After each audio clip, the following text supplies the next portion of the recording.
Hello again. That was super duper fun. Had VS Code partially crash and take out my stream. So hopefully that won't happen again. Uh, had to restart the computer just to get things going again. So um, it's looking like we should be live. Checking the streams here. Yeah, looking like it's live again. So sorry about that. Alrighty.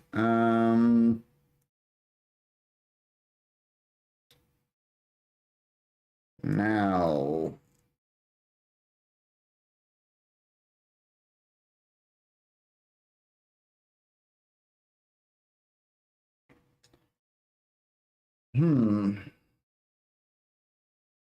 So I believe I need, what was it? Local host 5555. There we go. Oh no.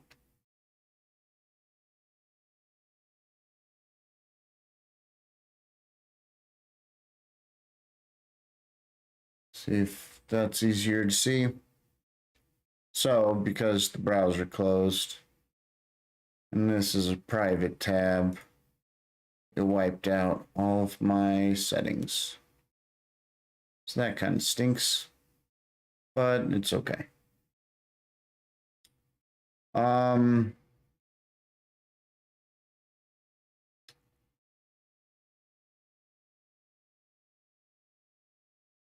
I think I'm gonna refresh here. And once it's generated a wallet, this is one of the changes I made just the other day.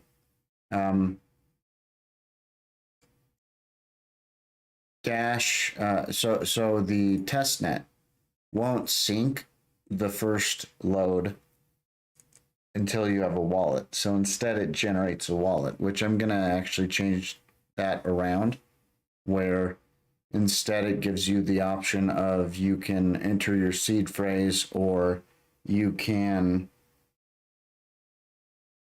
generate a wallet rather than doing it automatically.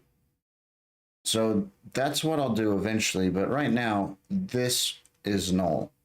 So what's happening, and I would love to get this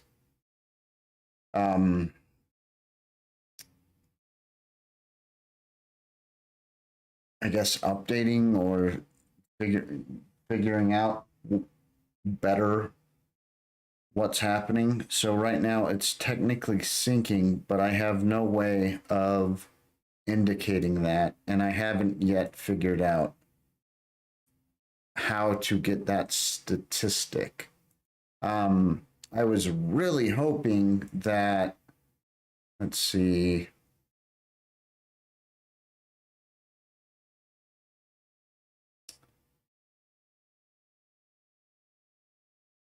Yeah, it is this file. So around here, I was really hoping that one of these, which they're just event listeners listening for chain status sync.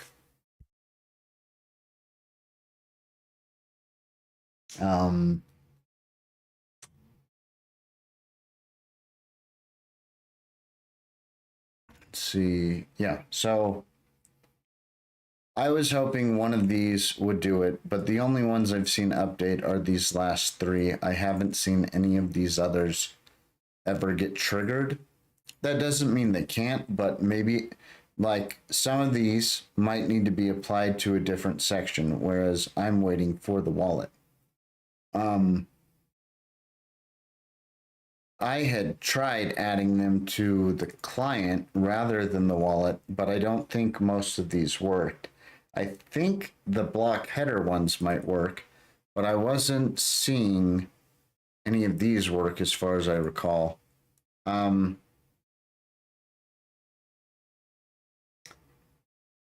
any case, this is what happens. It syncing right now, synchronizing. And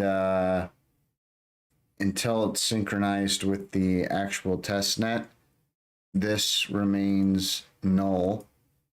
But once it's done, whatever it's doing, all of this should update. I haven't seen any peer errors yet, so I think it's working correctly as far as I can tell.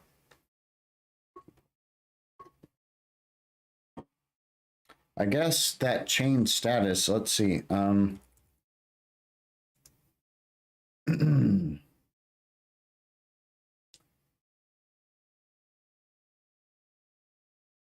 Yeah, it would be great if I could get the change status,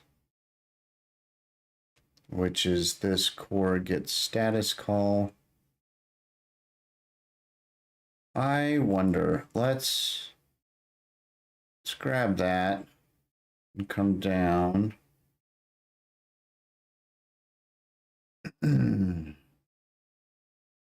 It would be awesome if, say, this,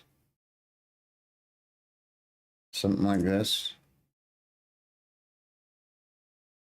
would update.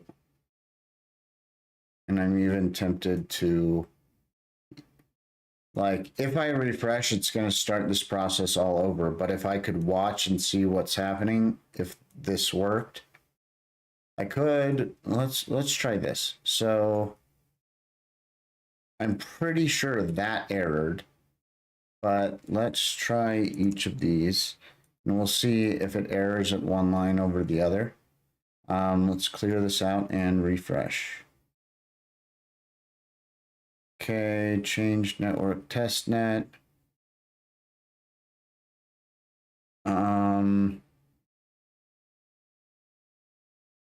309 on 327. So it errored at the last one. Okay, let's see if these other two don't error. Refresh. Ah, interesting.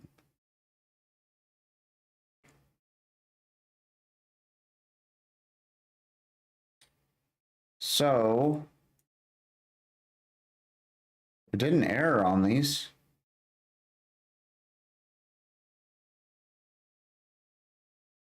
I would really love it if I got an update from them. I'm not seeing that yet, but doesn't mean we won't.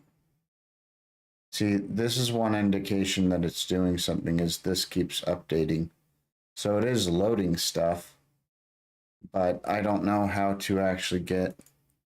It would be really great if I could just listen to an event listener or something, because this one ain't working, this one ain't working, this ain't working.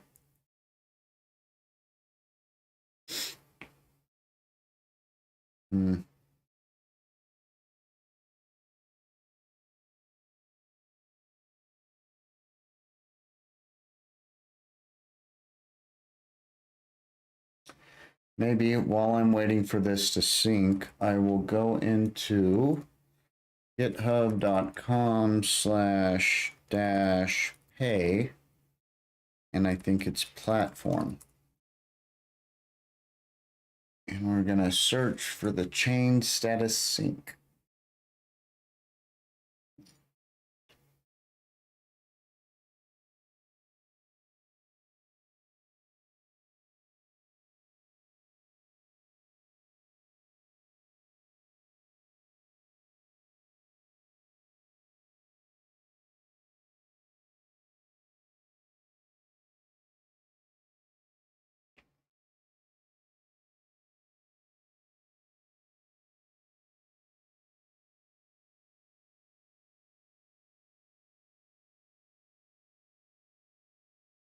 Maybe I should move this up so we can see the bottom of the dev tools here.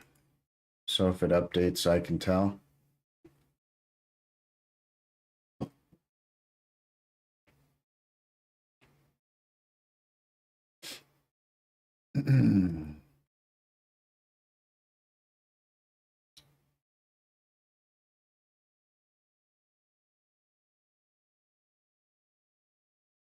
So block listener self dot transport on events block height changed.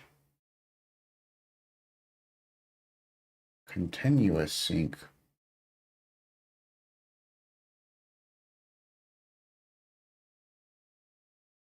Interesting. Maybe that. Let's see if that does anything. Well, let's go find chain sync mediator states and continuous sync. So that's what up to directories and types wallet chain sync mediator. So 1, 2 types chain sync. No, wallet chain sync. All right. All right. I was verifying that was the same as this. Every now and then you'll see one where it's like fetched or something like that. So that's why. So I'm gonna add this to, oh wait, derp. It's right there. So clearly, maybe not clearly since I'm not displaying them right now, but I'm gonna go ahead and do this too.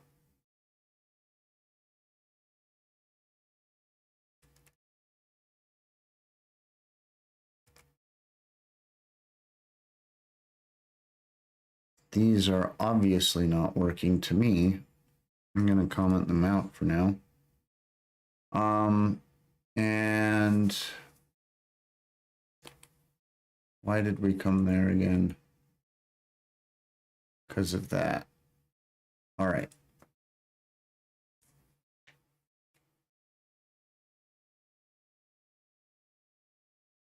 See, something's getting called. Ready state change handler. I wish it actually told me where it's going wrong. It's got a violation, but just with this.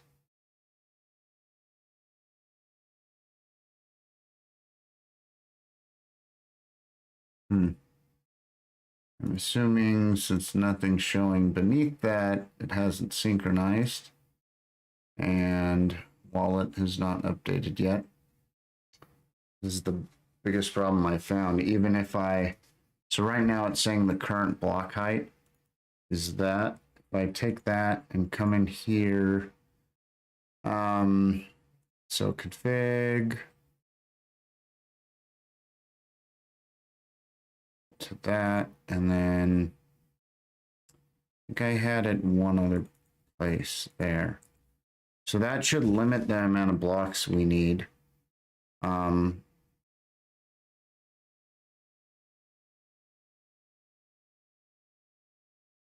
I'm kind of afraid it's trying to sync way more because previously I had it synced, or I had it a lot closer, so it looks like it's, I don't know, 1,000 blocks off or something like that. Where was that? All the way up here.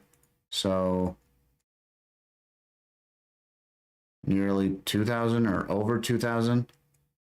Oh, but it just synchronized. Good, I didn't refresh. So now, if we look at applications, see the wallet chain is updated. So now we've got data in here. And with that data, so it's saying last known block. If I refresh now, it'll take a little bit of time, but not nearly as much. So this will take maybe 30 seconds.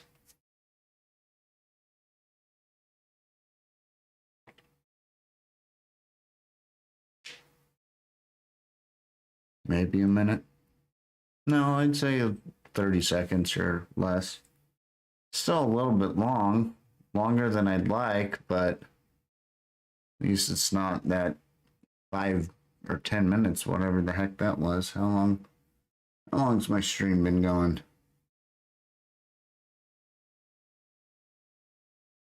Yeah, I guess I've been on for 15 minutes, so I would guess. I would guess that was easily 5 minutes. All right. I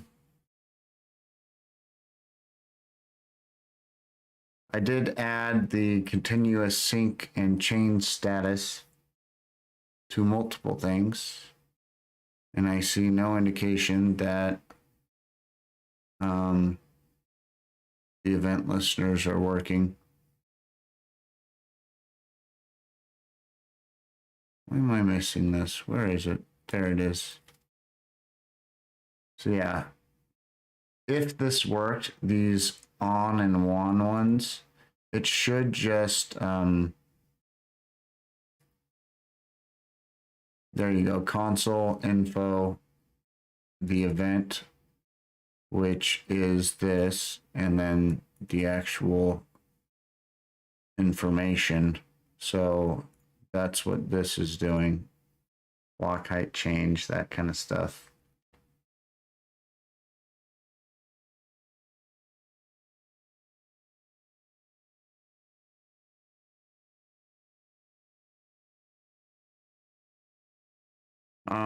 What was that? I saw something else, I think, when it was in this other file that made me think maybe transport self dot transport on.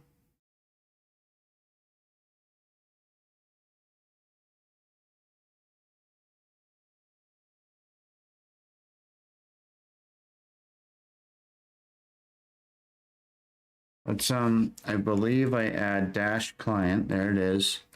See if there's a nah, it's not showing a transport. What about like proto?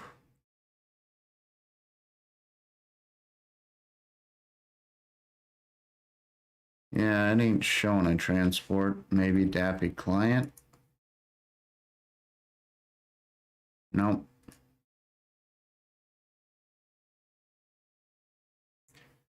It is saying the events count. Ha. See, it's showing they're added there. So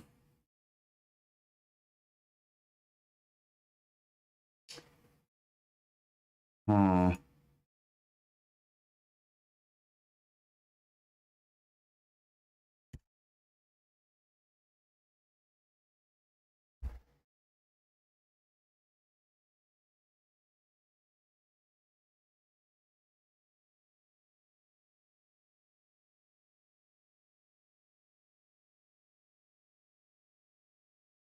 Yeah, I was really hoping I could figure out a way to just get whatever it's updating to as it gets updated.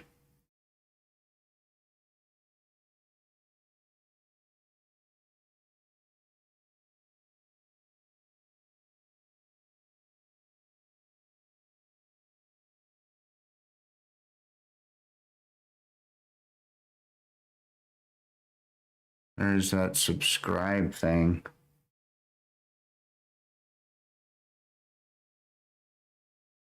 I don't know if that'll do what I want.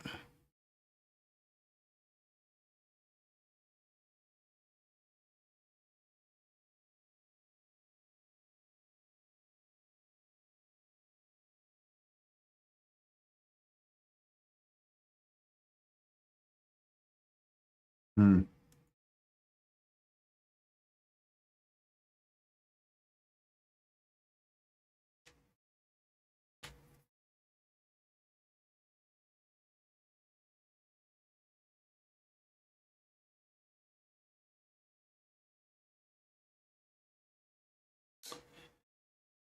Um,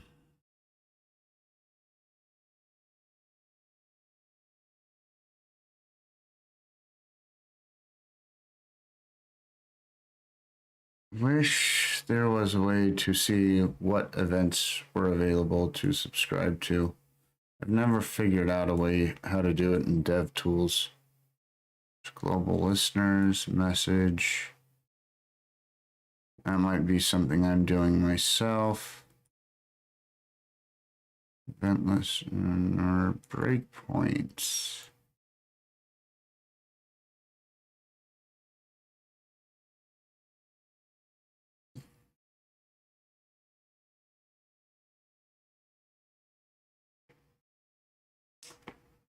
I wonder. Let's see. No, not that. This. It's I might regret clicking that. I'm not clicking that first.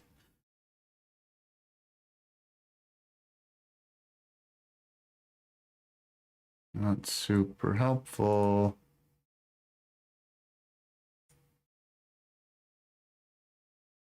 Nothing's even showing now. Yeah, that's not super duper helpful. And I don't think node modules, what is it, Dash?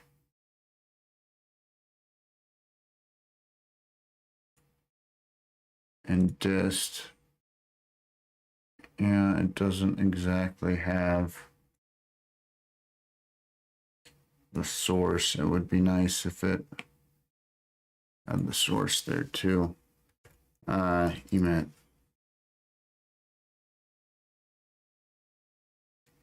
WebSocket emit. More WebSocket emit. Message. Close error. Listen connection. So a bunch of WebSocket stuff.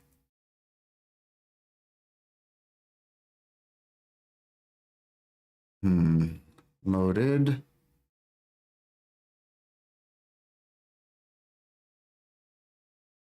More bytes. Start string.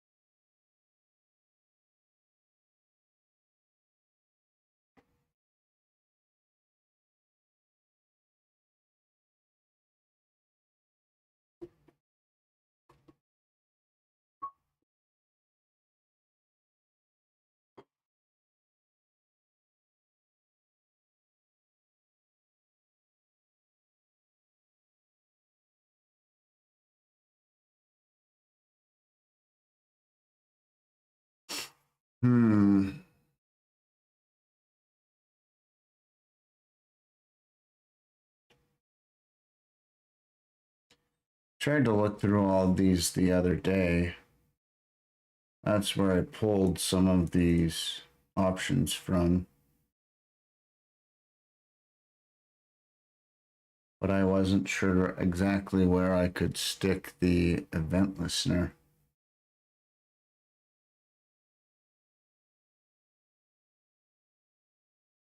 So I mean, this has read historical and it's saying this dot on. Where does it say emit? So on handle finish stream emit events historical data obtained.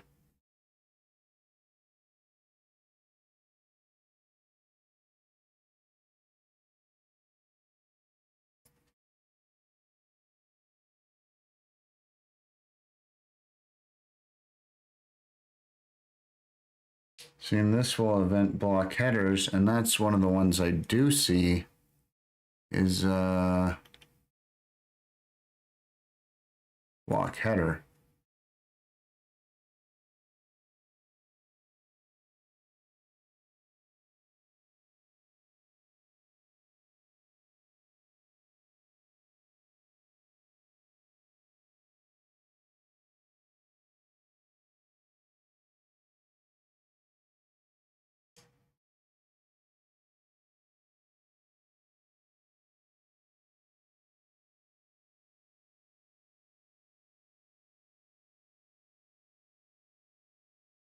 Subscribes to continuously arriving block headers.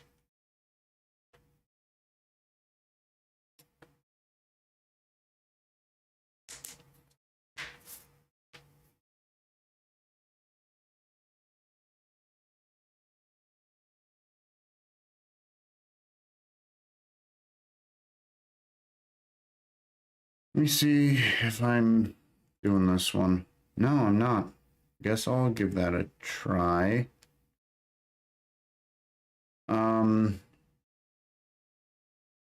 It does work on account here, so what is the difference between these two? Wallet events. All right, let's try that. So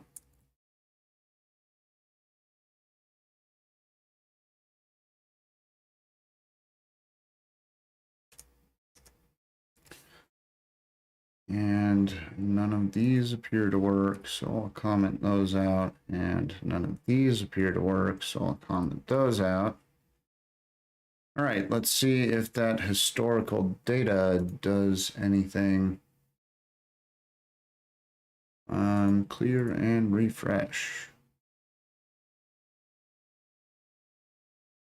Right, so it's connecting, it's getting the chain sync and status. Now it is, yeah, there we go. Okay. It got the wallet account. That's what all this stuff came from. Yeah, and I guess kind of just have to wait and see if it shows that historical data obtained. It hasn't errored yet, at least, so I guess that's something, maybe.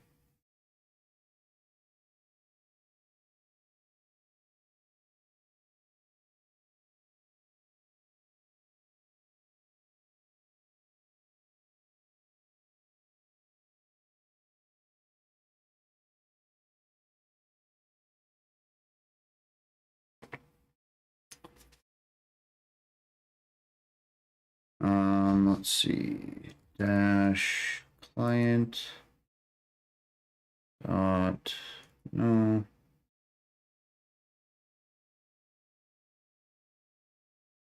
Oh, there is chain sync mediator there. All it has is that state, though.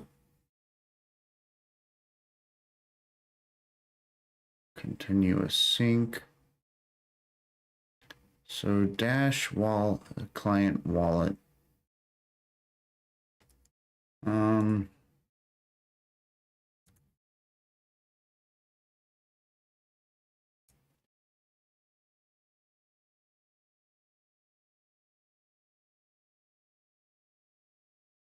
Saying there's only one event.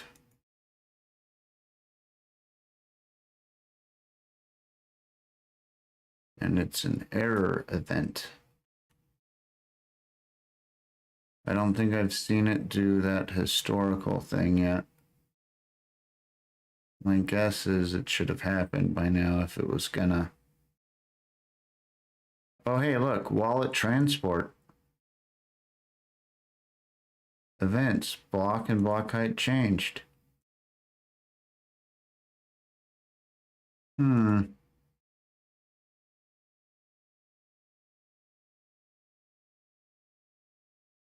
So maybe I should try. Oh. The only reason I wasn't doing that is I was hoping to get the data before you get the wallet, and that's where I think you get the wallet. I guess I could log before it and see if we get anything. So console.logs, let's say client wallet, and we will say client.wallet. All right.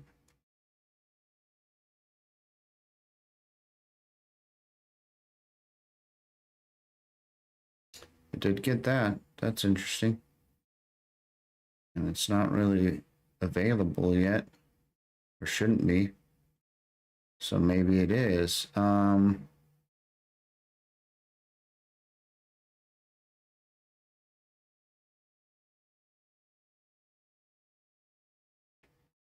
Okay, if I can do that, let's see if any of these other ones work. Let's copy that to here, and we'll say client wallet.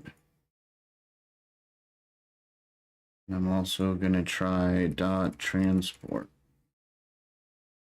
Okay, let's see if that does anything.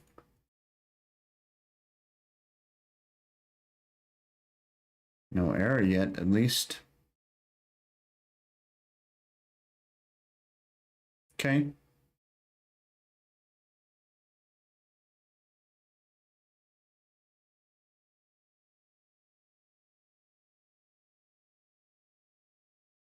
This is interesting. I'm able to essentially subscribe to events, but I guess they're not being output where I was hoping they would be, so it's not working anywhere. So this was transport on block height changed on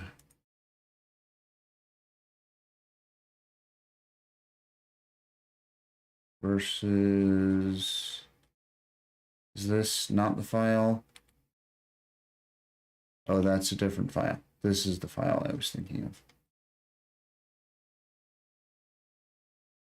So block headers, historical data, handle finished stream.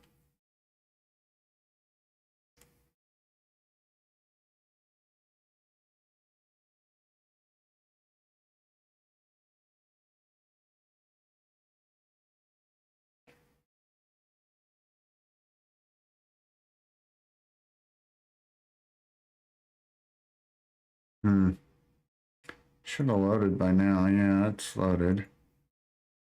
It doesn't look like it did anything there. Maybe we'll get a block height update though.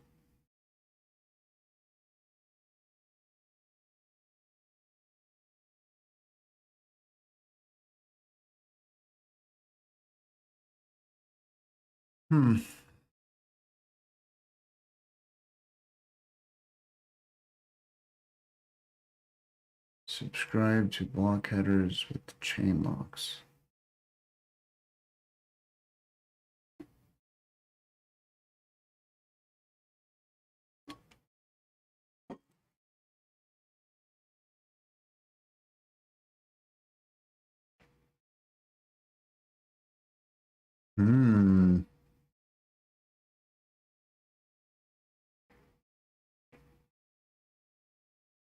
Let's dash client dot, is there a core? No. Dot, let's check wallet dot,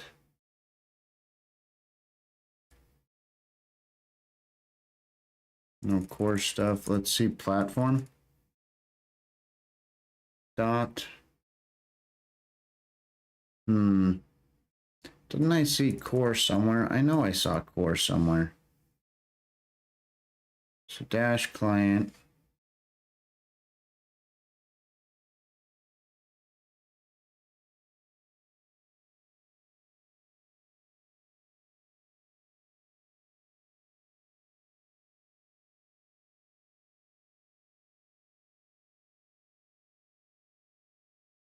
Right, what I'm really looking for is the subscribe to block headers with chain locks. So let's see, dash client dot subscribe. Nope. What about platform dot? Nope. Let's try wallet dot. No. About wallet transport dot sub. Headers has 2 block headers and 2 blocks, but not with chain locks.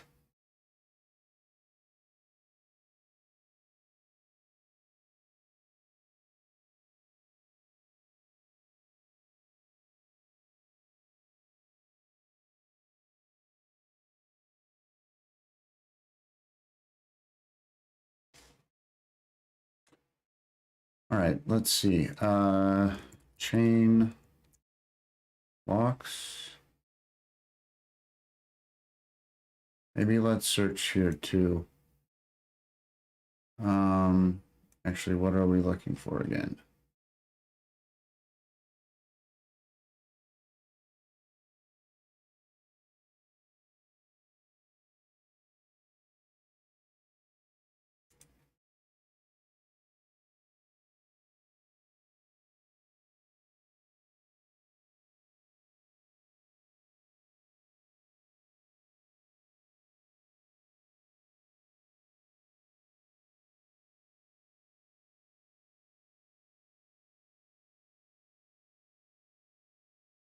So core gRPC service.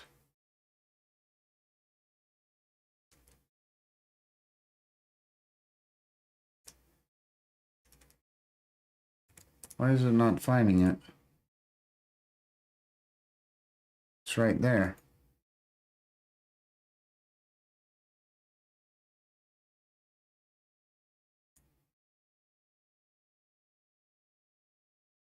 That's odd.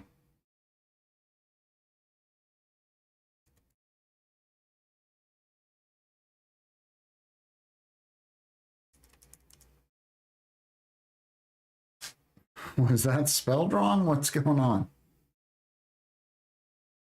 Subscribe to block headers with chain locks. God. Oh, look, and I did get the block and block height finally. And I didn't get the other one, so...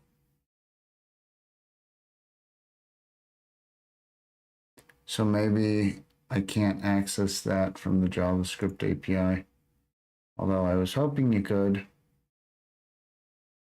Or at least the browser version. I'd really like to be able to.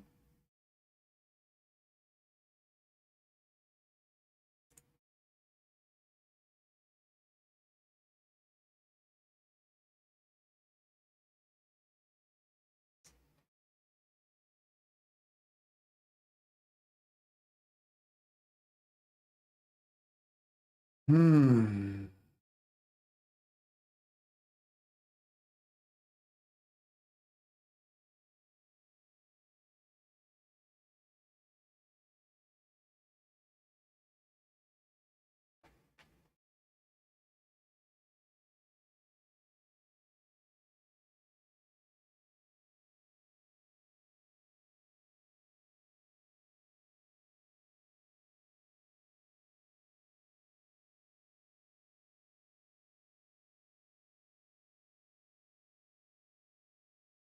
One last idea to check is Dash. This is it in here. Oh, interesting.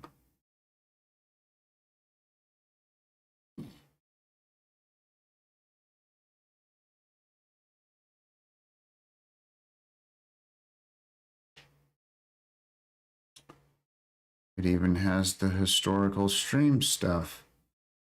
So, all right, it's in there. I just need to figure out how to get access to it.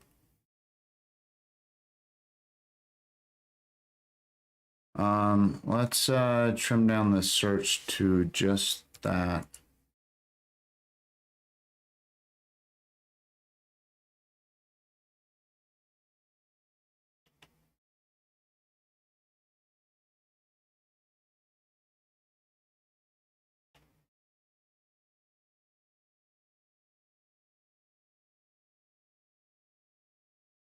Hmm.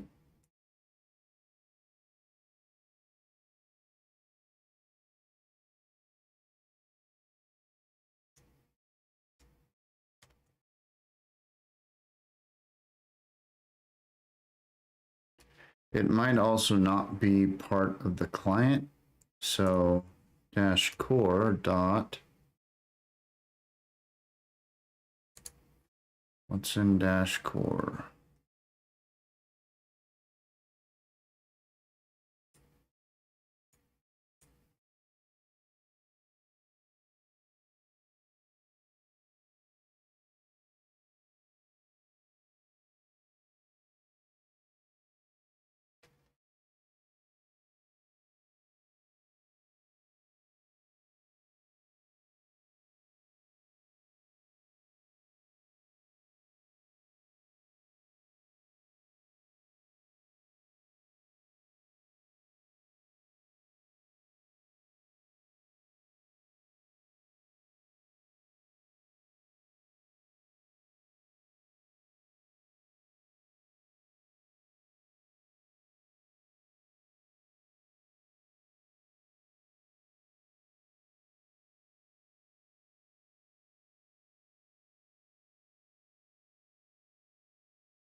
Dash dot, let's try maybe platform protocol.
Sorry.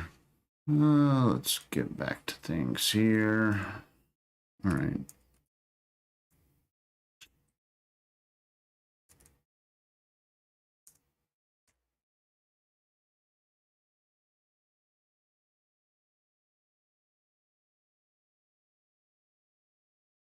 So dash client core wallet lib.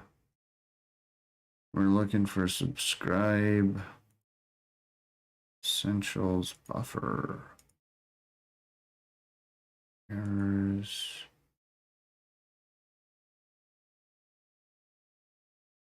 Block headers provider.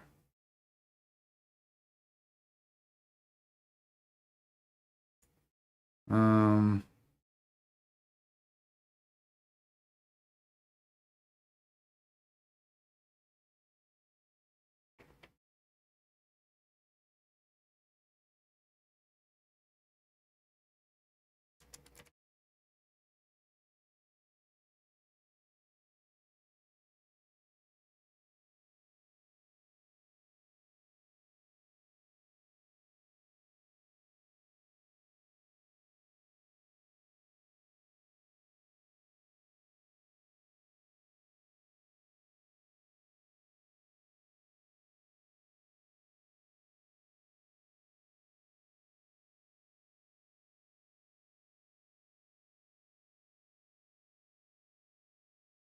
All right, let's glance at this.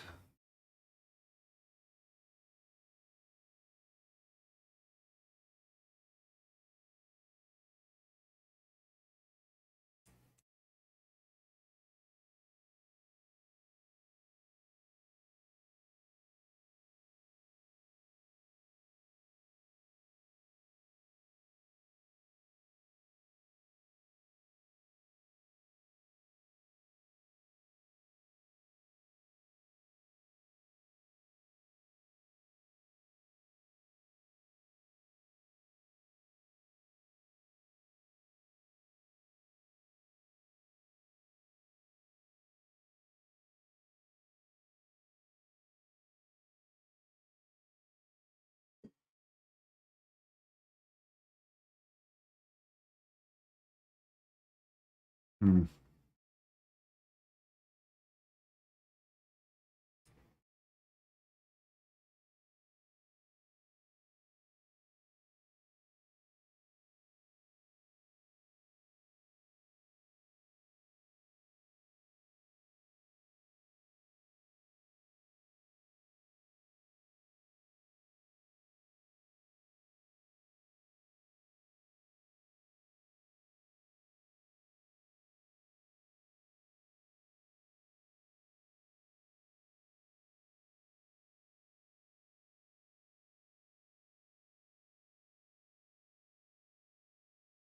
Did I see the block headers provider somewhere? That's sounding familiar.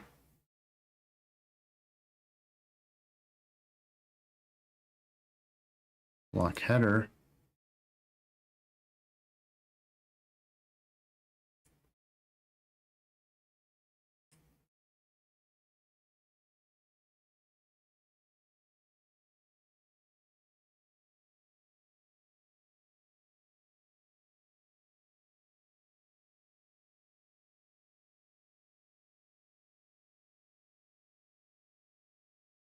I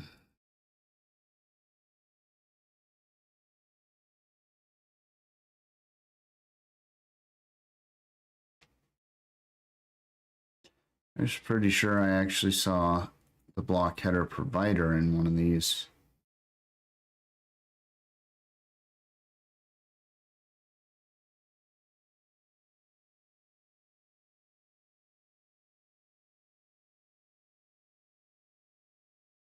Ah, a init block headers provider.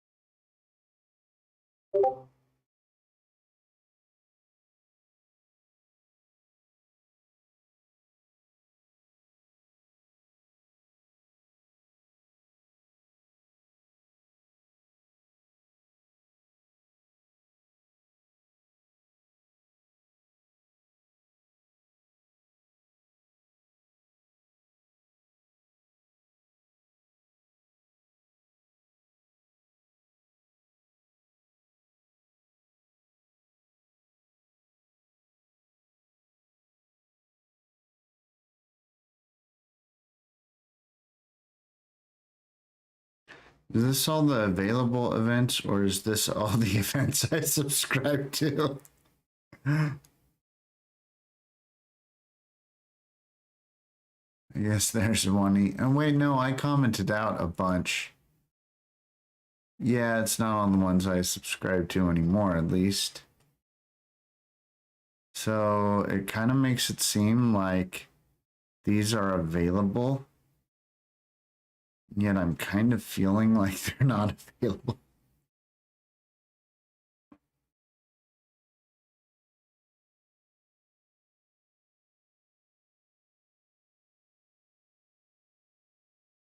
You know, because I subscribed to them and they did nothing.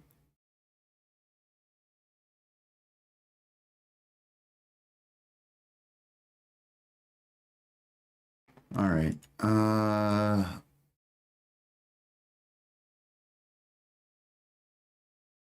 Where's a good place?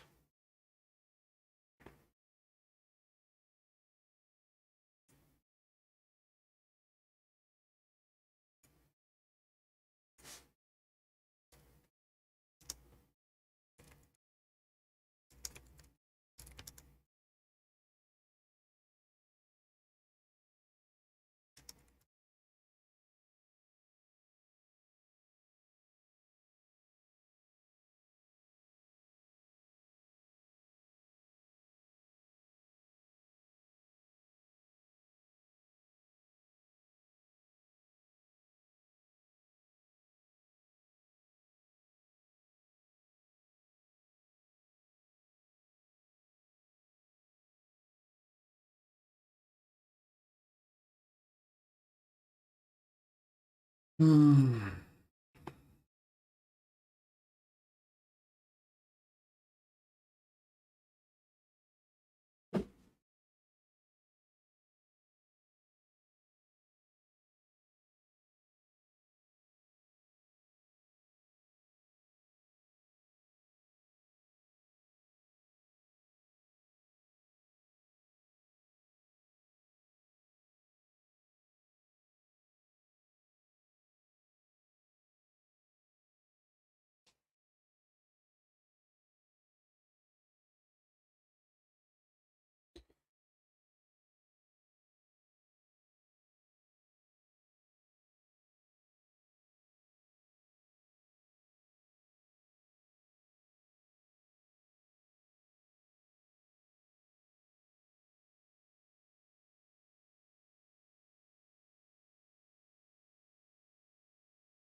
Sorry, asking for help in one of the chat rooms. So adding a bunch of this information into my message to see if anyone will respond and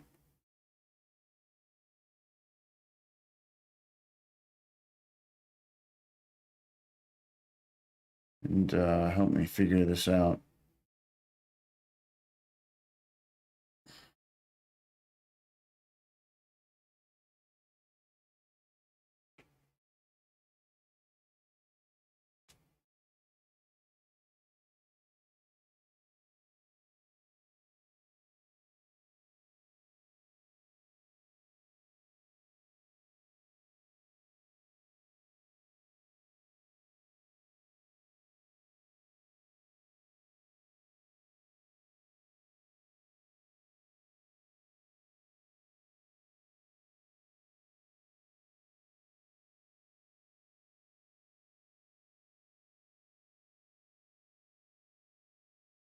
Okay.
Where I can attach event listener to get updates as it synchronizes in browser. Okay.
Okay, all right. Got that chat message sent. Hopefully someone responds to me. Might not be while I'm on stream though, so I think I'm gonna move on from this for now. Okay. I would love if that would work or if I can figure that out. So hopefully someone gets back to me. Um, because then anyone else using this doesn't just see a basically empty screen while it synchronizes.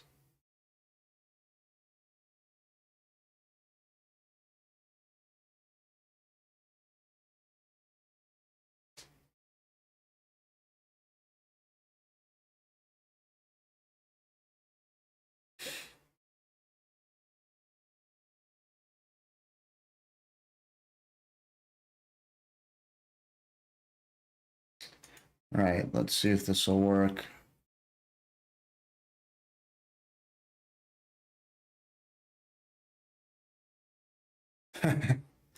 Enter the CAPTCHA you can't see above. Oh, sure, no problem. I'll get right on that. Get coins. Sweet. We got 4 whole Dash. Sure, it's testnet Dash, but still.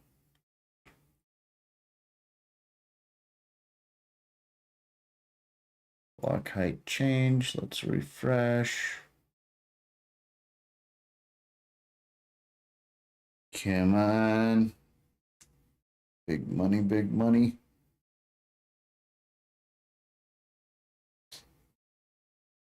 Woohoo!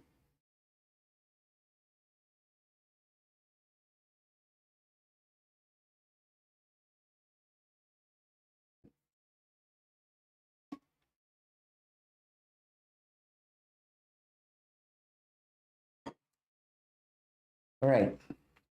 That gets us some Dash in this testnet account.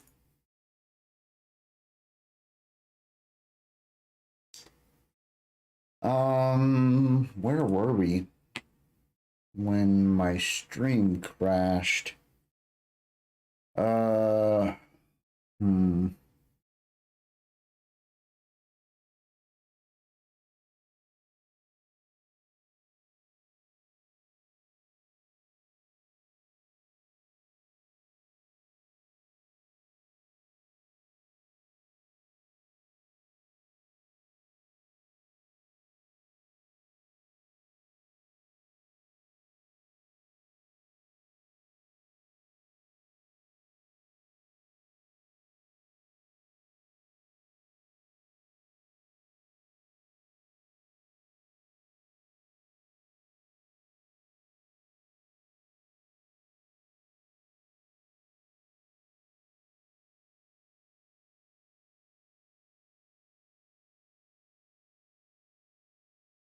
Don't love how wide the table is. It's not a big deal, but I also do just want to move all of this stuff up to the header somewhere.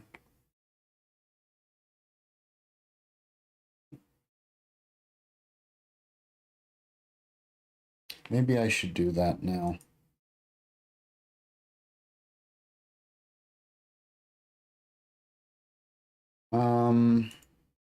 Do I care that much?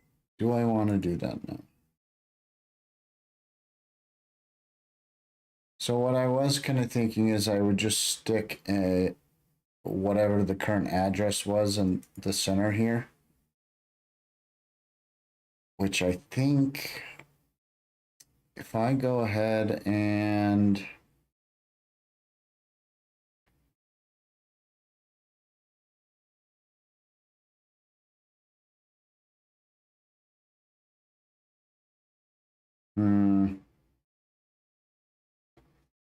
say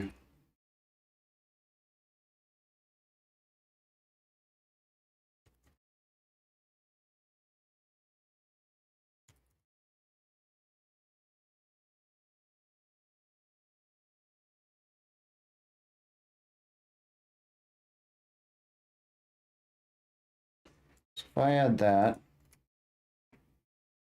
shouldn't have any value right now, which is okay.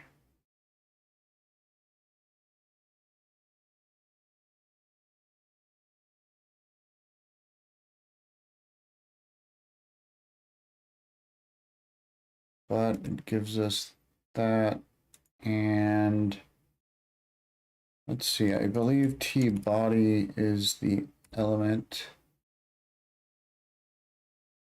I was attaching that to. There it is.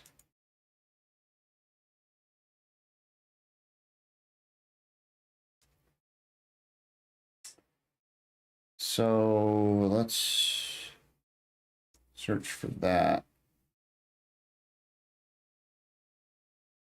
So instead of T body, we're gonna do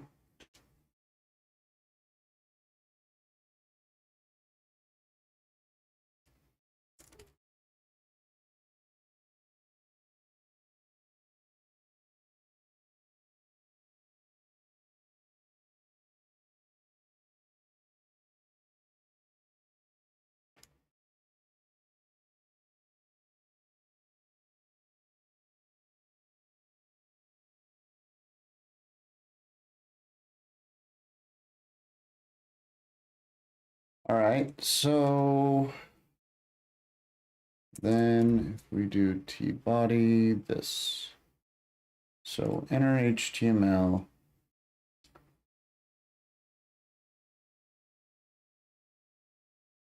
I'm gonna do that, comment it out, and say that. But we probably want a balance as well. Now that I see that, so let's go back to address L. We're gonna add a balance. Actually, you know what? Once you've generated an identity, we do add balance. Where does that get added again? It's part of the user. Figure user. So let's find figure. Big caption. So that's where it's adding it.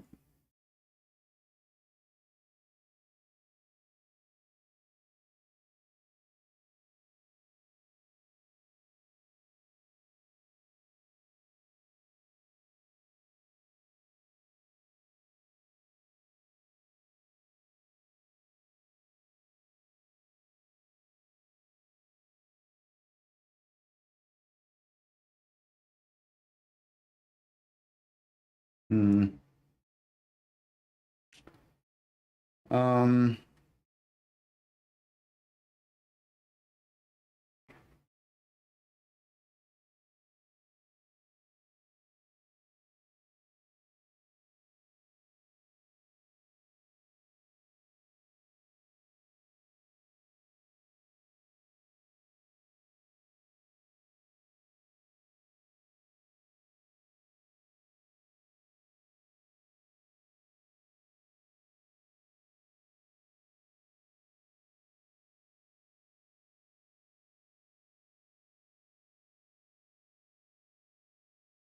Whoops. Okay. We don't have that yet. I don't think. But we could potentially do that. So let's see what happens when we do this. Gonna clear and refresh.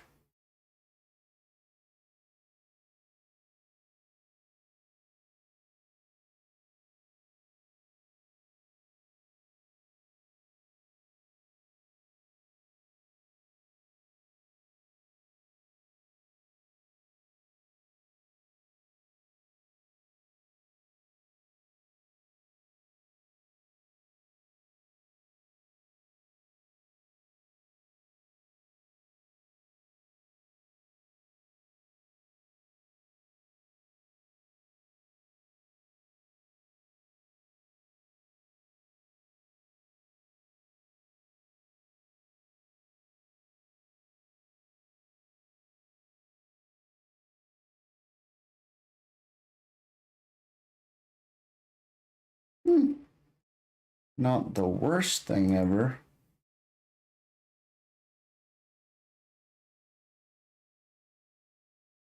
And I don't know. How bad is it resized? Not great. Probably should fix that.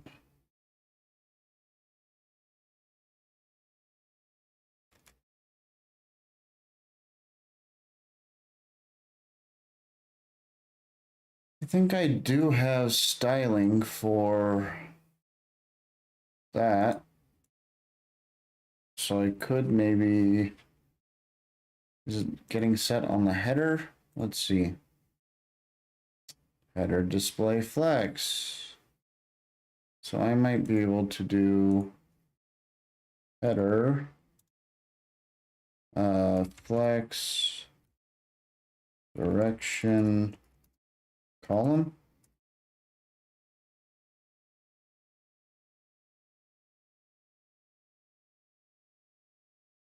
Oh wait, I think I want that row here.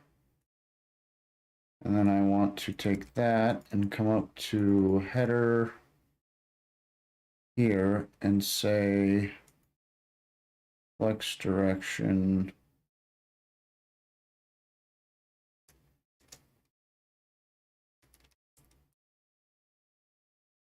column. Okay, let's see, refresh. It doesn't look like it's looking right yet.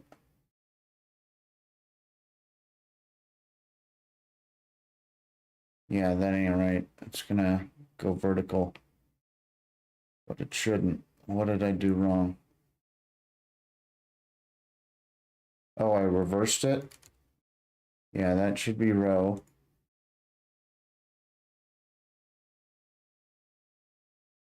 And then, wait, so column is there. Did I not refresh? In row. I did do that right. That's weird. Let's hard refresh. It's looking right now. And there's the column. So let's see. Okay. And resize. There we go. Not great, but better than nothing. Ooh, maybe I should do column dash reverse.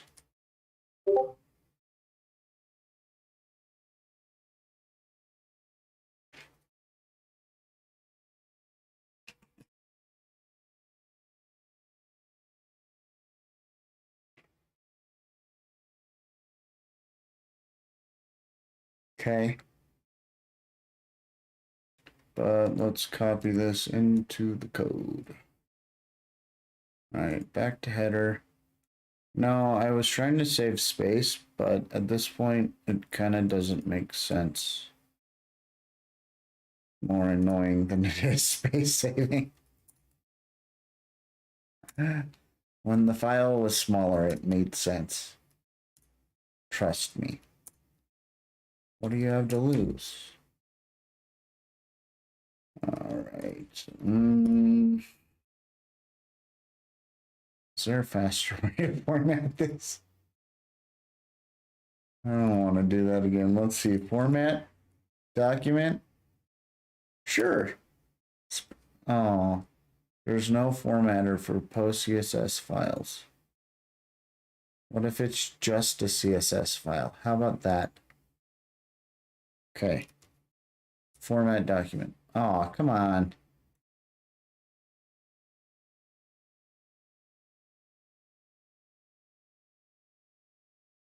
That has a shockingly small amount of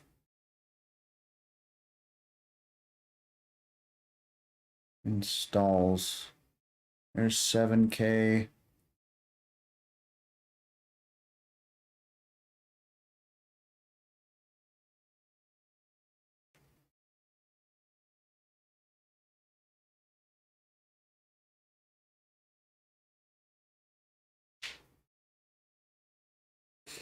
I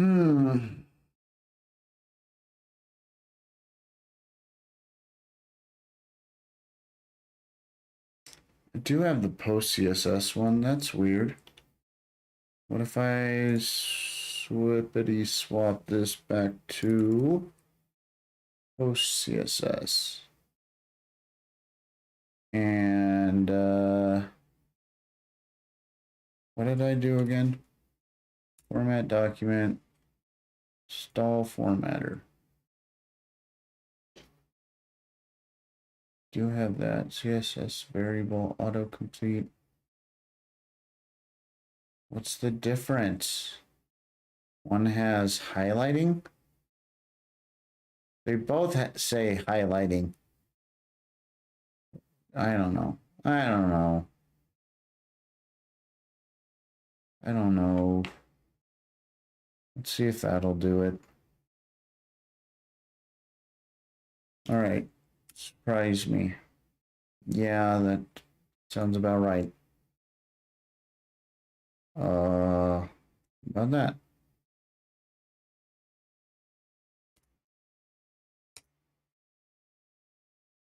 Okay. Try it again. What about this one? That's autocomplete. I don't think that's going to do it. Yeah. That was pointless. All right. Uninstall. And maybe I'll try CSS again. Let's see. CSS. Rrrg.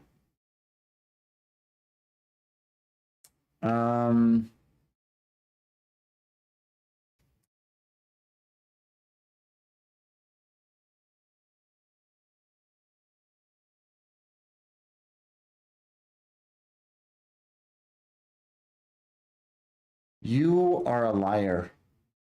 Do your job. Format. Remember that time I thought it would be easier to find something to format, and by this point I could have just added the freaking returns? Thanks, technology. You made my life so much easier. Gold star.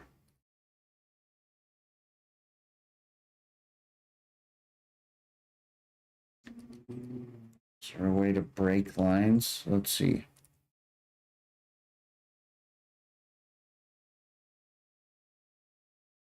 Because there's like join lines.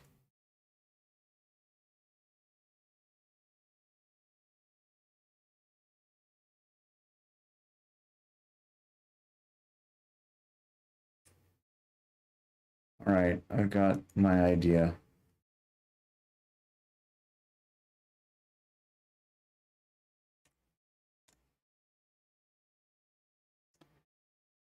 And turn on regex. New line. Will it work? Oh wait, undo.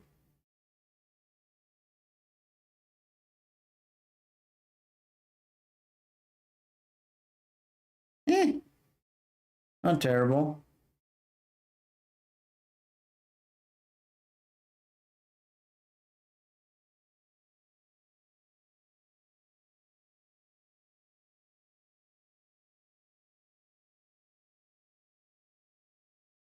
Right, replace all. I can live with that, I think. And that, I mean, not the indentation. What if I do re-indent lines? Save. Sweet. All right, I can live with that. Well, not that. There you go. Perfect. Wait, no, not that. I don't like that.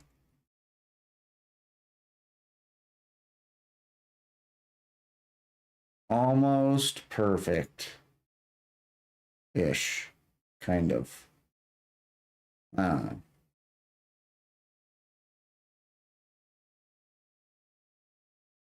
All right, there we go. Let's I have no clue what I was doing anymore. Take that, concentration.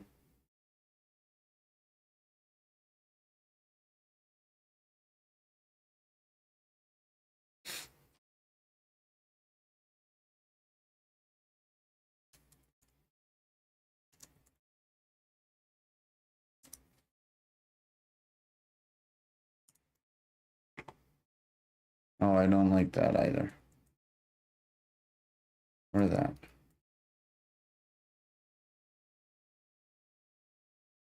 Or that. This is where it would be really great to have a formatter working. I don't know why the freak none of them are working, but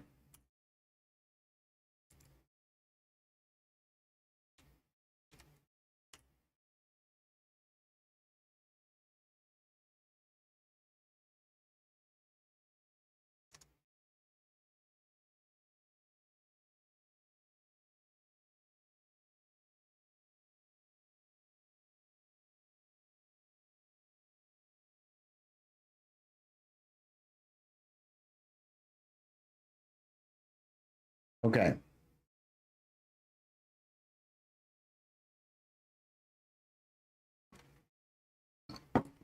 So if I generate identity, it should switch to selecting a username.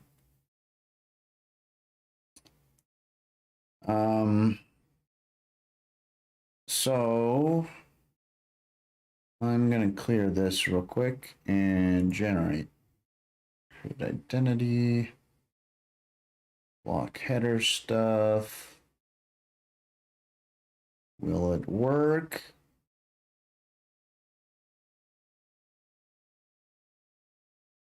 It's taking a while.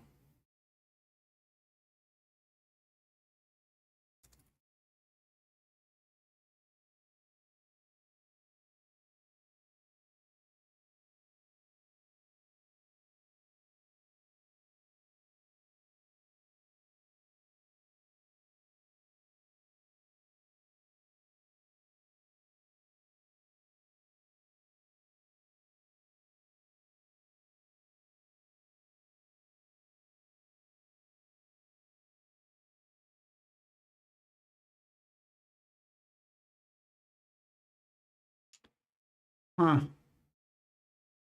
This doesn't seem to work great on testnet. I'm guessing if I refresh though, it'll resolve. And also, I'm wondering if I somehow doubled up the block header. Let's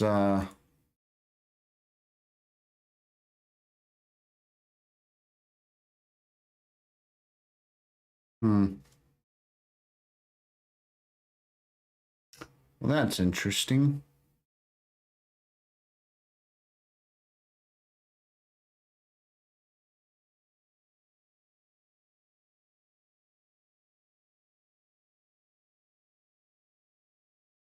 So I was thinking a refresh would solve it.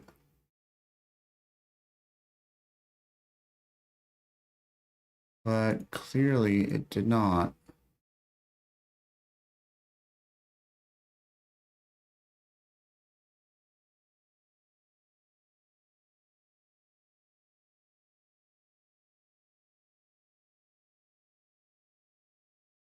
Hmm.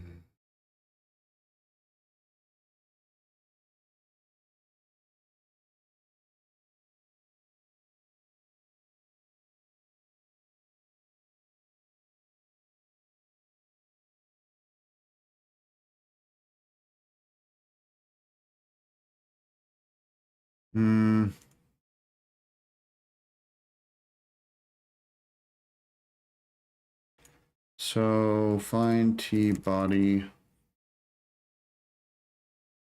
Let's see.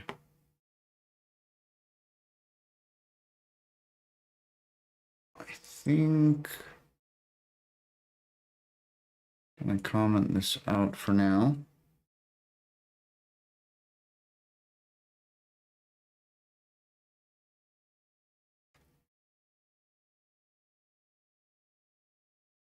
Table docs T body. That one's fine. Maybe if I comment that out, it'll freak out a little bit.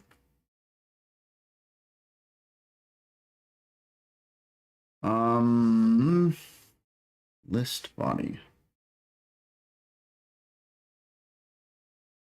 All right.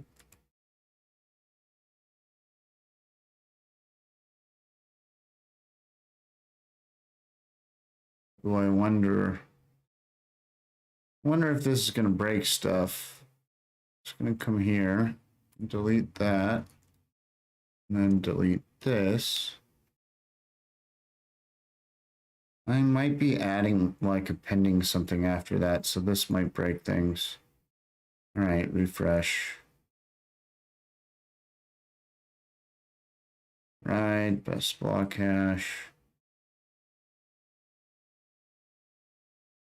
Chain status.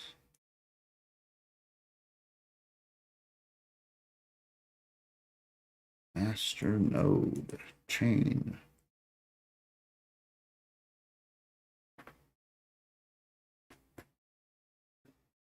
Okay.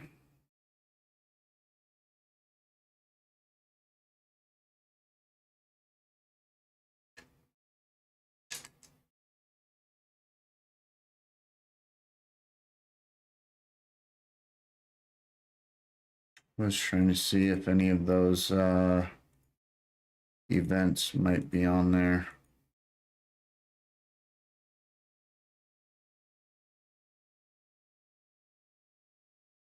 Okay, so at this point, if the identity was created like it should have been, I think it would have shown. So I'm going to click it again.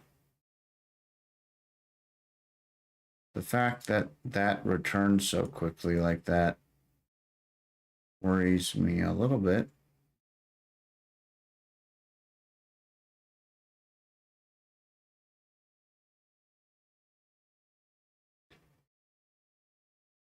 Create identity. Let's find it. All right. Well, I know this was working as of 2 days ago. So it does get the wallet account, and then it tries to get identities.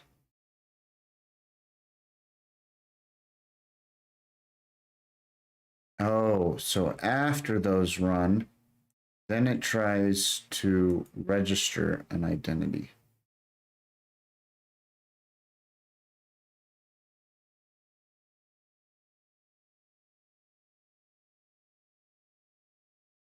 And it should output it, but it clearly did not do that. Even though we should have more than enough Dash to generate an identity.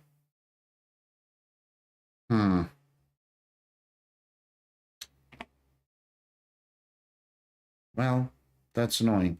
Is something else going wrong with our users or something? So we've got test mnemonic, test address, network. Should be right.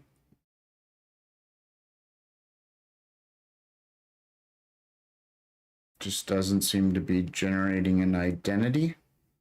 Maybe testnet is broken.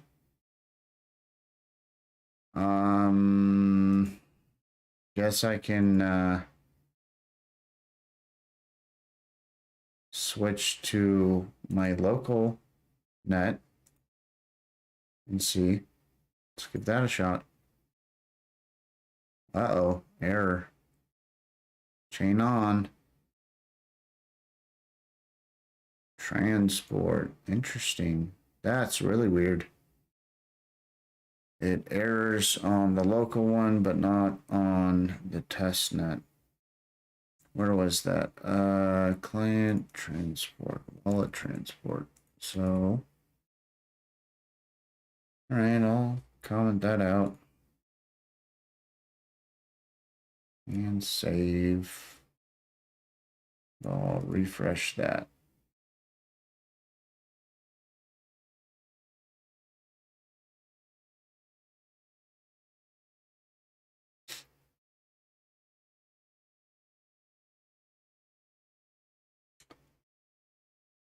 All right, so that's working-ish. Let's paste that there. It should update us a balance sometime soon.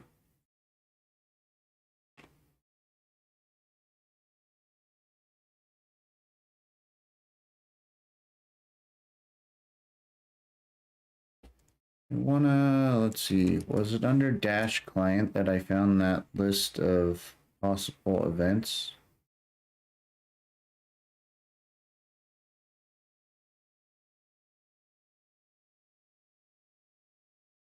Or was it maybe dash dot?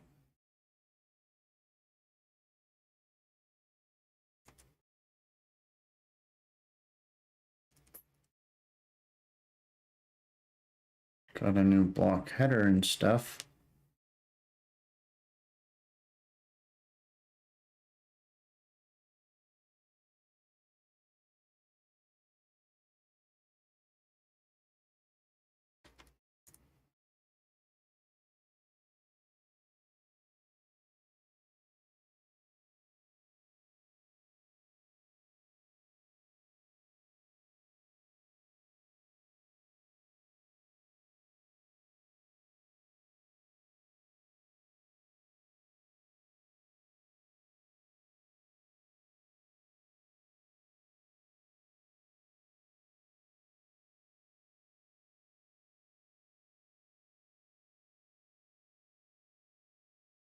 Hmm.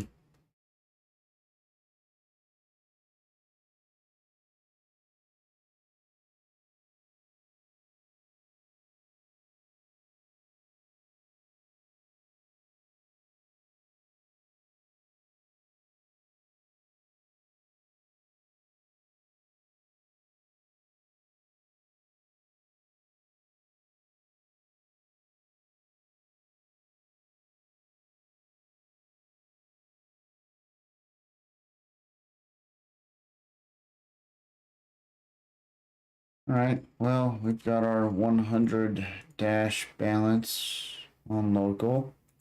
Let's generate identity. Invalid instant lock proof signature. Interesting.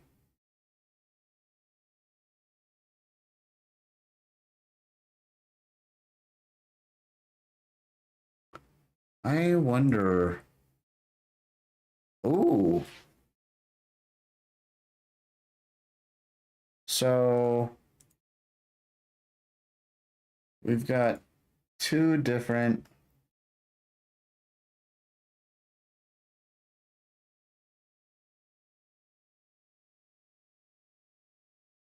I wonder if that could have been the issue.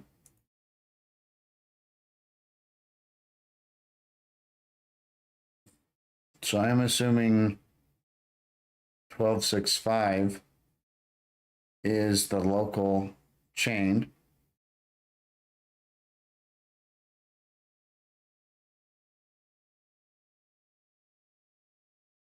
I don't know what that one is. I think I'm gonna delete it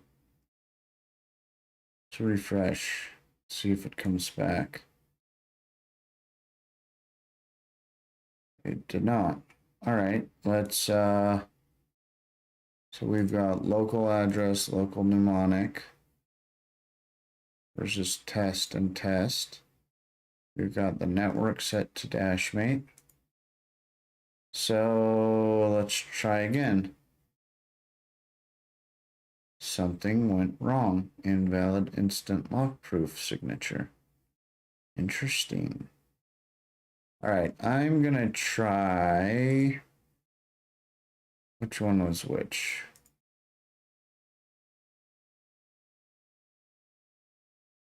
Gonna rename these. And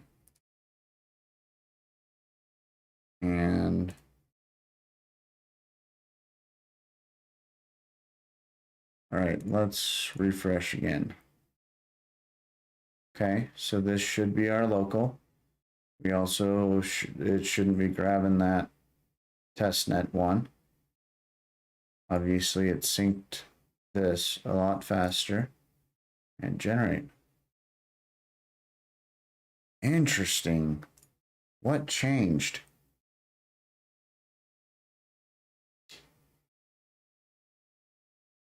Something went wrong.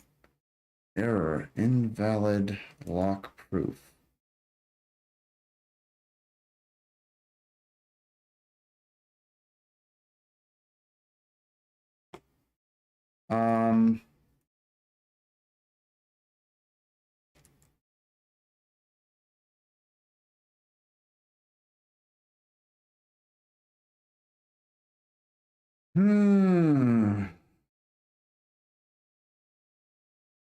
Let's search here.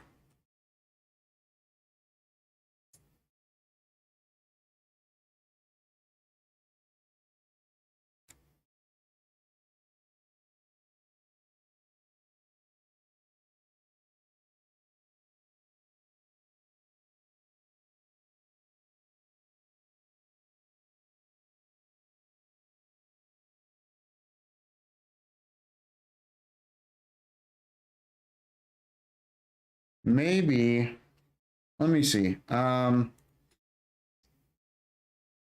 Maybe block height isn't getting overridden correctly. I did just notice it's got the skip block height.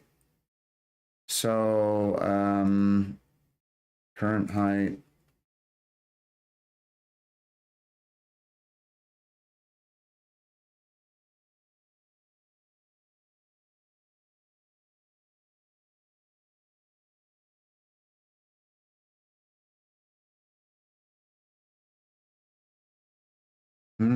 I do set that here. So on change, so I set it here, get network type.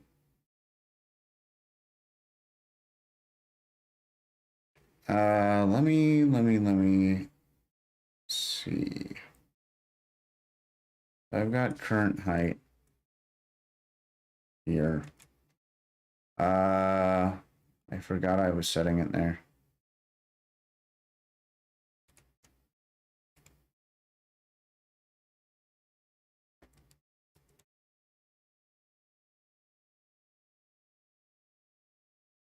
So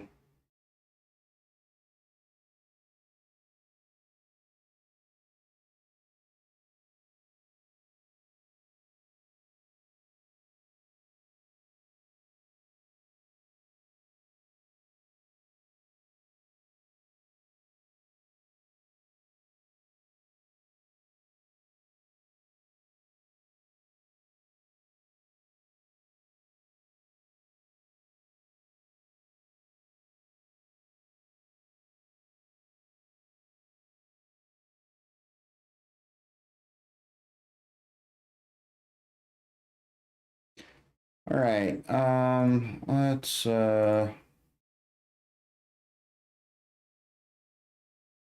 clear this and refresh.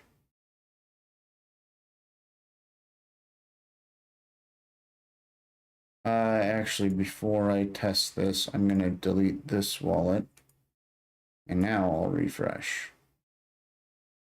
So should be newly synchronized, hopefully from block one.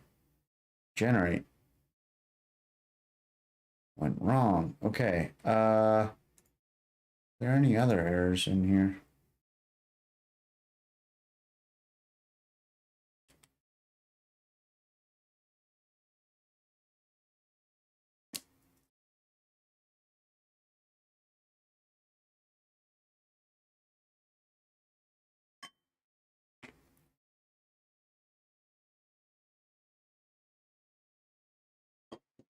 Hmm.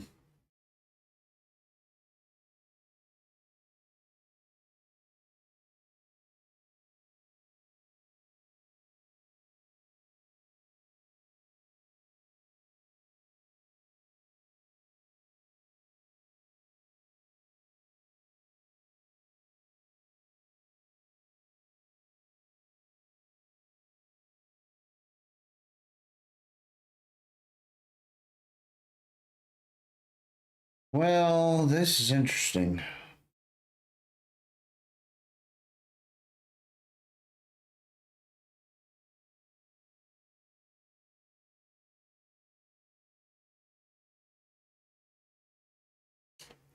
The Dappy Docker containers of Dash mate.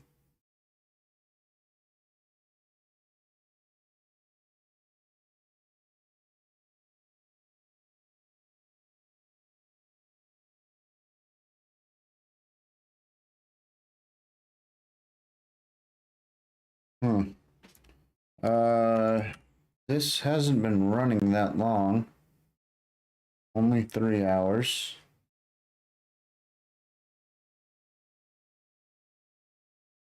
Doesn't normally go cuckoo that quickly, and I was also having difficulties with testnet.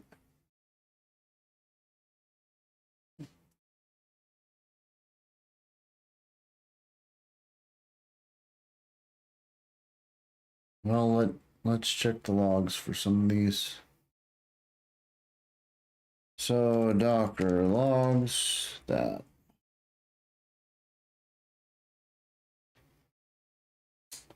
Yep, that's pretty empty. Master node local 1 core dash 1. It's a little bit more.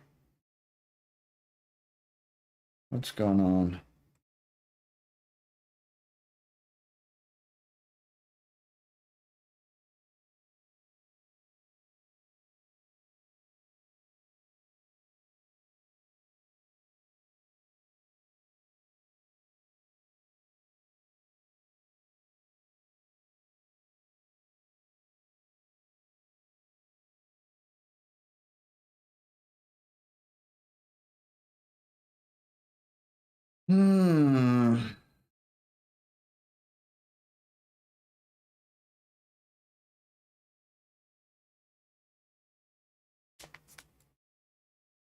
Well, what about local 2 core 1 and local 3 core 1?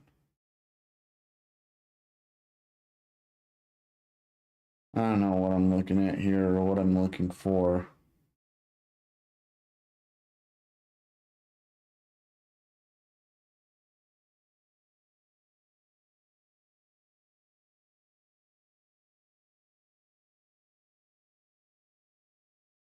Invalid instant lock proof signature.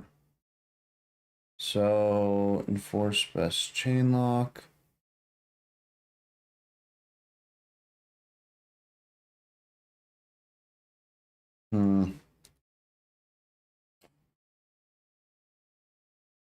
Huh. Wonder what's going on here.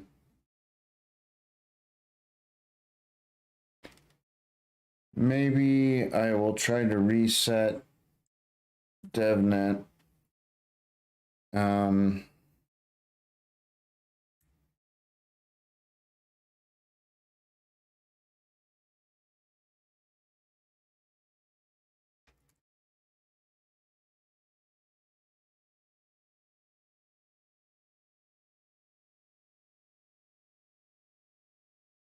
And I'll switch back to testnet for now, so it doesn't keep freaking out.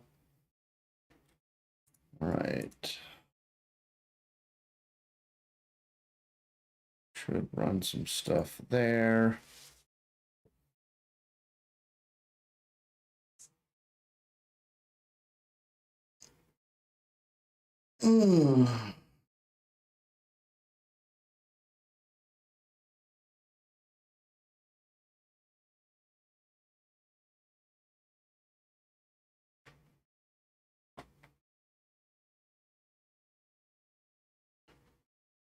Generate some new addresses with Dash.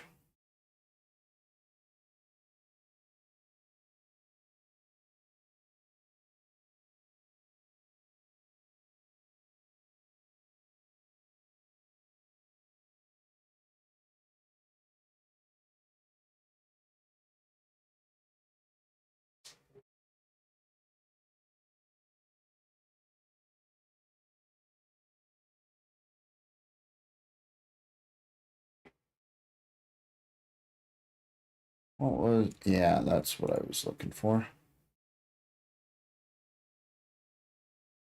So I could do that.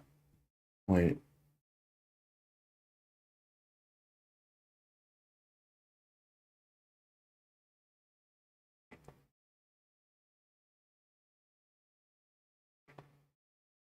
All right, so dash mate group start should fail.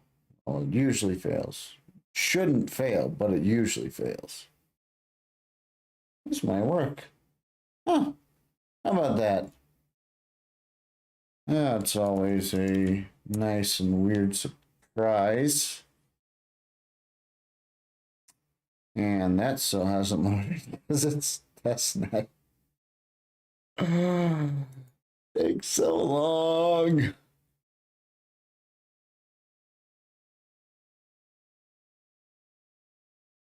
Hmm.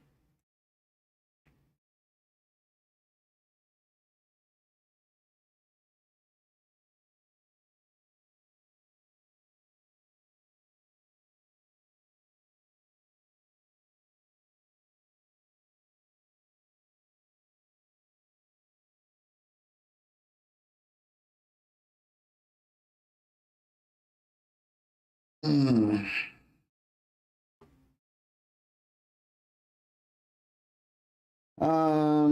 I might try and switch back to local and refresh. Yeah, local, I'm guessing, is not quite up yet.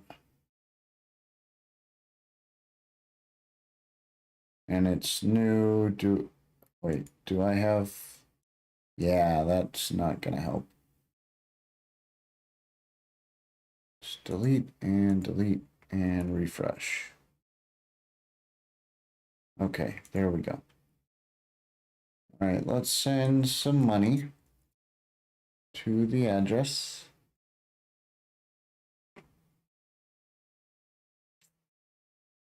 This is the other area where maybe I should work on that real quick. It's definitely something I want to get to today. So,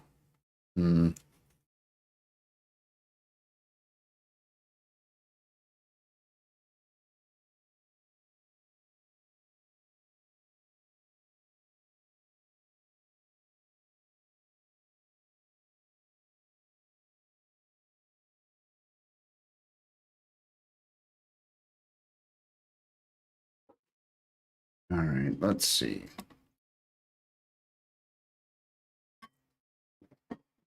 This is probably going to update before I can get it fixed. Might need to wipe out the wallet. Um,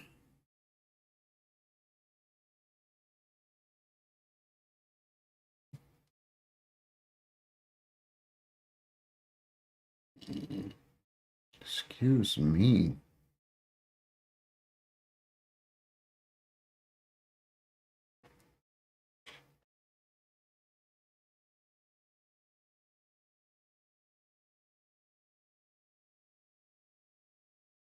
Hmm.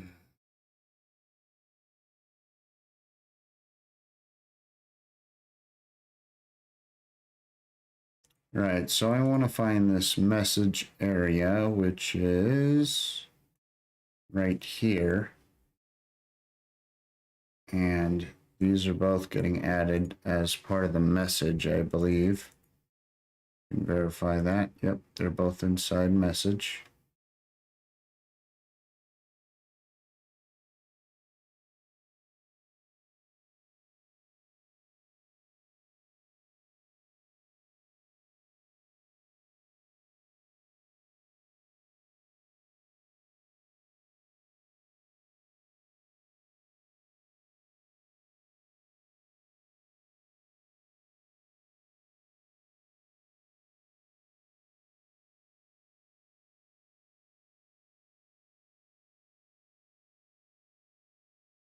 So what I can do, just thinking this through here, is because I've got the message.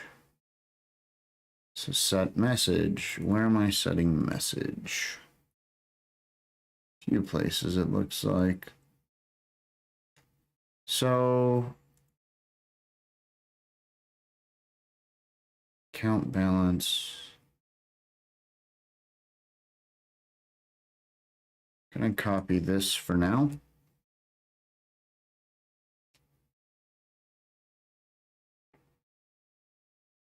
And let's find update UI.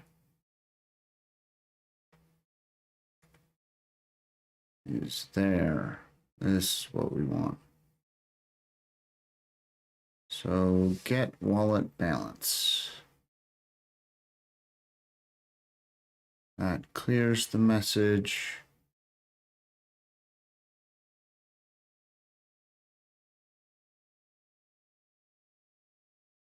So what we might want to do in a init UI, I think,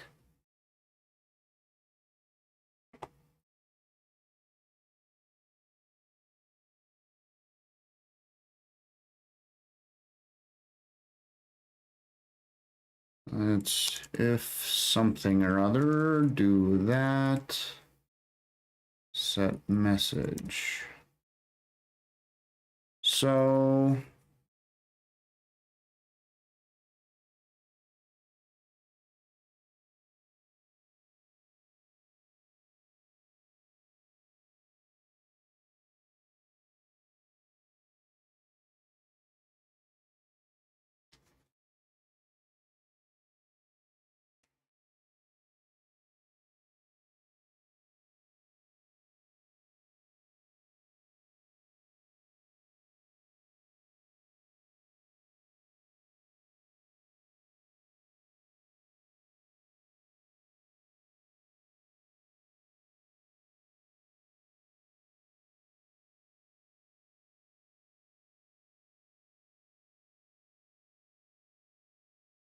enter your testnet seed phrase. I say seed phrase everywhere else. It's called mnemonic.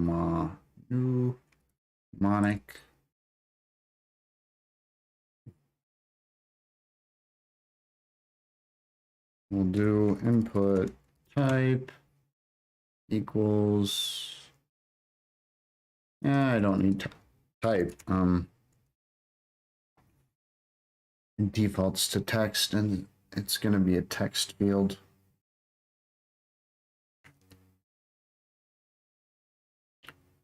So mnemonic. Why does mnemonic have to be so bizarrely spelled? I feel like I gotta Google that to make sure I spelled that right. I'm pretty sure it's right, but all right. The other thing I'm going to do is wrap it in a form. So form me. There we go. Form and name equals. Do I want a form name? I probably want a form name. Let's say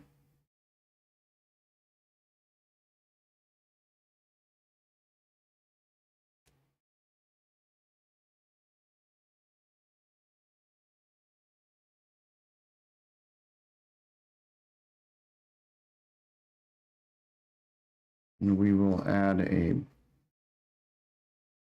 button of what do we want?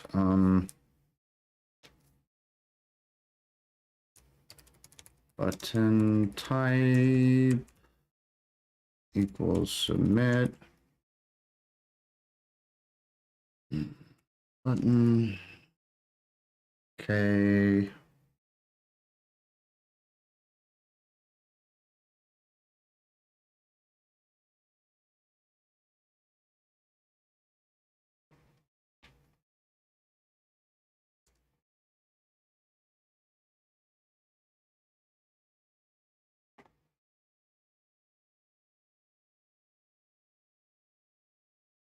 So I'm going to change that, use wallet, mnemonic, open wallet. I'm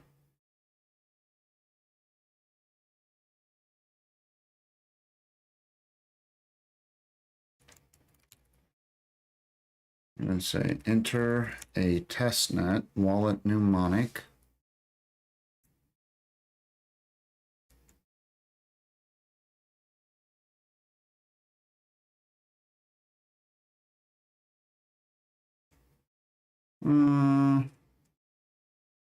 Maybe I'll do what, H3 and H3. Or we don't want a pre here. We're probably going to want another form.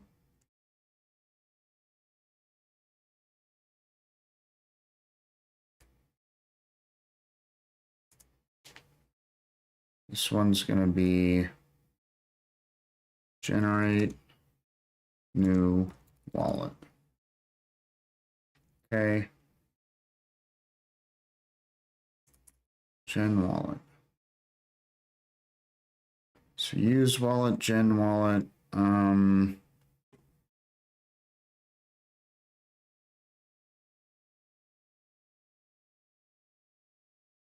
Which means I probably want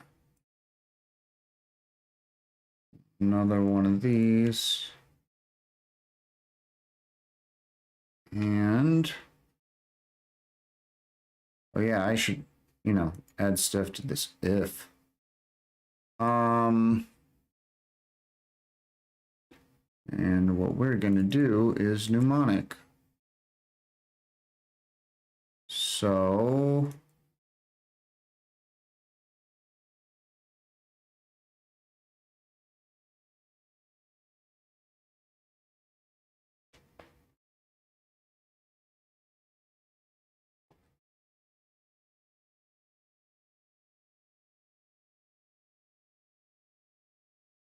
where was I?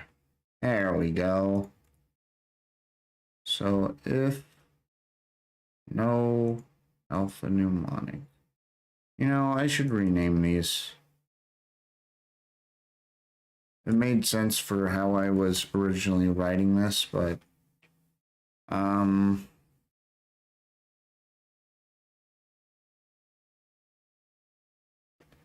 so I'm going to change all the alpha to store.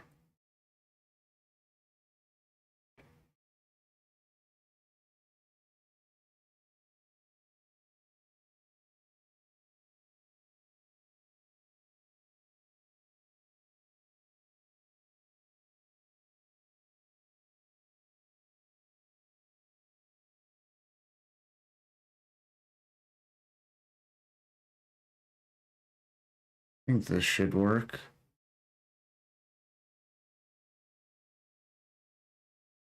Okay, and replace all. Is alpha anywhere else? No, that looks good. Okay. All right, so now this is stored mnemonic because it's getting it from local storage. All right, that's better. Like that a lot more. Originally, I was storing multiple ones so you could switch between them, but now they're kind of stored with the network, so it doesn't make sense to have alpha and beta and delta and all that crap.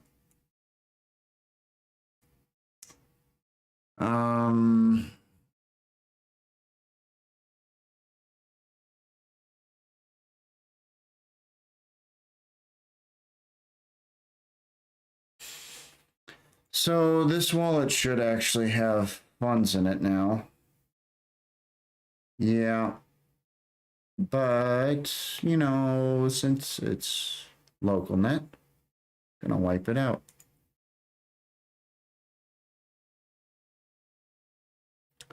So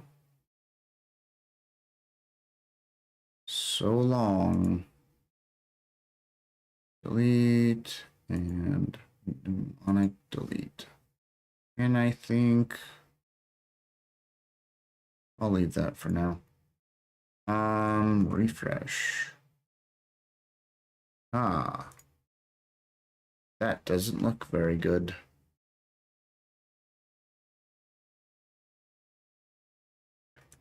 Ooh, I have a thought. Where was that? Set message.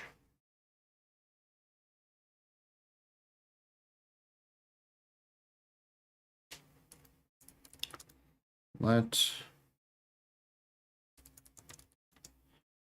equal that. And this is going to be message L. And we're going to do message L dot class list dot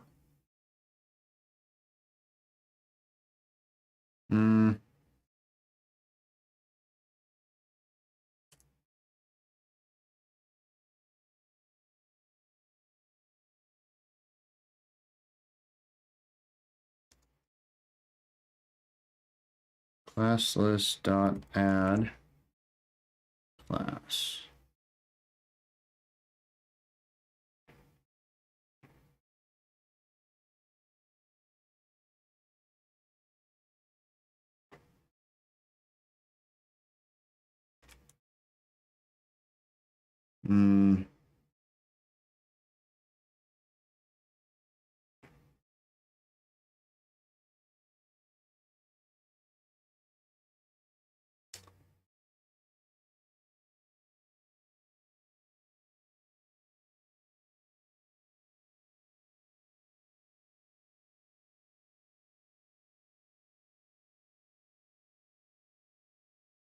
There should be, let's see, dot class list dot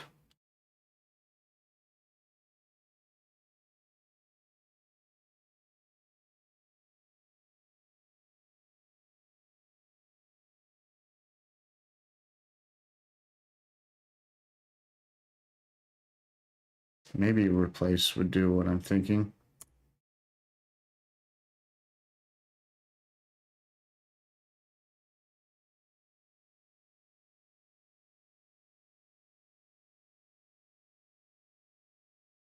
Failed. Replace on 2 arguments required, but only 1.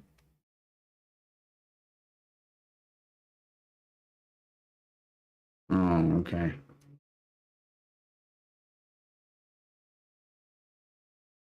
It's not what I was thinking. Oh, derp.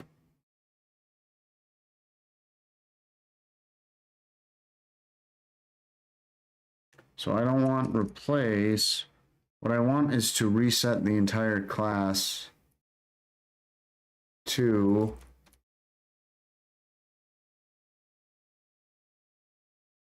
maybe value would do it.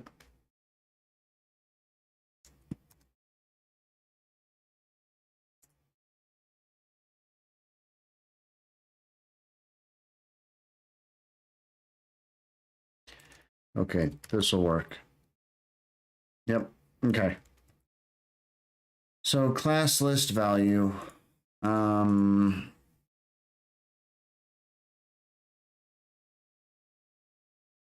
value equals message. So essentially I want it to reset,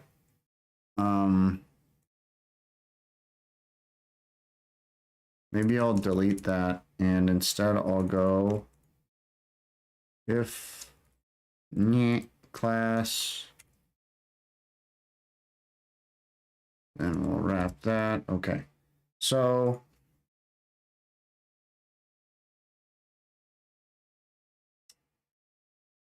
if class is provided, we go ahead and add it. It's either way we reset to the default message. This way, when I use it like I was planning, so if I go down here and set message, so all of these will reset it to the base class of message. Where's what I'm looking for? There it is. Okay. And then this one I can add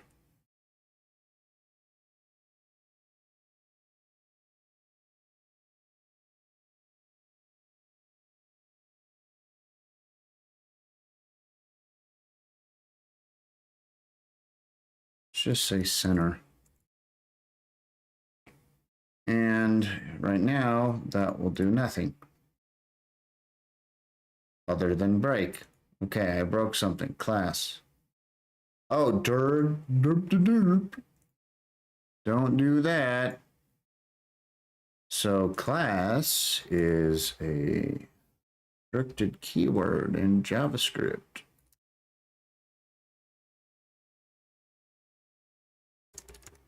Nope. Class name. So instead, if class name, we're going to add class name. That should work. Okay. And then I want to find it, and it's near the bottom. So, yeah, there it is. All right, let's delete that. Clear, refresh. There we go. So it should have class message center. All right, cool. And then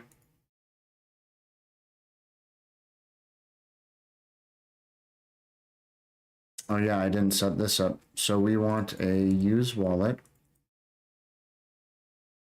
and a gen wallet.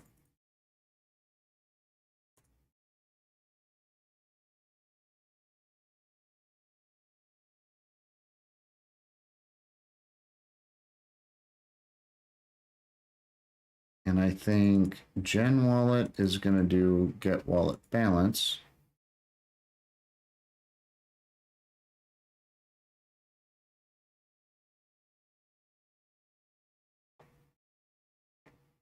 This might break, but I'll cross that bridge in a moment. So gen wallet will trigger that, which would create the wallet balance and whatnot if it doesn't exist, I believe.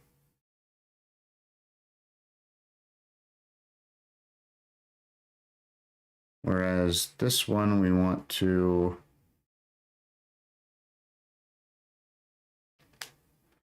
so use wallet.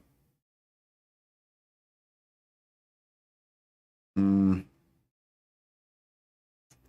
I'll be more specific and say add wallet by mnemonic. Okay. Which means I also need to create this. So let's go wherever get wallet is. Added. And right above it, I'm going to do a sync function.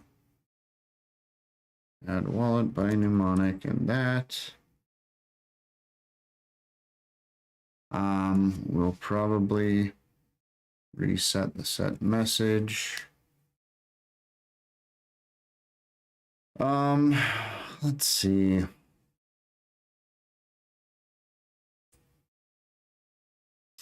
We need to set item. That's what I need.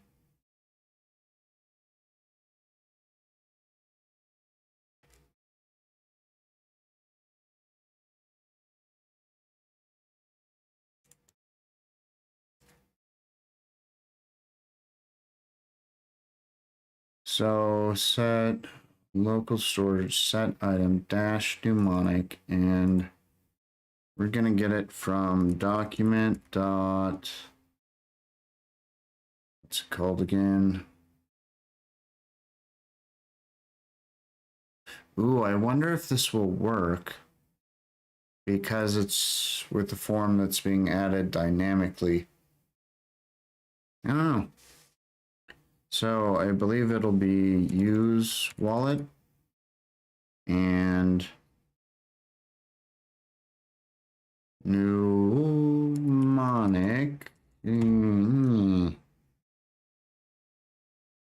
dot value.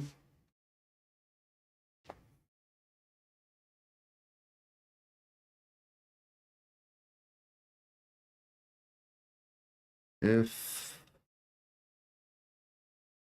document use wallet mnemonic.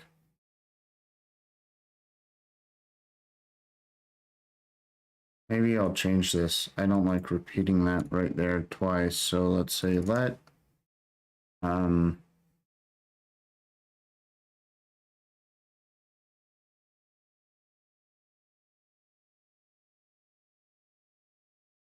equal that. If existing wallet, then we add it.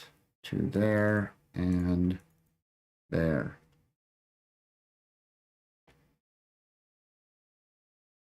And then I think we return get wallet balance. I think that'll work.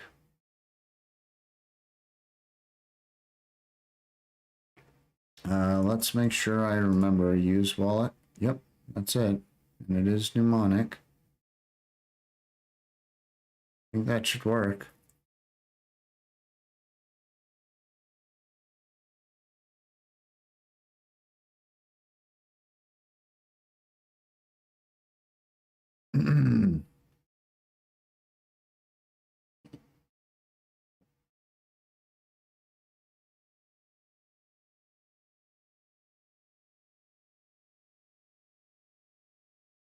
All right, that's that. Let's go into here.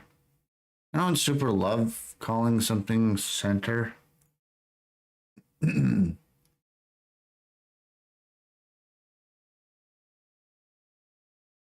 kind of, I don't know. Maybe I shouldn't care that much. I'm going to call it center for now. Maybe I'll change it. We'll see. But I want what? Align. Yeah, you probably want flex direction.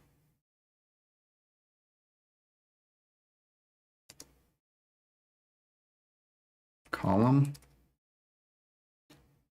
Actually, I think I'm going to want it like this. So center, flex direction. So center form. And then this is going to be align content center, I think. But it might actually be justify items center. I don't know. Let's see. Nope. Got it. Got it wrong. What is it? Or did I miss? I missed. What did I do wrong? There is dot center. It has dot center. But it's not showing the class. Did it not update? Ah, there we go. Well, it's something. It's interesting. That's for sure.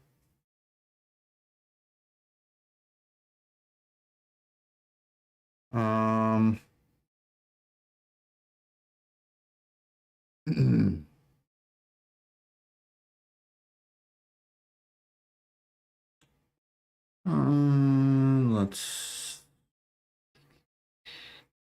What if I disable that? No, I don't like that better. And this is what's going on? It's kind of weird.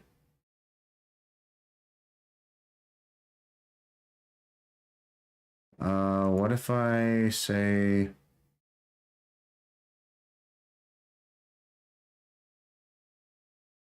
let's see what this does. Width 100%. Nothing, nada. What about here? Width 100%. Nope. Not a thing. All right.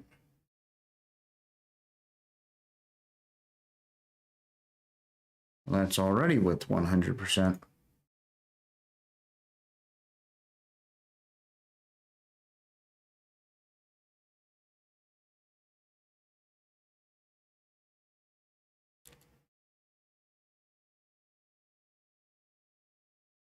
I thought I had styling on the message element, but maybe that's why. So display and flex. All right, that's something else. So center is clearly not what I wanted. What if I refresh? No, I don't. I want it on, say, message, display, flex, save, refresh. And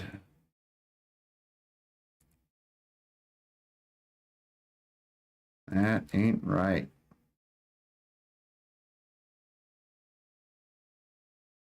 Okay. What do we got?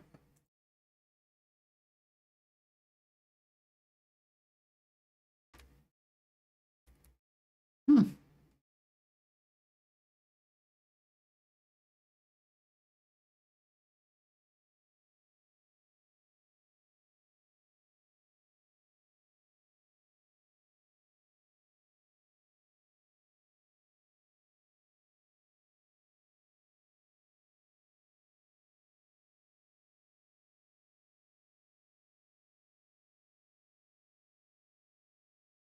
Hmm.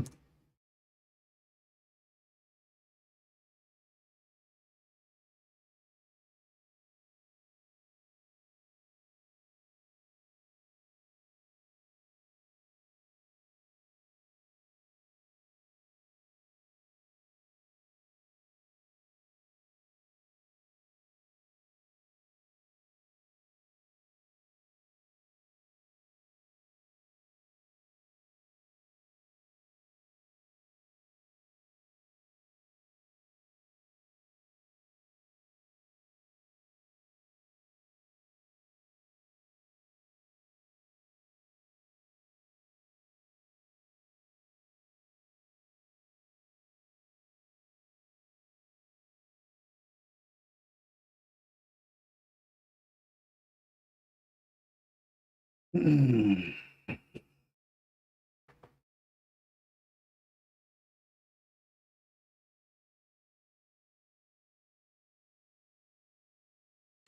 So body is full width. Main.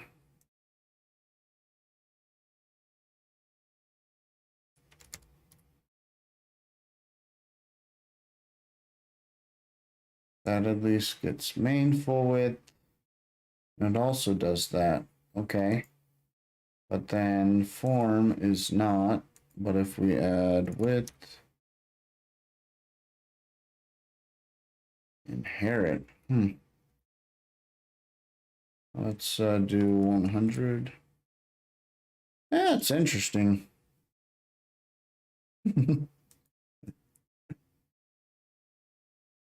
Oh, is that why max width? That's funny.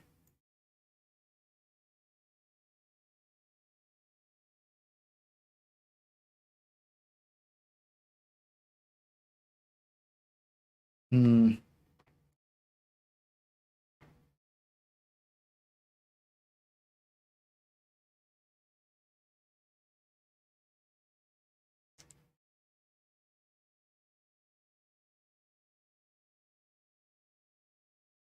So form is still not 100%, but it has a max width of 60. Yeah, I'm okay with that. I just want it wider than it's been. Um, so to do that, I had to set main to 100%. Do I have a main tag yet? I do. Okay. So main width 100%. Save. Let's refresh. Okay, and then let's go back to center. No, dot center. Come on. What the heck? Oh, derp regex. Uh, text align center. Whoa, missed a colon. All right. Well, that didn't work. Why didn't that work? You should be centered, shouldn't you? Oh, because it didn't refresh or something. There we go. Okay. That took longer than I would have liked it to. You I also don't like. I'm gonna say center input and max width auto. I don't know. Will that work? That didn't work.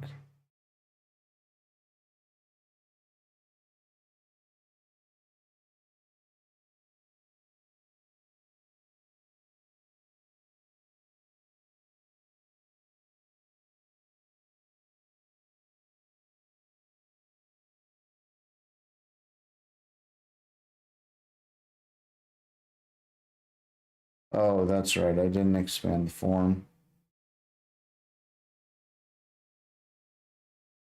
So form width 100% and max width. What, initial? Maybe let's try initial. I don't know if that'll work, but input that didn't even update, like partially updated. Okay, and I don't love that it's like half the size, so maybe line height. Okay, so input line height 2. I think for some reason this is taking a while to save, and so I'm refreshing before it's finished saving. That's what I suspect is happening. Okay. Then I think I also want to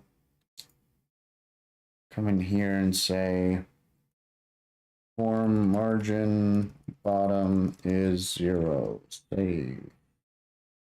Refresh. Yeah, that looks more even there. Okay. And we want a placeholder for, let's see, open wallet. So we're going to come here and say placeholder is equal to enter your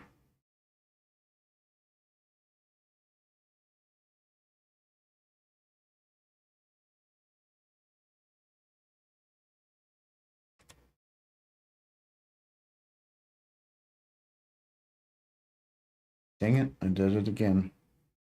To your seed phrase. Enter your testnet seed phrase.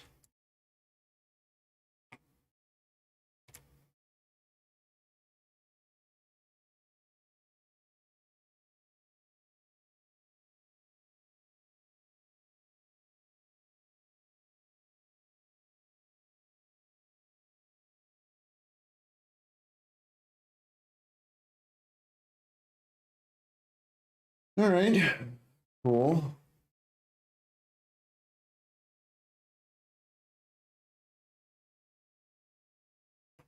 Ooh. Ooh. Some good neck pops. All right.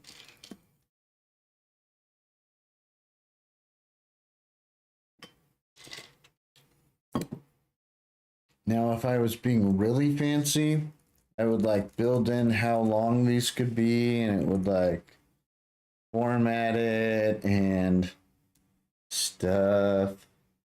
But I'm not being really fancy.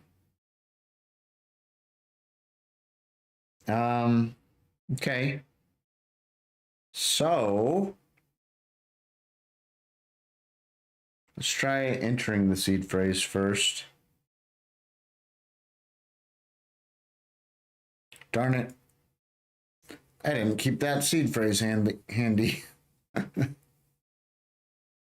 uh, ooh, that's really interesting. Why are there so many? That's odd. I don't know why there's so many of these.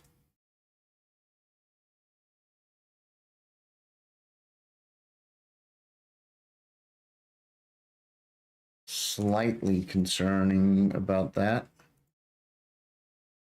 All right.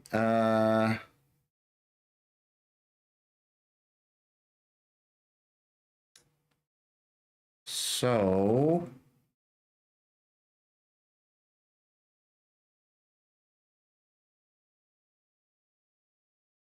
I guess we can try generate first. Ooh, that's fun. What's going on here? Flex direction column. All right, I guess I need to move the column onto message. Okay. Because of the way I reordered things. So that should fix that in the future.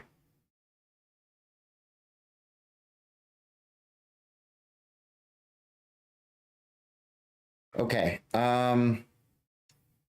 So we added the seed phrase. It is right here. We're gonna copy that. And I'm gonna rename, I guess rename it to old local mnemonic. And just gonna delete that local address and refresh. Sweet. Now, if I paste it in there, say open wallet. Sweet. I think that worked.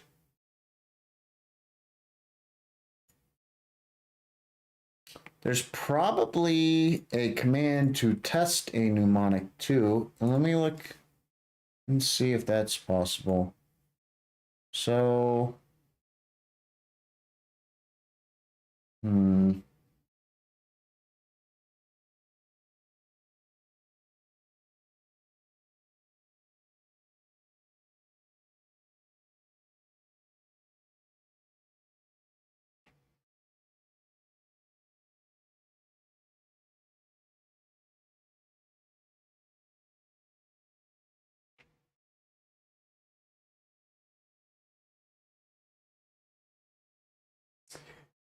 right, where would I find that?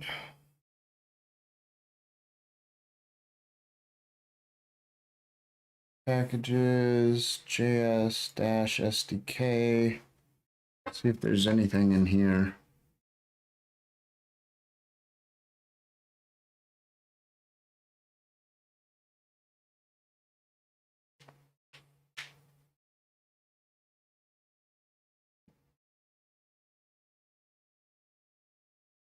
Maybe wallet lib.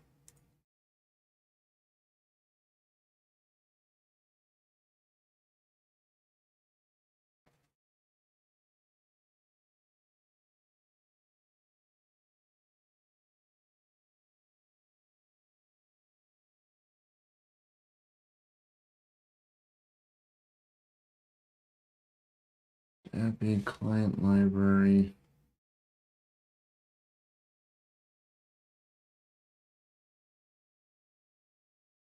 Let's take a look at dash dot wallet lib dot utils maybe dot def balance transaction categorize coin dash to defs fund wallet generate new mnemonic get bytes of hash method has props.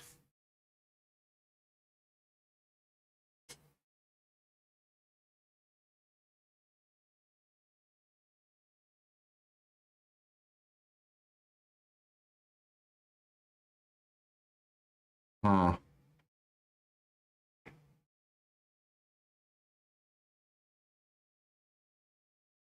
None of these look quite like they'll do what I'm thinking. I wonder if they're try wallet dot. It's not looking right. Let's check the Dash client. Dash client dot.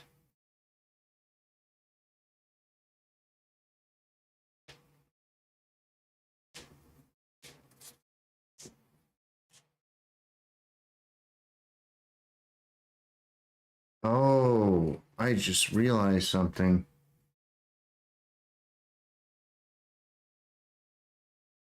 It might be generating a new wallet regardless based on how this works. So we get all the adapter information and mnemonic. If it's empty, we go into offline mode, and I think that automatically generates a new wallet. I don't know. We're not saving it though, so maybe it doesn't matter. I don't know. It's Dash client, wallet.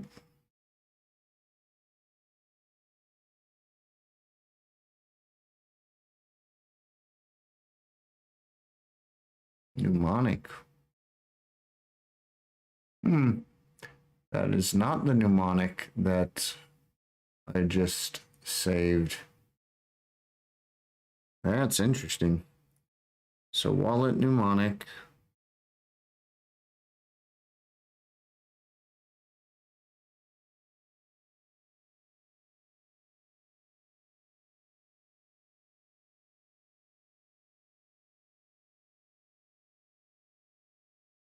Sweep wallet.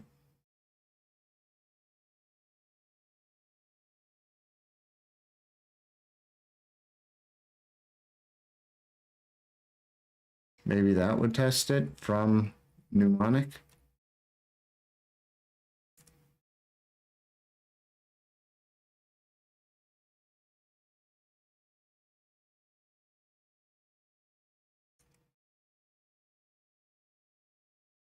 It actually looks like it wants a few more things, but I don't know what the other things are.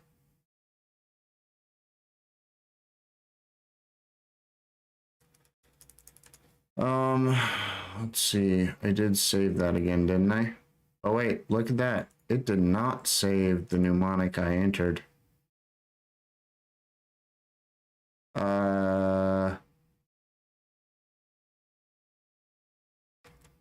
Okay, that's interesting. Let me search this.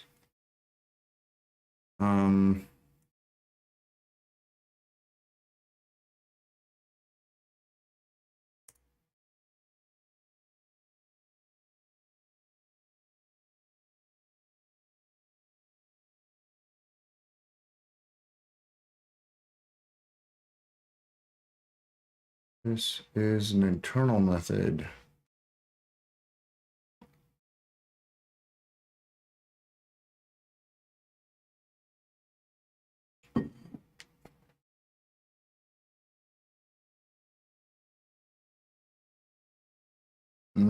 Interesting. Let's see, test mnemonic.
Oops.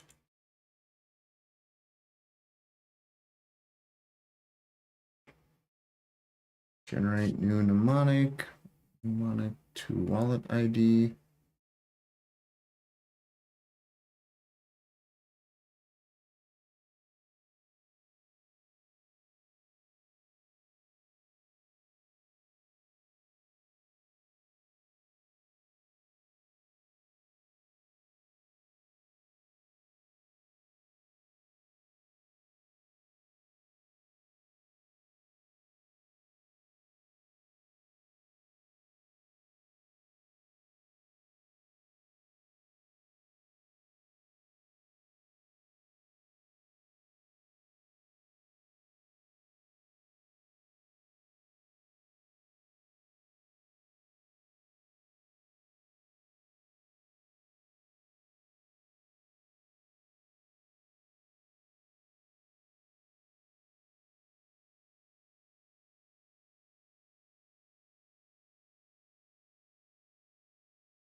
I'm gonna take a break real quick.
Apologies. Looks like I didn't beat the timer back. All right, let's see. Back here.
All right, let's see.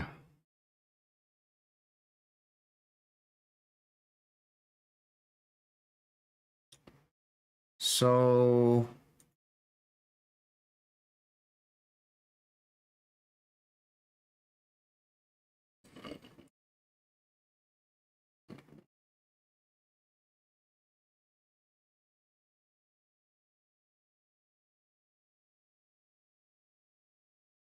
hmm.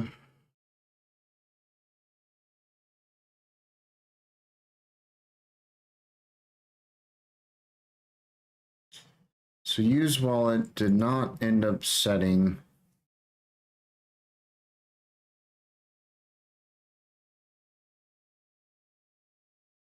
the local storage, and that's probably because, like I started to mention, we're already connected.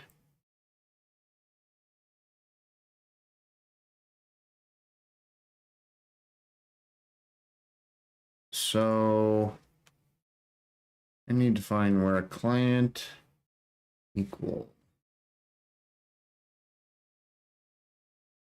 So init UI happens there. Oh. So maybe just like that work. Let's see what that does. So I save that. Let's clear that. I would like to figure out if there's a way to test the mnemonic to see if it's even valid. And to that point, I mean, like, if you enter a 3 or 4 words, that should be invalid automatically. So I'm wondering if there's a function to test that. So let's see. Delete and delete. And refresh. Let's clear and refresh one more time. All right. I guess it is still trying to do the get app stuff. Let me see if get apps, it is trying to access client. Or wait, maybe it's not. Okay, it is. So get apps, await get client. That's kind of pointless. I don't know.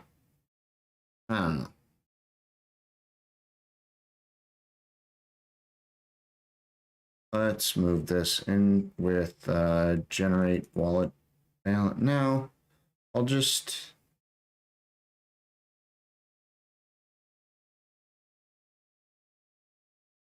Yeah, I think I will move it into get wallet balance. So essentially, unless we get to get wallet balance, we're not going to call that other stuff. So I'm going to add that at the bottom there. And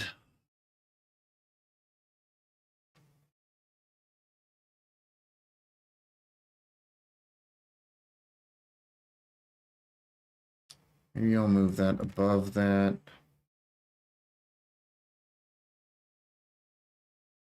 Okay. Save that and refresh. Gen wallet client contract ID. Should that be getting run?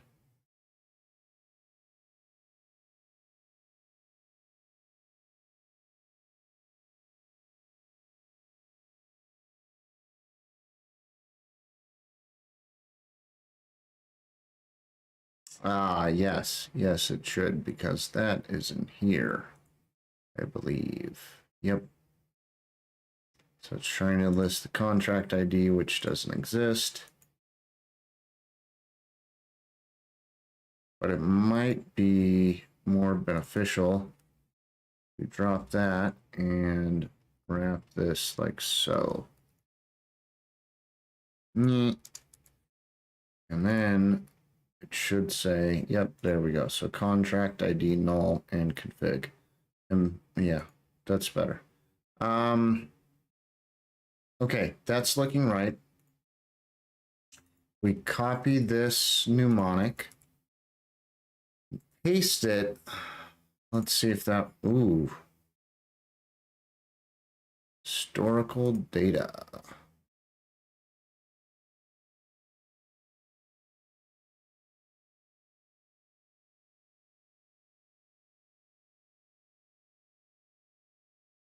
Oh wait, I have an idea.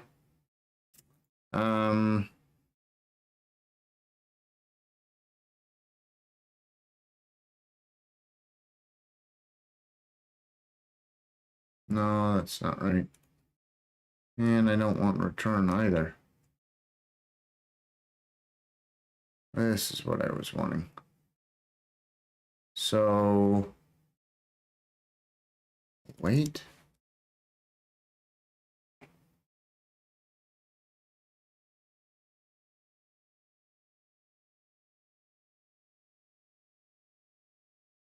Ah, that's right. Okay, so I don't want to return there at all. So add wallet mnemonic.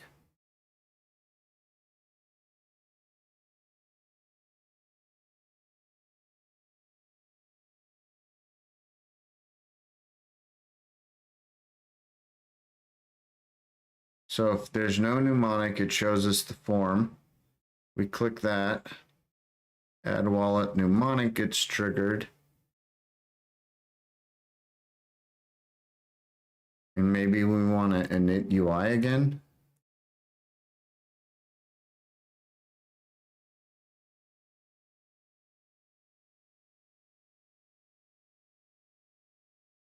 I think that might be what we want to do.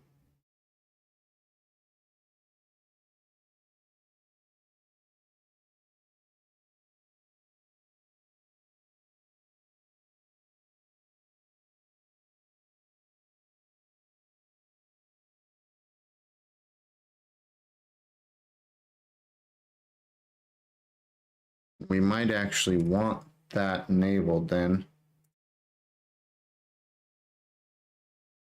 because it shouldn't get down here unless it's gotten past this, which then it should establish the wallet.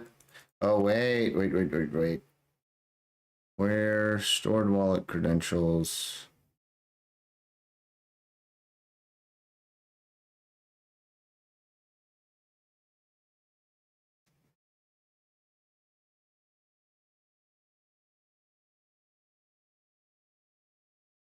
Okay, so I think I'm going to want to update this.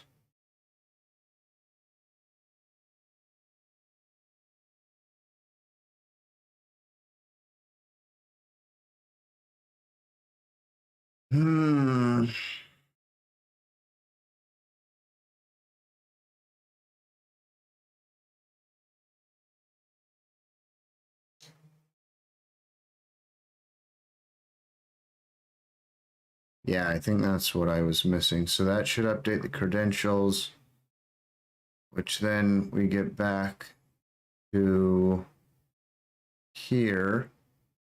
So it has the updated credentials. It connects the client. Client gets set. It gets to all this stuff. Tries to get wallet balance. Okay, I think this should work. So let's give this a refresh and a retry here. Oh, darn it. I did not mean to click in the window on the button. Okay, that's what I meant to do. Loaded too fast. I'm used to testnet. All right. So doesn't look like it added because of that error. So there is an error. Gonna have to figure that out.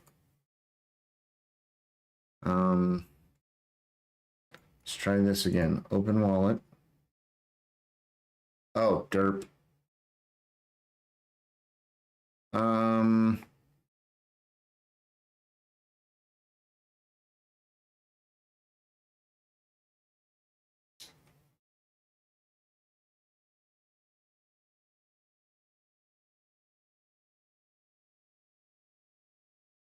So down here, and then we're gonna do init.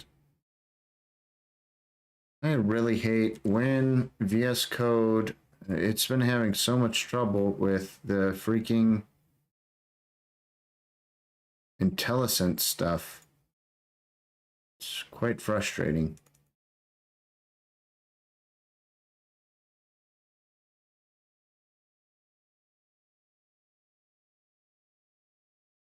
Okay, so return await UI. I don't know if we don't need return. Okay, so init UI, and all right. And let's try this again, refresh. So we paste that. Open wallet. That didn't work. Use wallet submit, gen wallet client. Okay. Mnemonic null. Stored wallet client options. Stored wallet client options.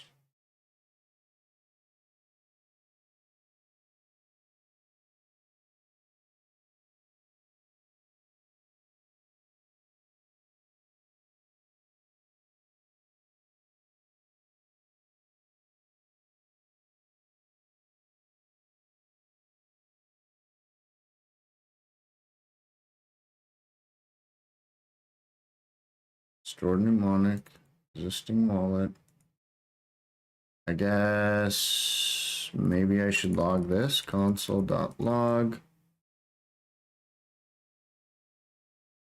Add wallet mnemonic and existing wallet.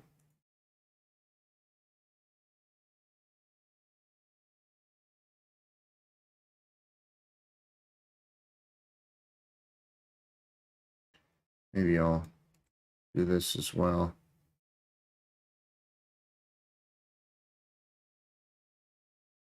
All right. Clear, refresh.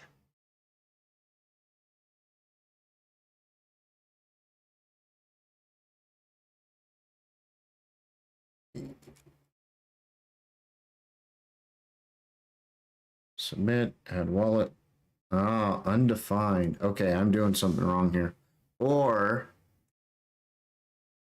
well, okay, I was thinking about this originally and then I kind of moved on from it and forgot.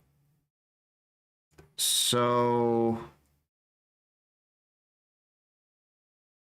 I was afraid this might not work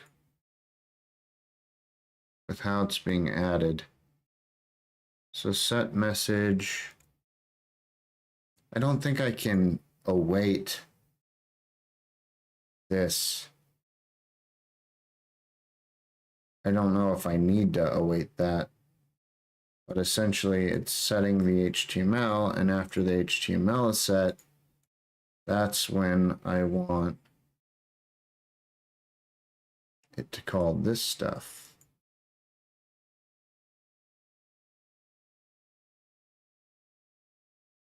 But I think it's not registering that.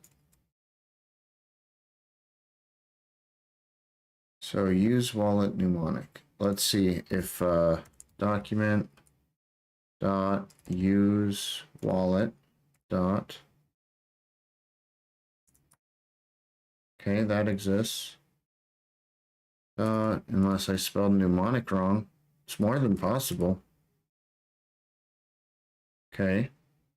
Dot value. That worked. Ish. Let's see if I spelled it wrong, maybe. Use wallet mnemonic. Go back up to here. And document use wallet. Looks right. Think.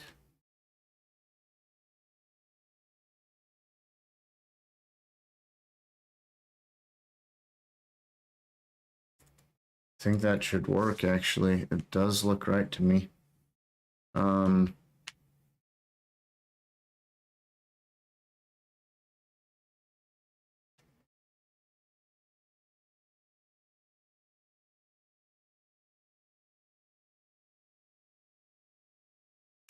Could try to do event.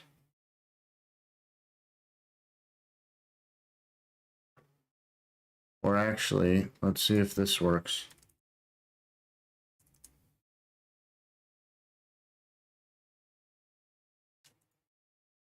So event.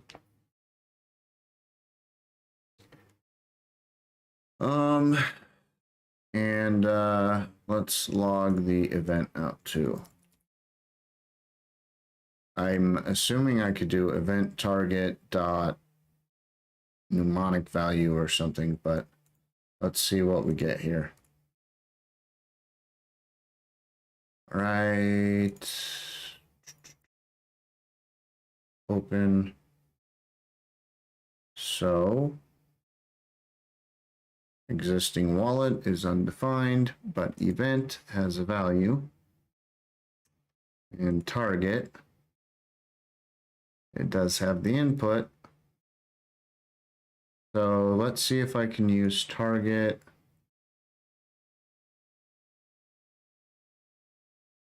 Okay, let's see if I can use that. So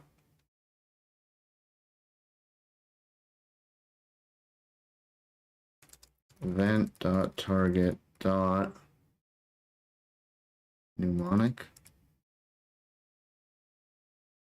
value. All right, let's see what that does. Fresh, copy, open. Hey, look at that. All right, that's odd. So document is not updating or something. Whoops, didn't mean to do that. That ain't working for some reason. But I think this will. So if I move this here, I say event, target, mnemonic, and the value. Maybe it's also one of the question marks I was adding was actually breaking things, but let's see if this works now. Save. I'm going to delete event because existing wallet should be working now. So let's copy that again, clear, refresh, open. Hey, look at that. But, oh yeah, look at that. It did start the new one. Okay. And if we do Dash client dot wallet dot, was it mnemonic? That's right. There's the mnemonic. Okay. So for some reason it wasn't liking the document version. Even I guess it's because it's dynamically added or something. I don't know if I need to wait longer or something or wait till ready. And it's been a while. I used to know those things. It's in my brain somewhere. Okay, so now you can set the mnemonic you want to use.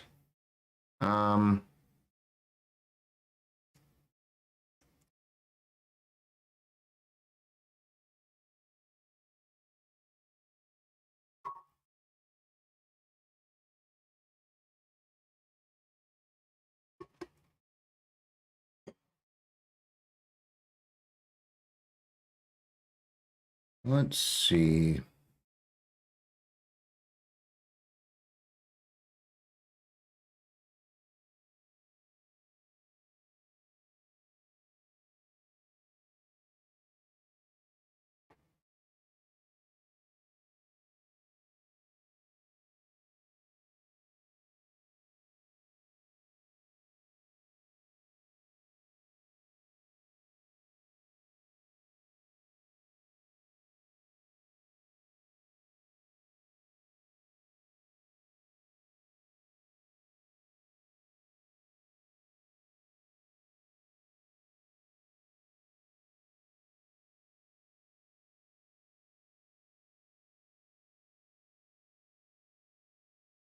Um,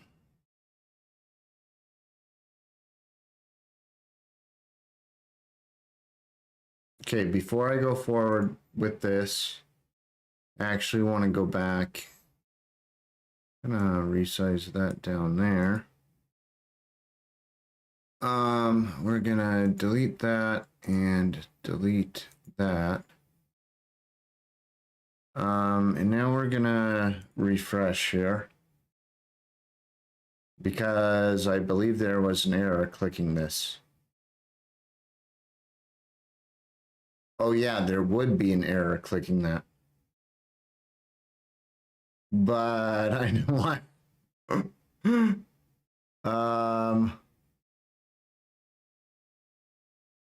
Huh. Tricky.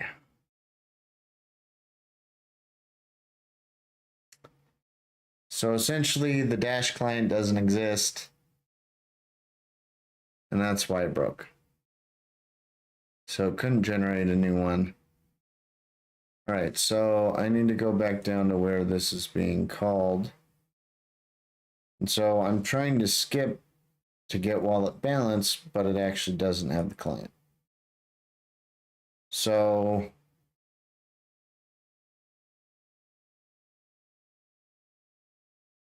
but if I just call init UI,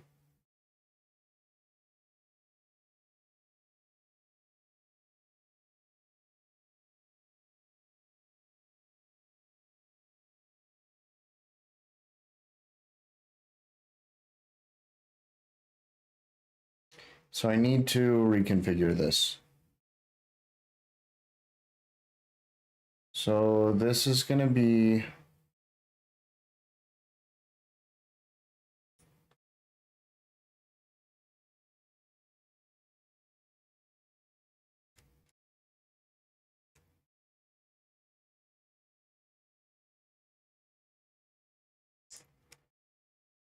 init UI. No, I do want that down there. What do I want?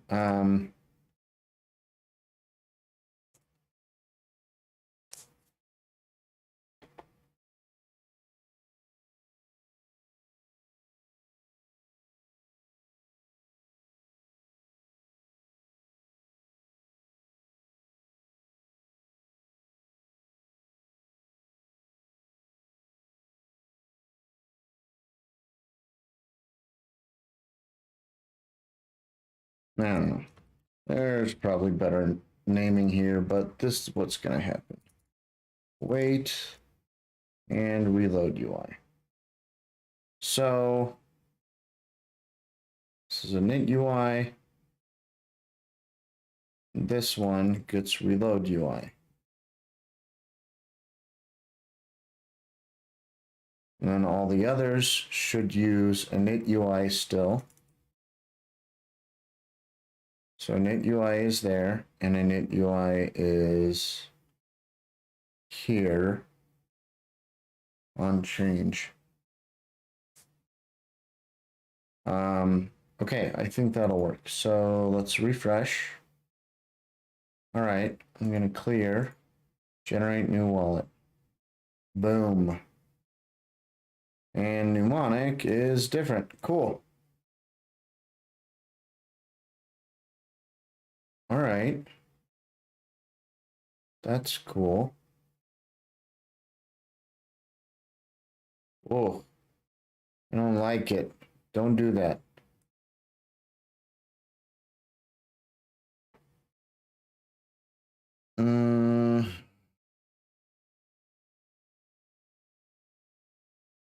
That's very glitchy. I don't like that. Don't freak out like that, browser. It's not cool. All right, so, it is interesting that it keeps adding extra wallet underscore things. Let's see, wallet.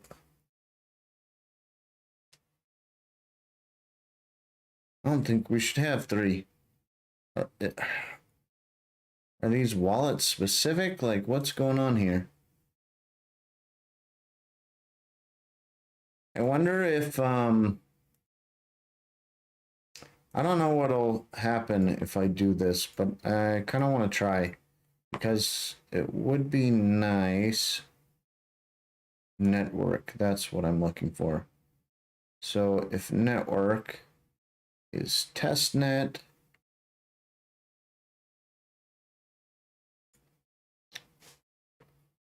otherwise I'm going to set network to local. This might break things. I don't know. But if it doesn't, and when you're looking at like this, it says chains localnet, that would be nice. So yeah, I'm gonna try that. See what happens. Do some damage. Hey, it did some damage. Invalid network, local net. Okay, fine. Be that way.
That might get me to a decent place. Dash core lib networks. I wonder if I can do dash dot core dot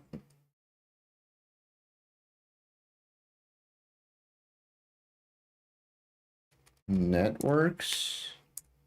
What's this got? Default network, mainnet, disable reg test probably, enable reg test, get.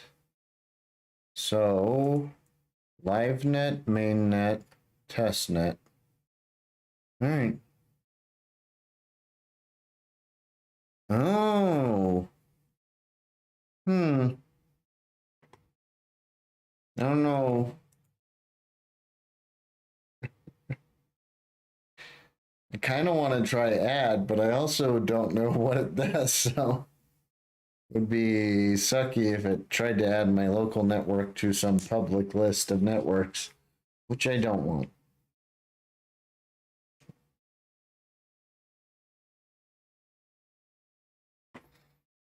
Add network. We'll add a custom network. The name of the network. The alias name of the network. The public key hash prefix. Oh, that's a lot of stuff I don't want to find.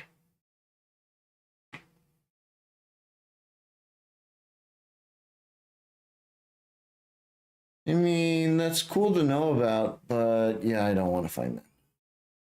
I'm not doing that. Never mind. Bye-bye. So long. Farewell. Okay, so not localnet. I'm okay with that.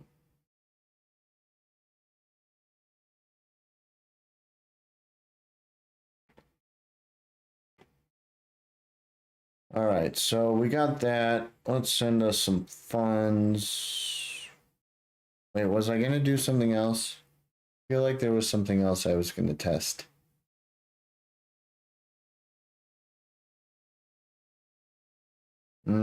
I can't think of it. I'm just gonna send some funds here.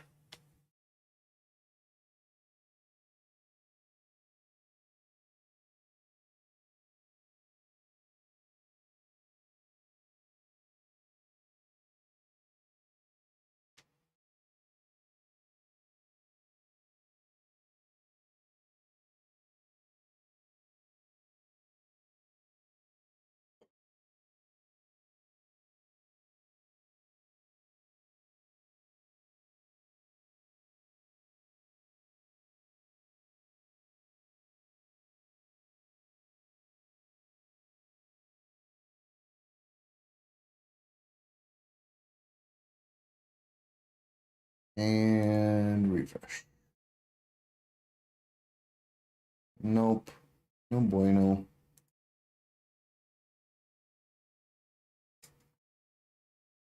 Do.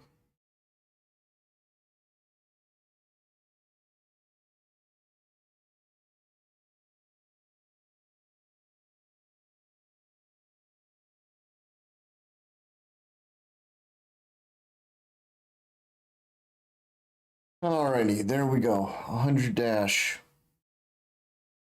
So we're back here. This was failing. Let's see if it fails. Don't do it. Oh, good. I'm like, don't freaking fail, man. Gonna be annoyed. All right. This looks so good.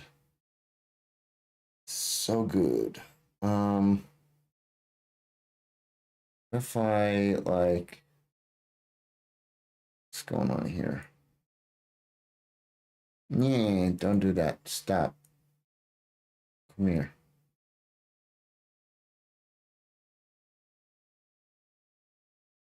Um,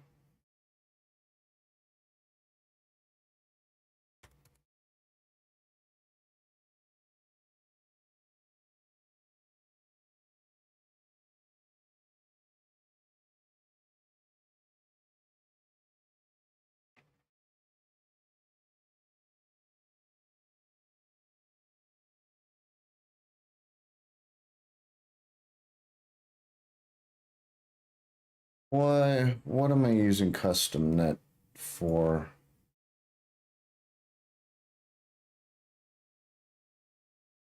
So get element by ID custom net class list remove.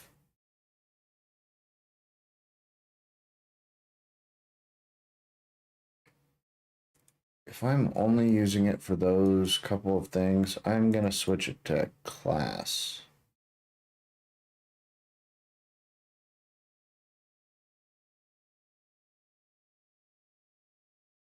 And I might rename it. So, yeah, maybe I won't.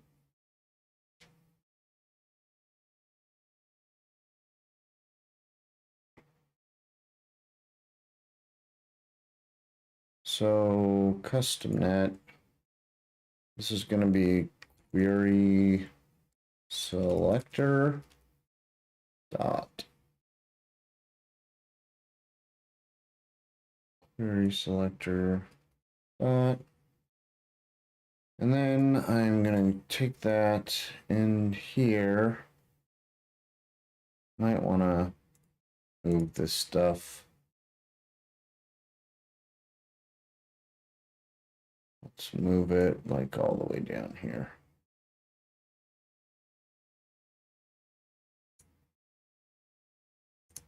Not that. Nope, not that. So custom net is flex direction column. Yeah. Column. Oh my gosh. Can't type. My keyboard off position or something. All right. Sure. Blame the keyboard. I will blame the keyboard. You don't know me. All right.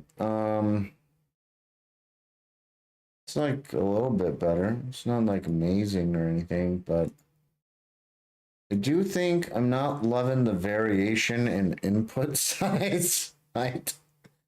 So I might come to the input and set its height so it's not so much variation. So let's say height is, say, 2 rem. See what that does. Let's do 3. I don't hate that. Yeah, I'm okay with 3. And now they're all kind of 3, which I'm more okay with. I don't like that some of the forms have the button and stuff the same size, and then other forms have the button and input different sizes. I'm a little confused here. Why is that happening?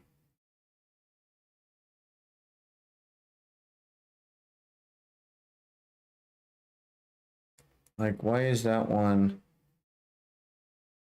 So because it's in a field set?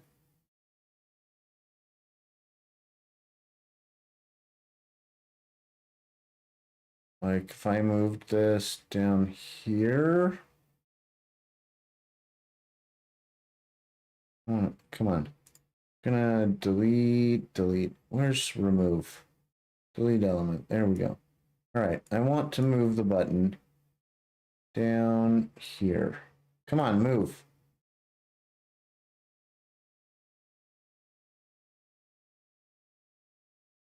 You're mean, button. Just move. Perfect. Exactly where I didn't want it. Oh my gosh. You're really annoying, button.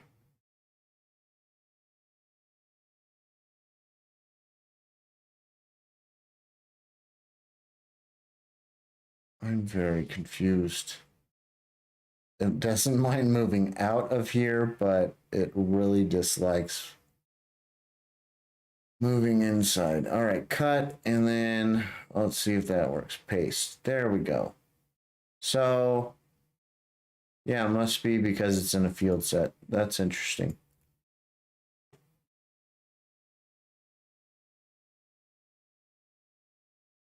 Wait, did all of them just get bigger? What just happened?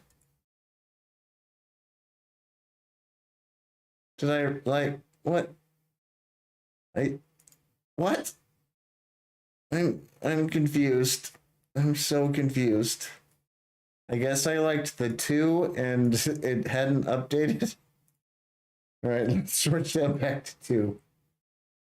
And then see if I can be a little tricky and what is that? Register username form. So let's see if we can add a field set and see if it maxes out the thingamajigger. All right, let's see. No? What the heck? I'm so confused. Uh, let's refresh a second time because that.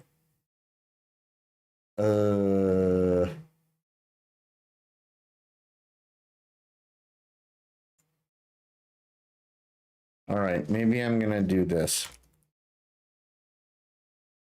Call and class equals all. All right, and flex direction. So I'm gonna add a new one and say row, and I'm gonna add another one and say call. And then I'm gonna do that and do this and swap it to row. Okay. So, and come down here. Custom net is not going to need that anymore. All right. And refresh. Okay. There we go. That's more like what I was expecting.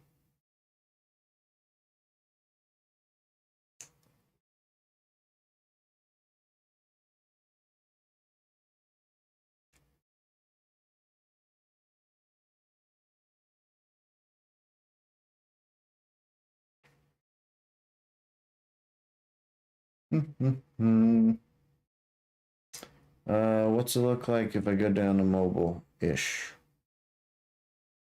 Other than actually looks better. I mean, at least width-wise. All right. Let's see.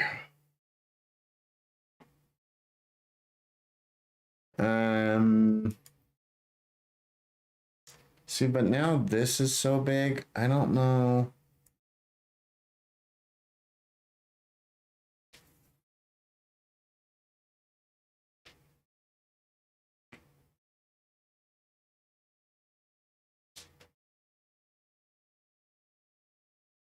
I don't love. I'd like to collapse this somehow, but I don't know how I want to do it yet. Like maybe I could just remove the button or minimize the button. I don't know. I don't know.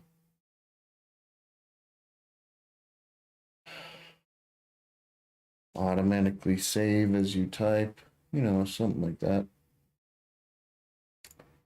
So I'm on my local network. So let's just do that.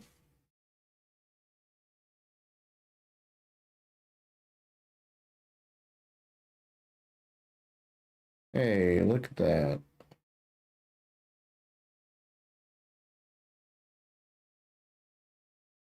Interesting.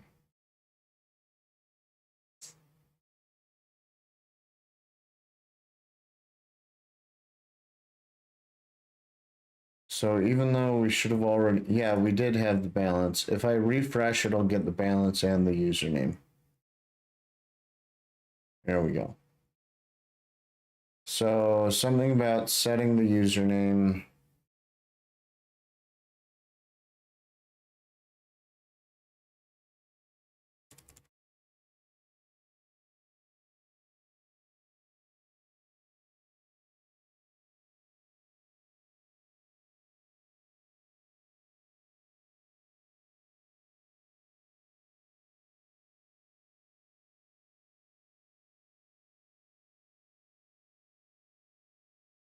Stored username. This is where it happens.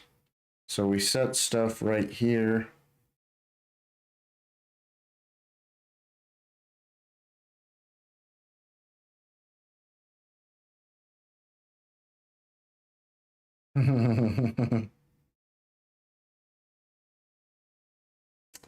I wonder if instead of doing this way, let's see.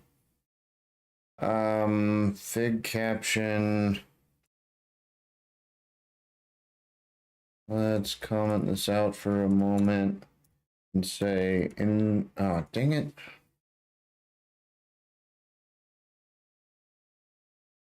My IntelliSense breaking all of my autocomplete stuff is really freaking annoying.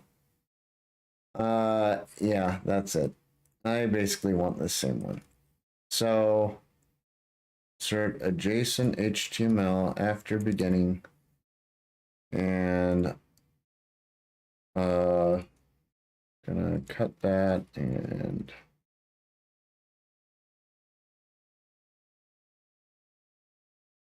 that. I think that. But since it's one line, I might do that. Okay, let's see if that works. Of course, I just made a username. Let's refresh. All right, I know what I want to do. So we've got this new account funded, and we added a username.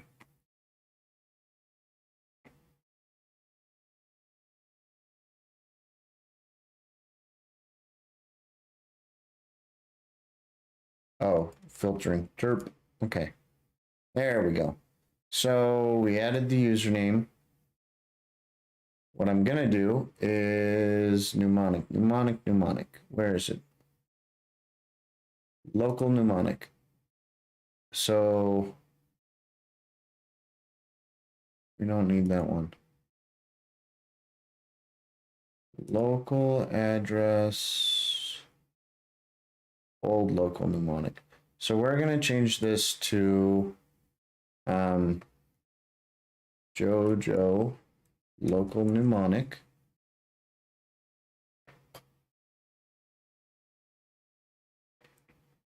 And I'm gonna swap back to this one. I want to make sure things are working still, so I'm gonna refresh.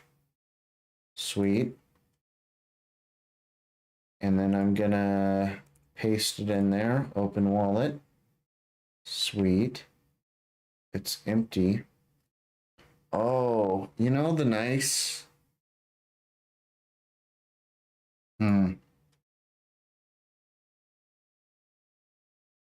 All right, instead of this, I don't know. I'll go ahead and just send some right now. What I was thinking is I want to test wallets sending between two accounts anyways, but I'd rather just get this user set up as well, which I'm going to need that dash in here, and once the dash comes through, I'll be able to verify this username, and then that's out of the way.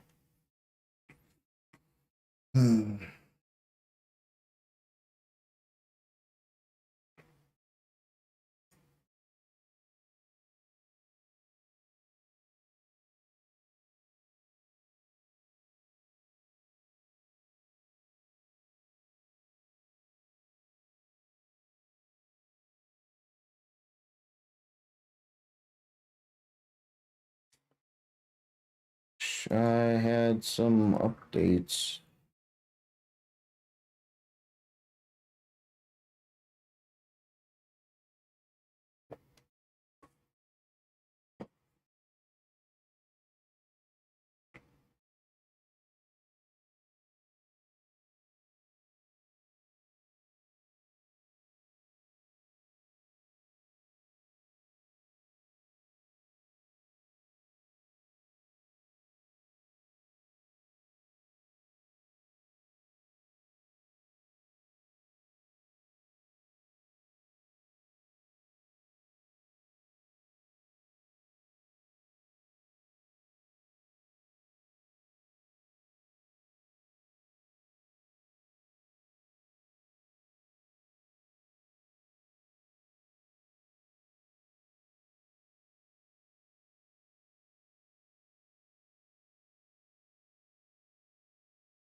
And refresh. Come on. What? That's weird. Usually doesn't take this long. That's a little bit odd. There we go. That took longer than I anticipated. All right, so we've got D100 right there. Generate identity. Cool. Still got the balance.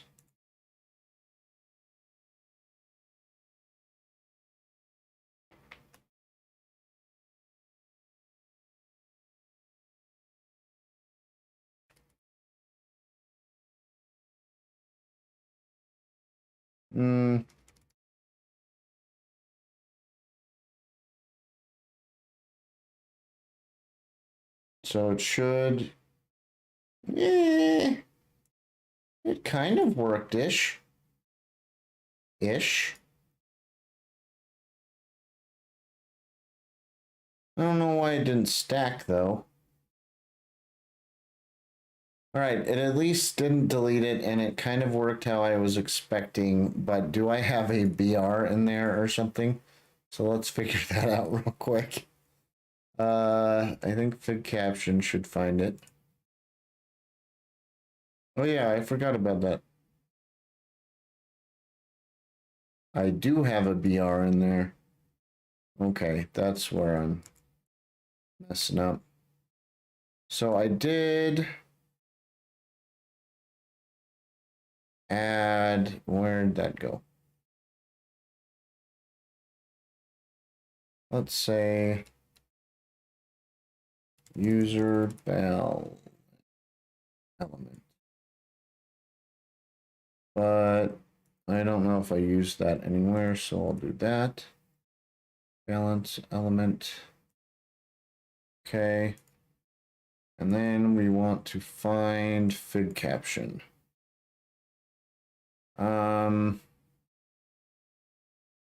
So find Fig Caption. This one can be that. And this one can be this. All right. And there we go. Sweet. All right. That should work.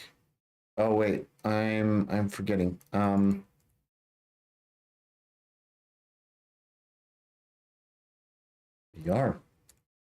Now it should be on a different line. Suppose I could also just do a like div or something. That might be smart. I don't know.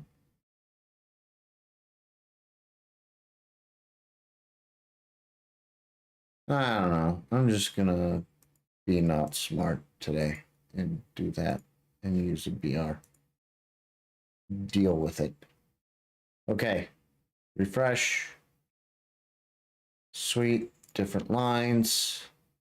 Gives us our address. Maybe we'll add a little label on top of that. So that's being added to the header, and I think we had this for it. So let's find our address element is address. We could probably relatively safely do this. And gonna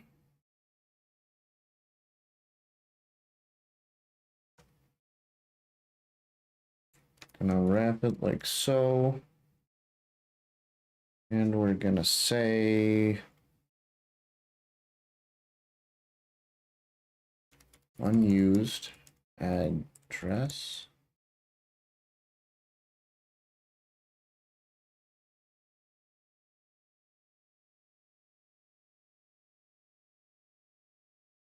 Okay, and resize.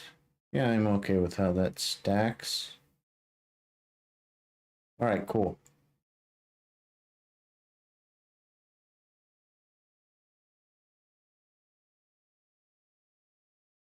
But maybe I will do div and div.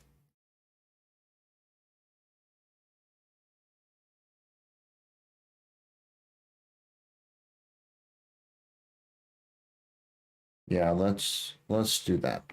So unused address, not the Jojo byte. Got that much dash. Let's do one more thing.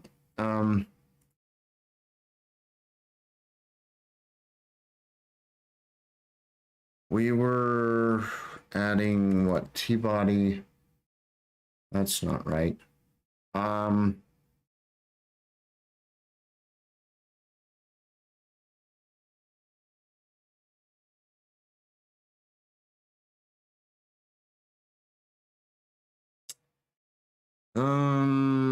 What am I thinking of?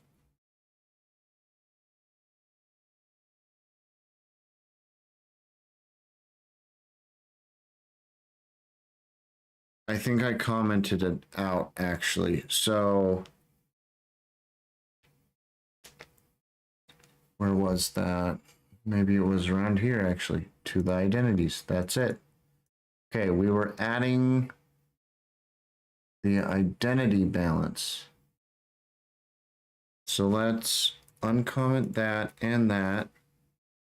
Gonna add user balance element and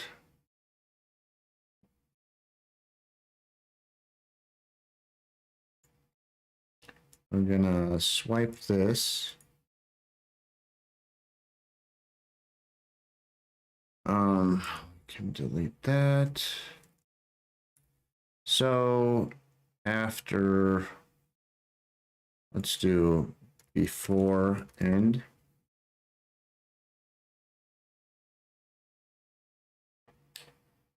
And I don't know what this is gonna do. This probably isn't gonna look good. But I'm gonna add a BR before here. So if we get identities, we're going to add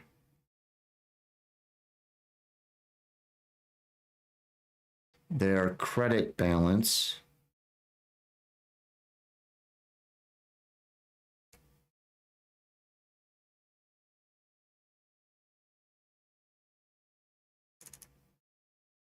Like so. Is there a good symbol to represent credits?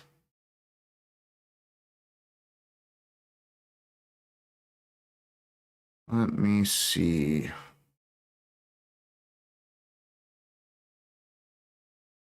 Guess there's a credit card. It's better than nothing right now.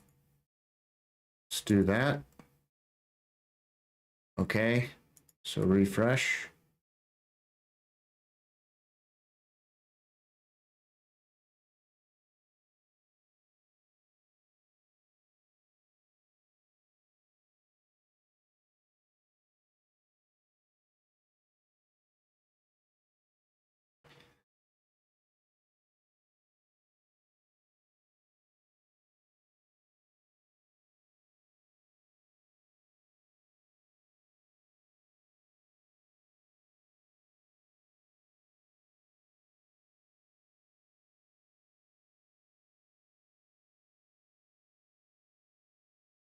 All right, I think that works.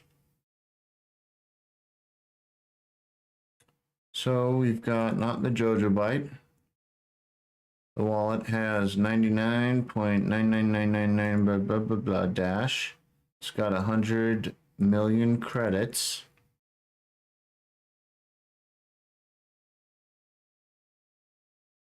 Okay, cool. No real errors. I'm gonna clear this. Generate contract. Cool. Ah, that's what I was working on when my stream and VS Code went down. I'm not liking how much space there is here. Why is that happening? Ooh, that's weird. Why is it?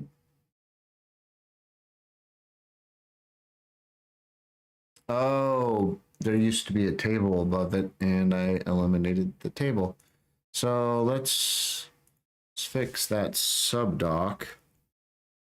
Subdoc. Don't need this anymore. I'll delete that. All right. And refresh. All right. Now let's make sure that it's working correctly.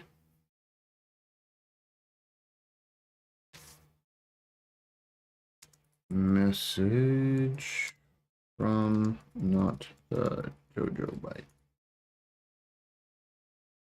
Okay, cool. That worked. And we've got our little delete button. I don't know if that works. That's where things broke down. I suspect though, So we've got remove doc. Let's see if we ever implemented the other stuff we might need. Remove doc. We did not.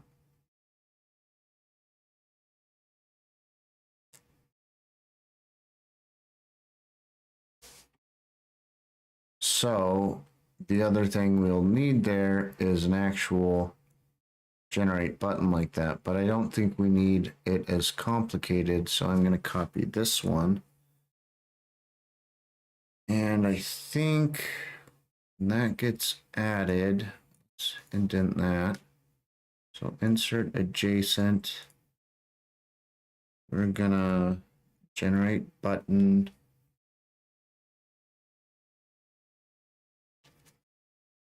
So table docs tbody.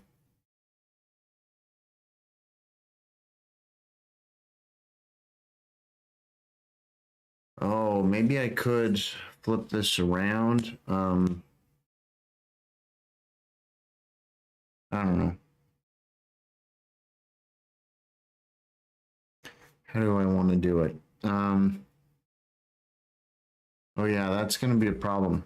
Everything I've been doing so far has been in forms, but when I have multiple forms with the name remove doc, that's going to be problematic. I don't know if this is going to quite work. Let me see. So generate button function. Form name. Add button handler.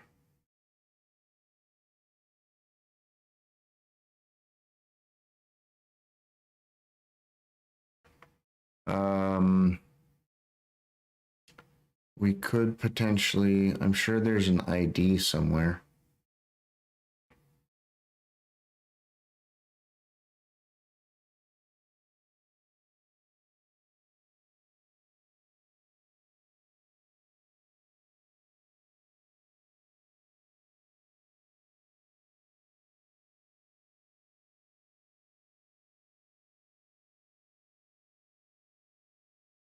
Oh, actually, I'm adding it as a hidden element. Let's see if that's actually getting added. Ah, it is. But that's not right. What's going on there? Why would that happen? Let's see what that does.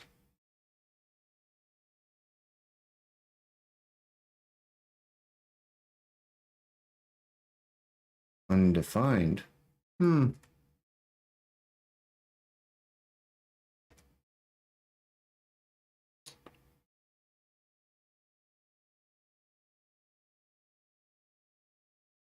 So it kind of worked in this location, but let's find the other remove doc real quick. Oh wait, I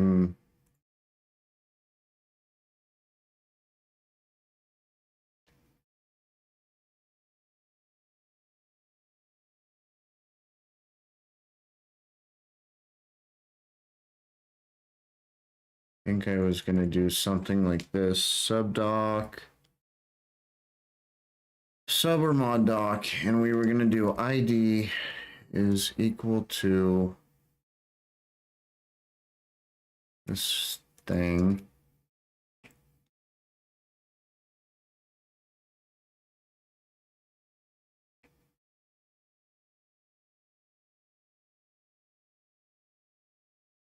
I'm gonna have to switch how I was thinking of this. And message was gonna be null, I think, something like that. Or I'll do false for now. So message is undefined.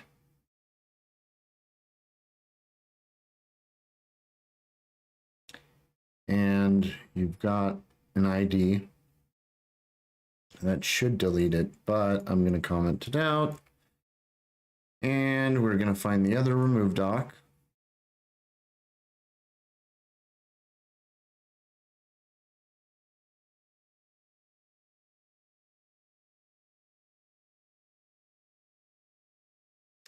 Doesn't look like we need to wrap it for this. So I think I can do that.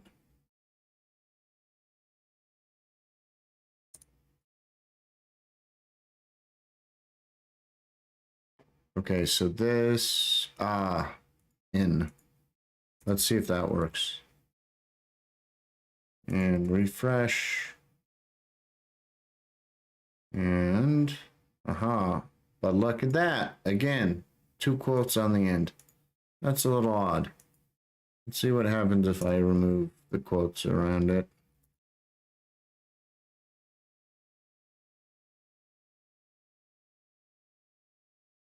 Huh.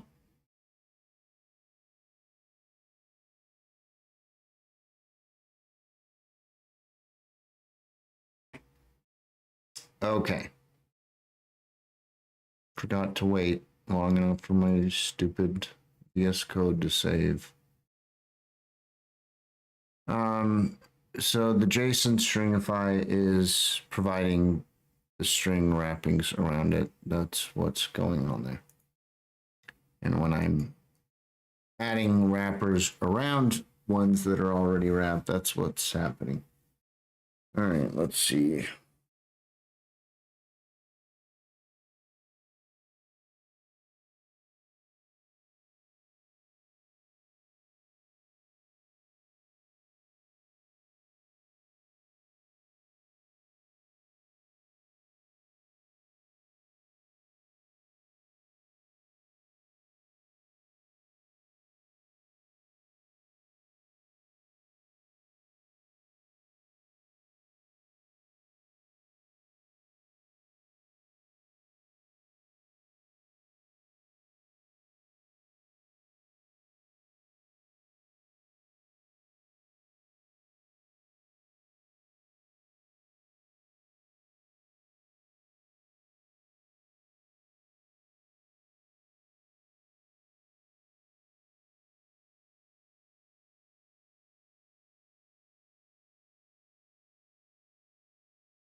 Hmm.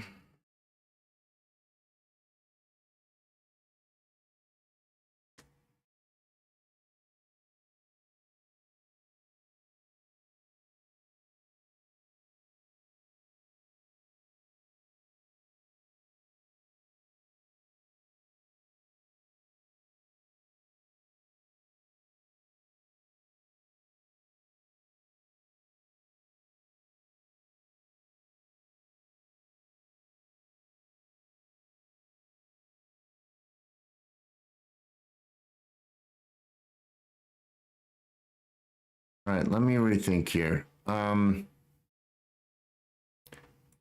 generate button wrapper is basically just adding on submit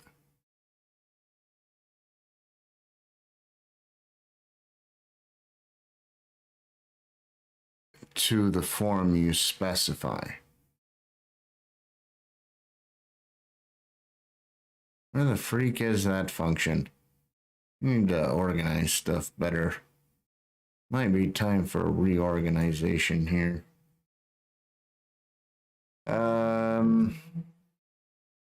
Generate button. There we go.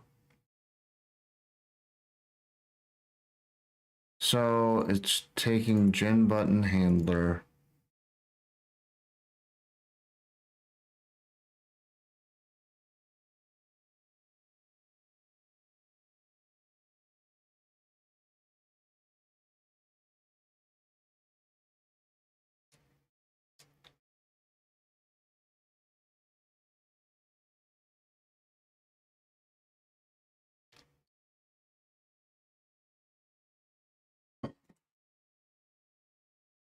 So what I'm wondering is if it just makes more sense to do a query selector all for all forms.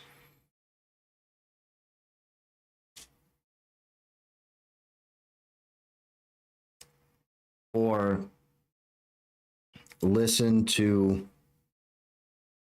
all submit events for the page and see what the name is and then target things rather than adding individual handlers for every single form. Just add one handler that kind of intelligently selects which thing you're trying to do.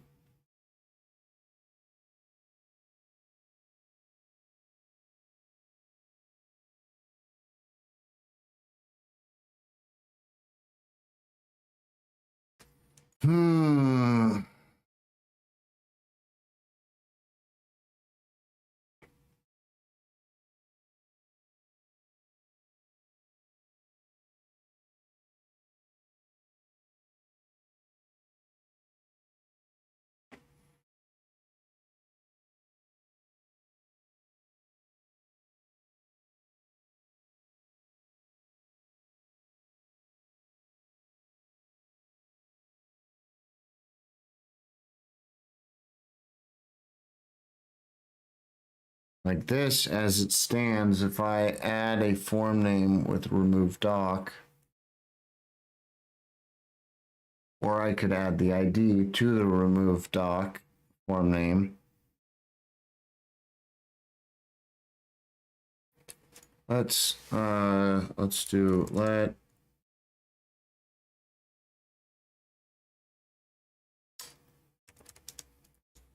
equals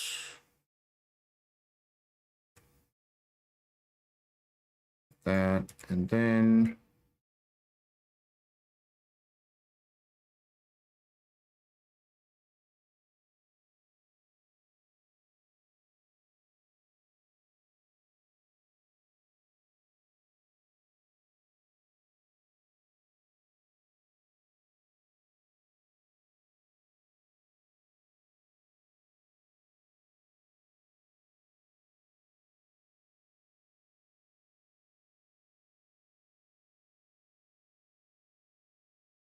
so I'm wondering if I can do this.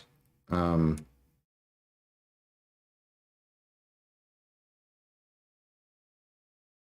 if it's going to have the quotes in it still. Guess I'll find out. All right, let's give that a shot and refresh.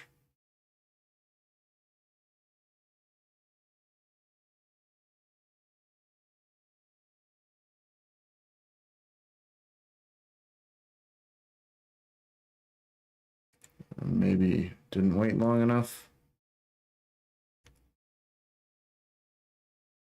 No, oh, derp. There's two places I need to do that in. Take it, this is only one. All right, so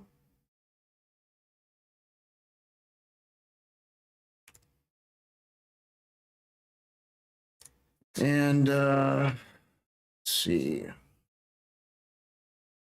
Oh wait.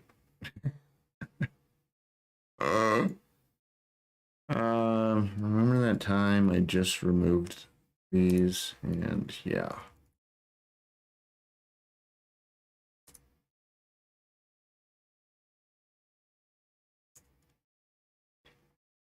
So now I need let did equal that. So let's try that. I think that'll do it. All right. Clear, refresh.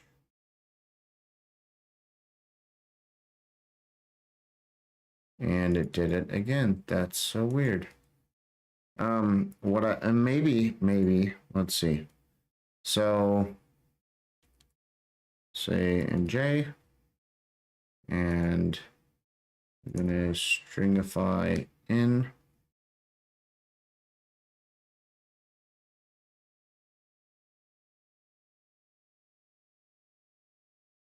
I wonder, maybe I can do n.toString. Let's see if that, or I mean to JSON. Let's see if that works. And I might log that. So console dot log docs nj. Nope, not that. Did is not defined. Derp to derp.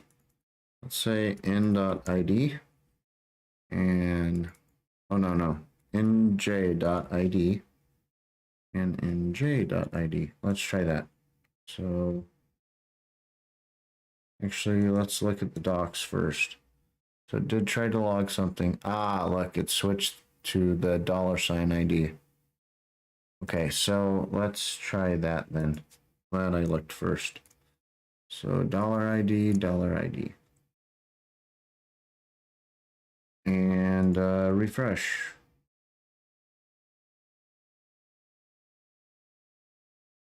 Okay, and if we look at it now, if we inspect it, okay. So converting that main part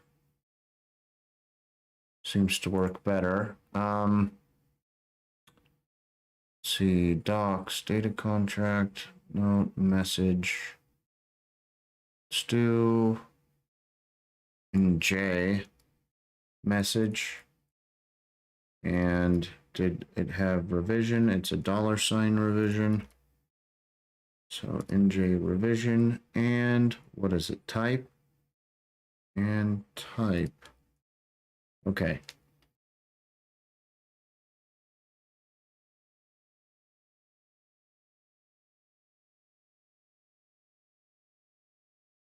So I'm okay removing that.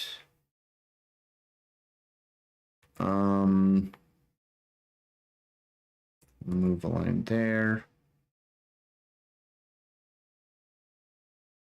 I'm gonna copy all of those and drop down to the other remove doc.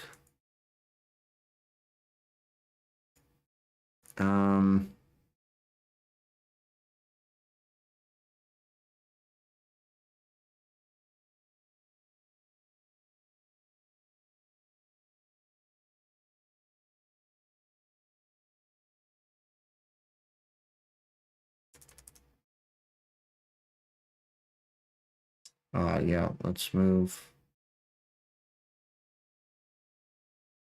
Let's do EDJ to JSON, and we'll do EDJ. Probably don't need that.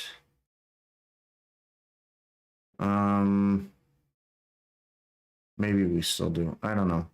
Maybe I'll regret that. So let's pretend that and $. this, and that was a $sign too. Yeah. Okay, and this gets shortened to that. And then we do dot.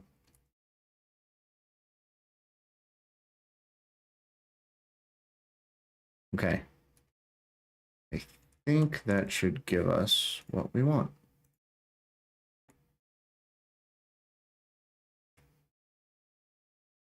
So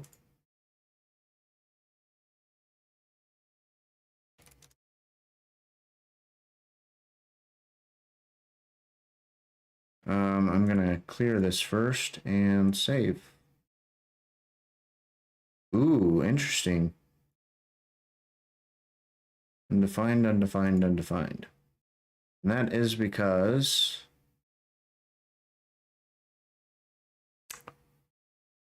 transitions 0, AD type, entropy.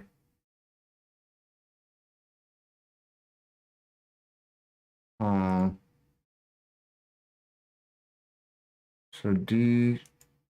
Oh.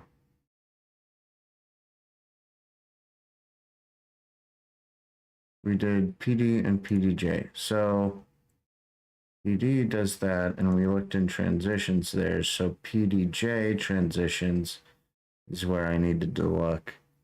Not. But wait, it doesn't actually have the revision in there, does it? So I need transition 0.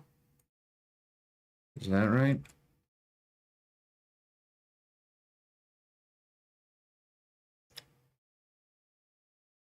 Can I do that? Maybe that'll work. So to JSON. Well, no, I want it logged so that I can keep track of it. Let PDT equal PDJ. So we're going to go and replace all of these.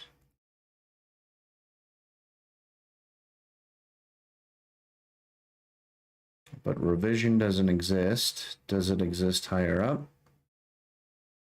Signature, all that, type. So revision or pending. Okay, that's fine. So if that revision doesn't exist, it's going to do pending. Maybe I shouldn't say pending. Maybe I should say processing. I don't know.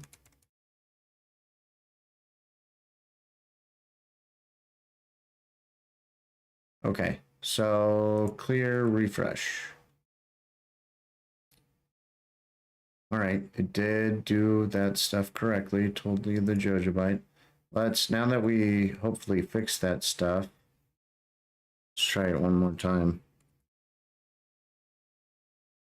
and see if it shows correctly. Note processing one more time. Cool. All right, that's what I was hoping for. And if we refresh one more time, all right. So now we have 3 of these buttons. Each one has a unique ID.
Alrighty.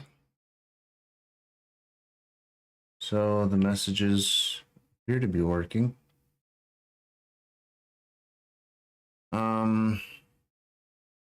We want to test those buttons, but they're not going to work yet.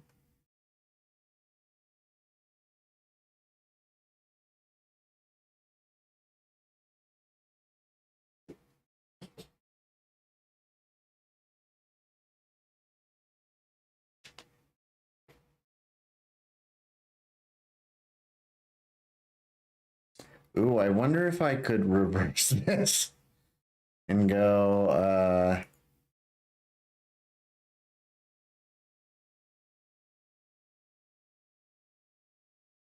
like something like this. So document dot query selector.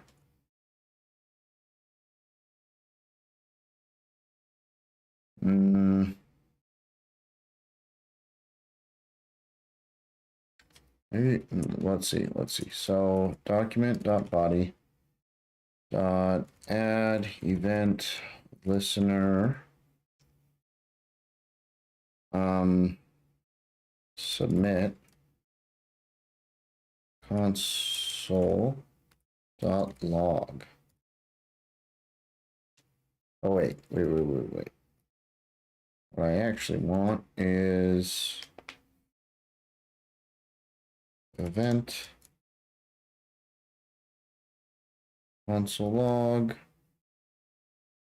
submit form.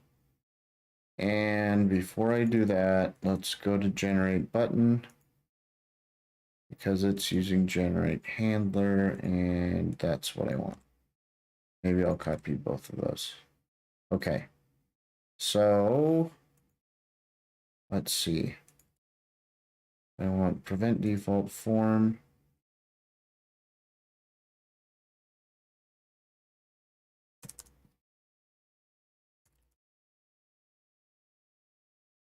So submit form event.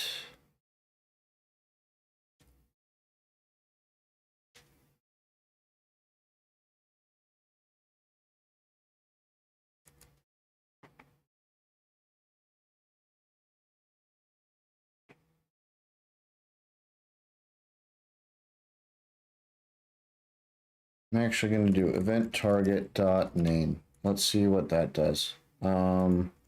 Refresh. Actually, I probably didn't wait long enough. Let's refresh again. Okay, so click. That didn't do what I wanted. Literally, that's oh, I know why. Derp D derp. Okay, let's cut that. So init UI, we want this here, I think. Maybe. Let's see if that works. So wait for it to save and refresh. Will work now. Aha! Submit form, remove doc. What happens if I click this? Uh-oh. Did it anyways. I guess that's okay. But did it do both of them? So submit doc, submit form, sub doc, submit form, remove doc. Okay, so what I was thinking when I started making this was something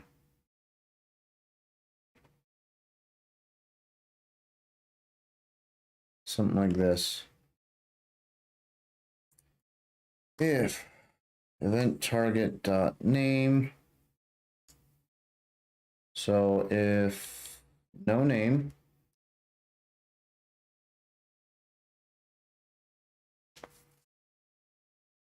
then we assume remove doc. So then I can come down here and instead of specifying this name, we remove that.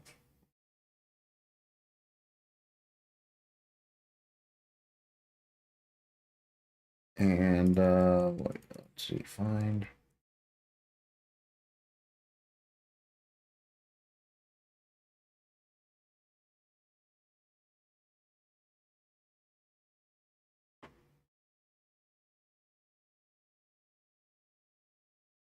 Okay, and I think I can delete that. Remove doc. Okay, so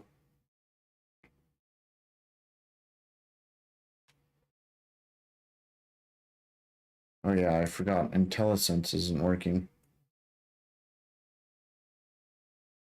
So I want, dang it, let me undo that. I want this. Copy, redo. I want sub or mod doc ID. I don't need to stringify that anymore. I'm going to say, oh wait, if there's no event target name and there is event.target. Oh wait, did I call it ID? I might want to change that. That's going to conflict. So I'll call this doc ID.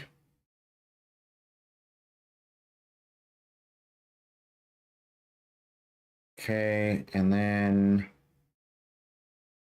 let's find revision.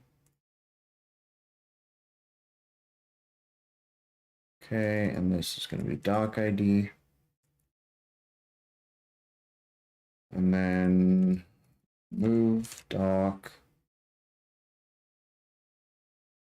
ID. So there's no target name, so the form doesn't have a name, but the target has a doc ID.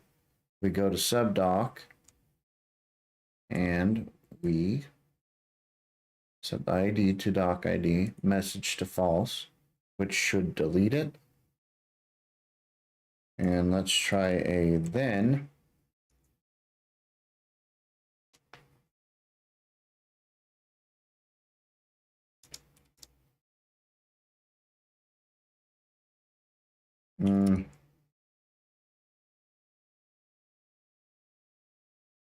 Document deleted. And we will say doc ID and res. I don't think res will return anything, but find out.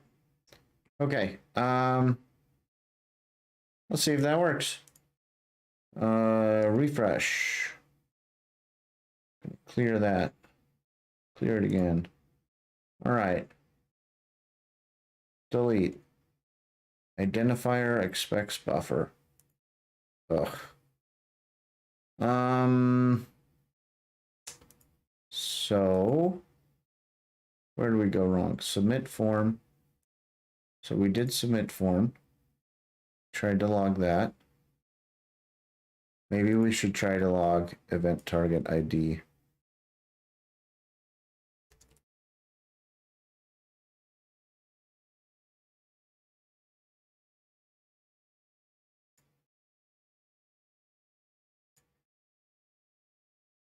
I did find, oh, derp d derp. I know what I did. So it's because I didn't do dot value. All right, so let's say that and dot value. Okay.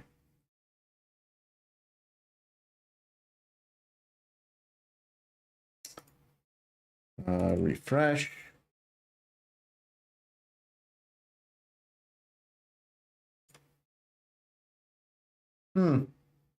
Well, that's there that time. Identifier expects buffer. I don't believe you.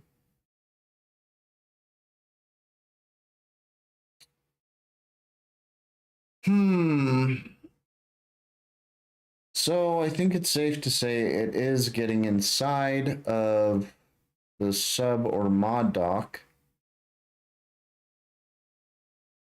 So where is it getting to?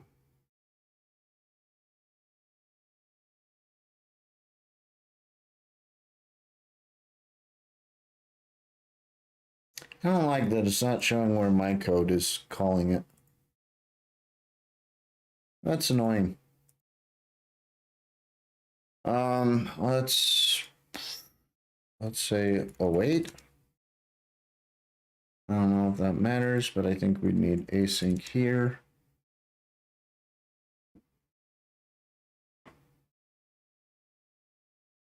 And let's go to sub or mod doc.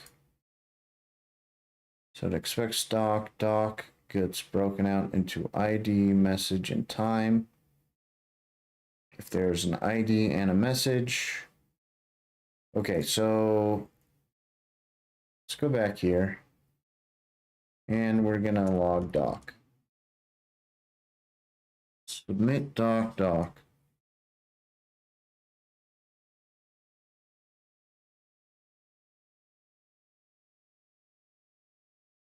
Oh, that's going to be problematic because okay, that's why. It's trying to override the freaking document for the DOM.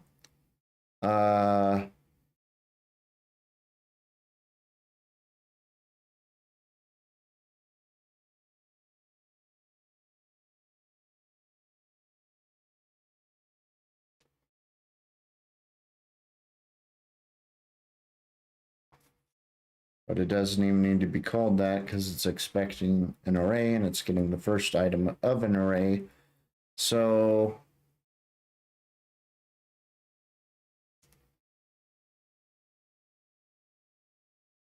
instead of this, I'll say doc object. Okay. And then doc object. So now that's doc. And should not conflict. We want doc, and then all of these should be doc and doc.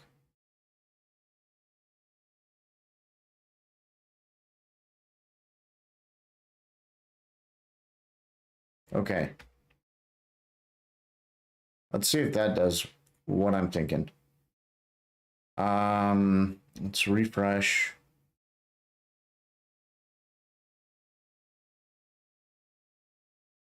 All right. Got further. Reference D is not defined. Input. Wait, what? Why is it sending an input? It should send. That's odd. I did something wrong, I think, or something is wrong. All right, D. Oh, derp. D is for derp. Okay, D is not defined. What do I actually want? ID. So let's find sub or mod doc. That's where I went wrong. How would I do this? Let doc ID equal.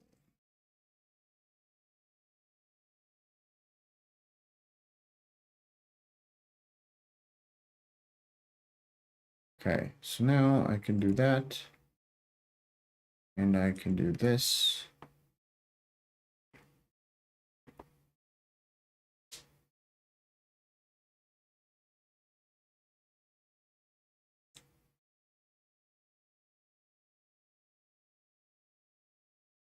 And that.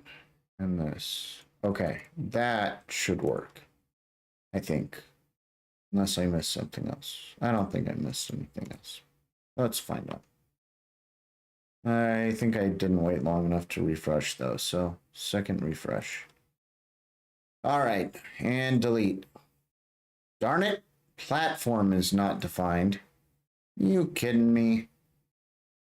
So subdoc,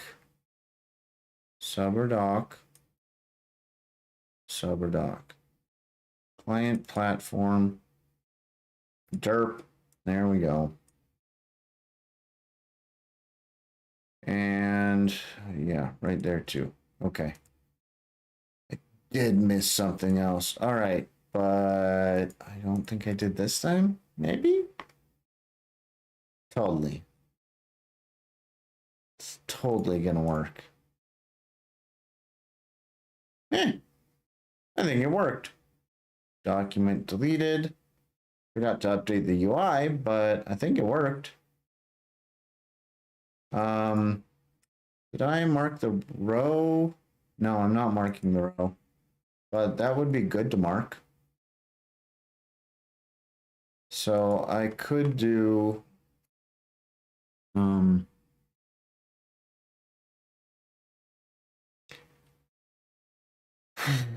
see, TR. That's one of them there. So we could do table row ID is equal to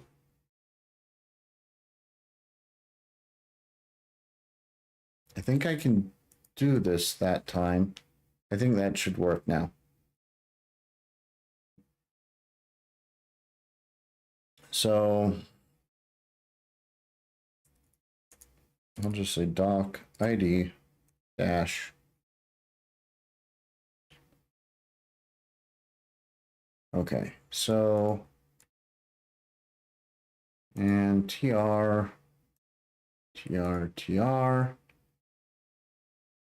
There's the other one.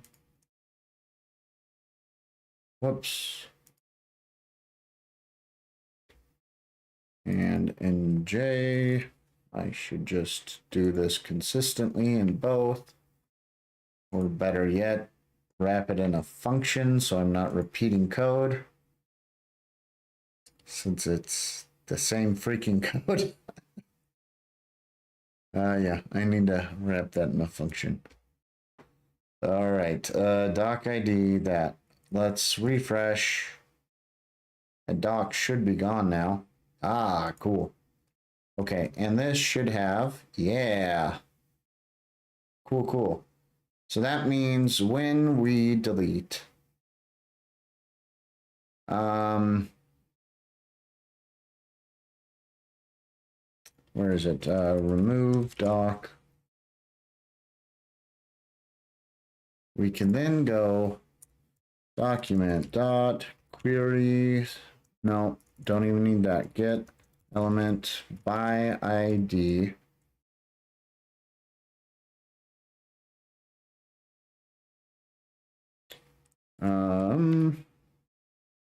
Doc ID dash doc ID. Move. Will that work? I think that might work. Ish. Didn't I use this somewhere else and then I had problems? Yeah, I think that should work. I'm gonna add that though. All right. Let's give that a shot. So refresh. All right. Delete. Oh, so close. Get element by ID is not a function. Yeah. Because my IntelliSense isn't hinting to me. It's all its fault. All right. Delete. Aha! Bingo. Was his name-o. Well, that's cool. All right. We refresh. Sweet. All right, so not only can you add a document to a contract, or yeah, to an established contract, you can remove them. I'm sure you could update too, but I don't want to do that right now. What I actually want to get to is I want to get to sending funds between wallets. And this isn't super important, but I think I want to move this. I wasn't minding it where it was before, but now I think I want this up here. Let's see. If it looks terrible, I'm gonna move it.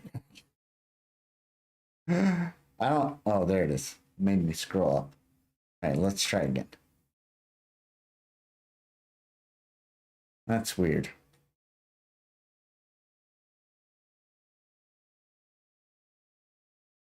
Why is it making me scroll like that?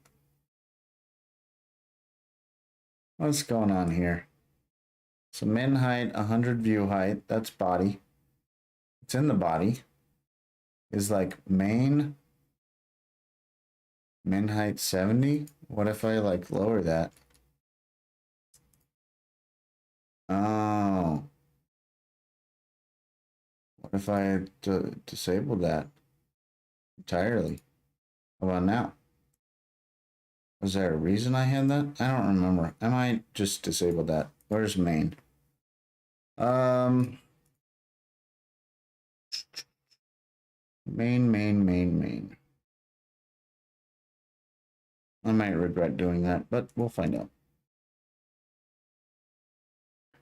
At least now it's not making you scroll for no reason.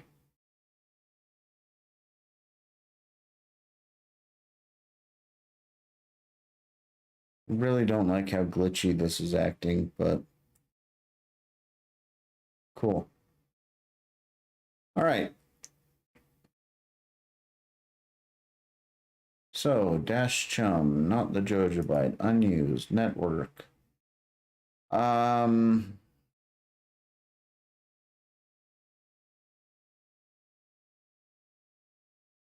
all right, not bad.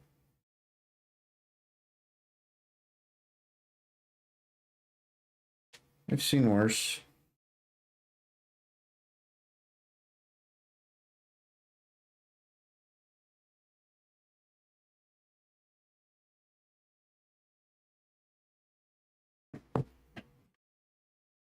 Okay.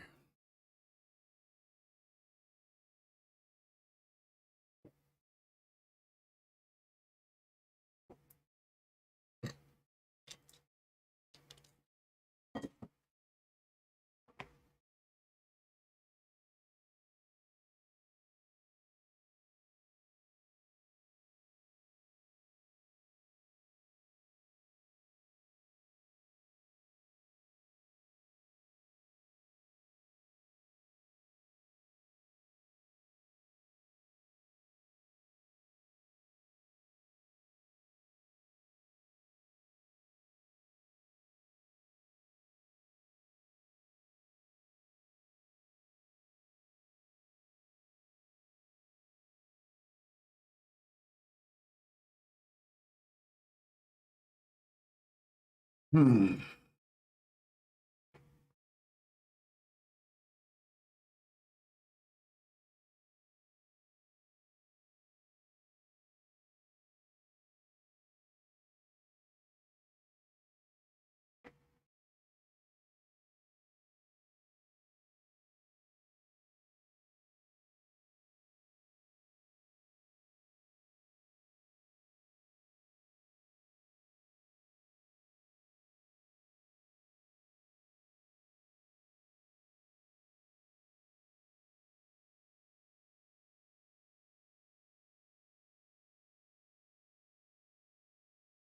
Right. I think we are finally on to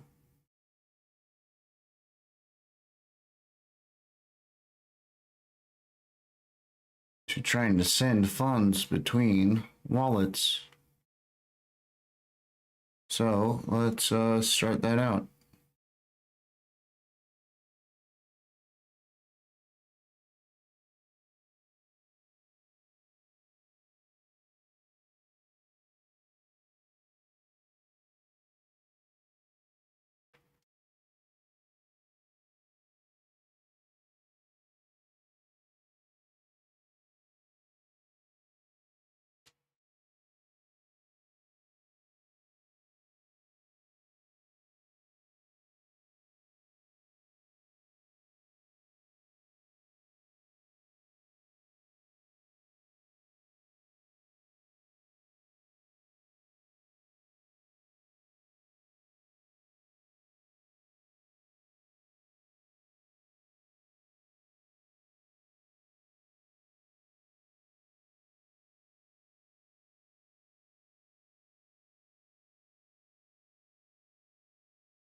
Hmm.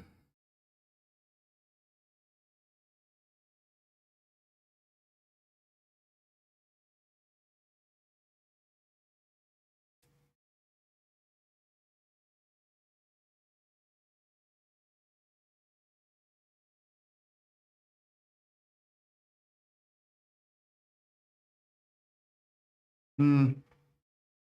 I have not actually commit in a while, so it might be worth committing where I'm at now.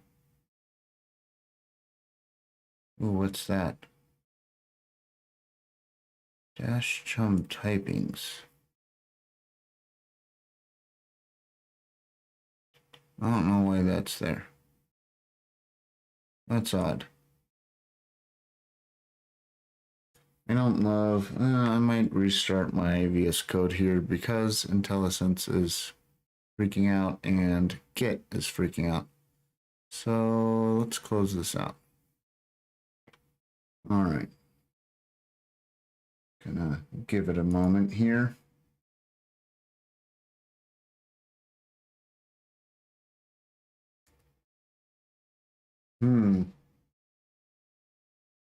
Keep having codium processes linger, not shut down all the way, or crash and not shut down all the way.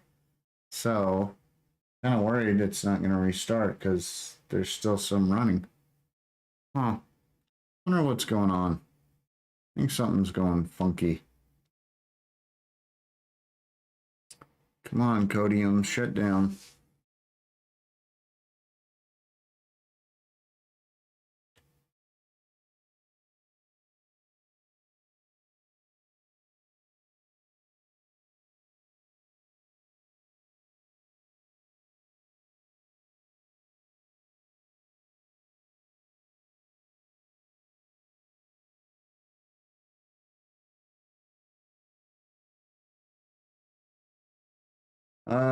Hopefully that's down. Let's see. Well, it's restarting at least.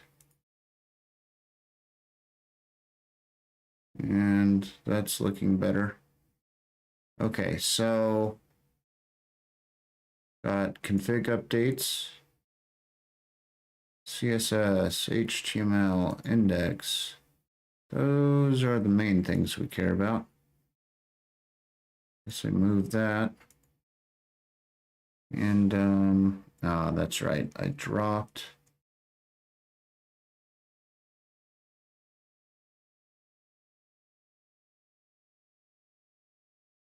I think I was trying to get type hinting working and it just was not working. So maybe that's worsening things for me. I don't know. Let's see.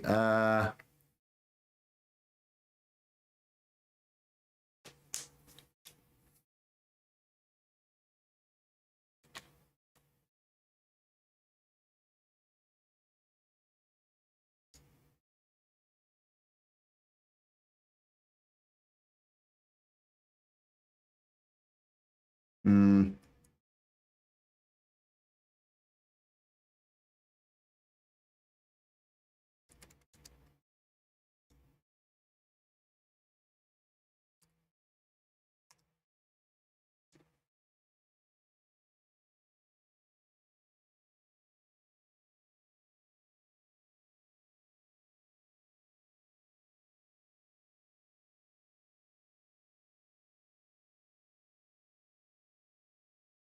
So use wallet mnemonic network selection. And what else is a major change here? Usernames. Did I have usernames before? Maybe I didn't.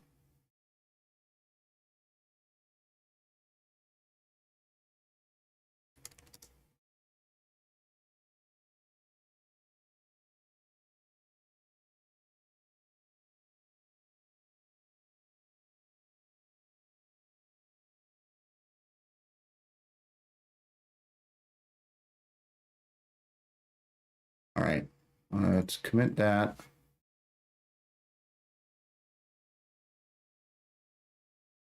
I will even push that for now. Push. Okay, cool. let's see. Now that I've done that, I'm okay deleting some of this code. Let's see.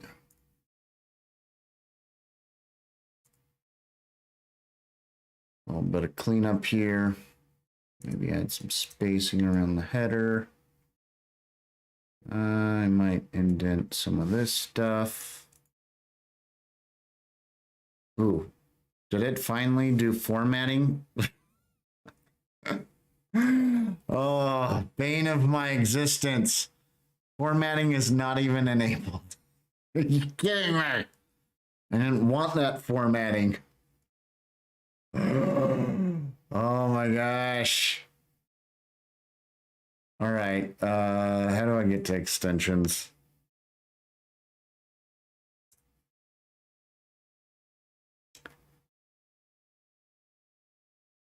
Guessing that's the HTML thing I installed.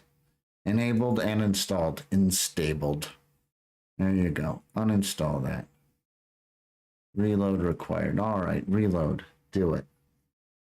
And if I save now, that's right. Don't format my crap. Won't format it when I want it to. Does format when I don't want it to. Super cool.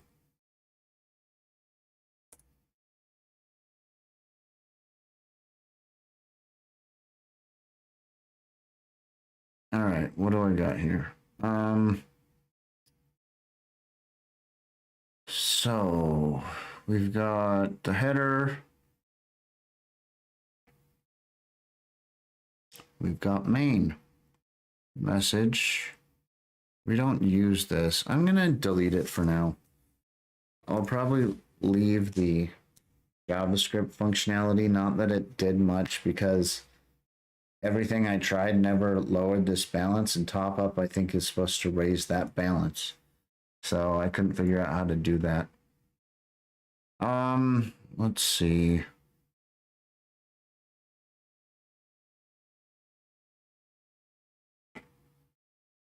So generate a contract. Let's see, I guess we'll copy this and say, what do we want to call this? Send to address.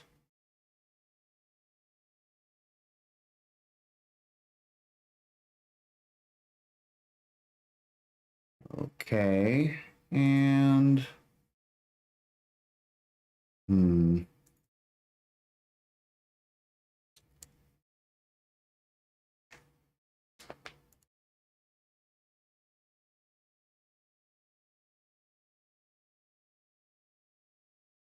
so send to address, enter dash address.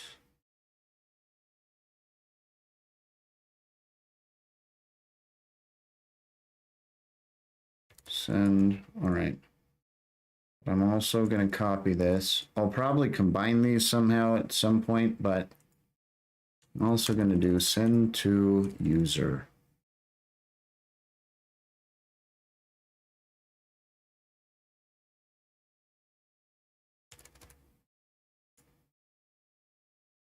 Maybe I'll rename these since they're the same.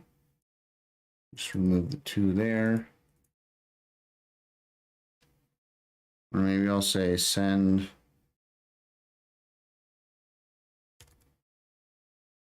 the funds user and send funds address. Okay, enter dash username. All right, and I'll say send to address, send to user. What do I want? User. And I'll need another field here.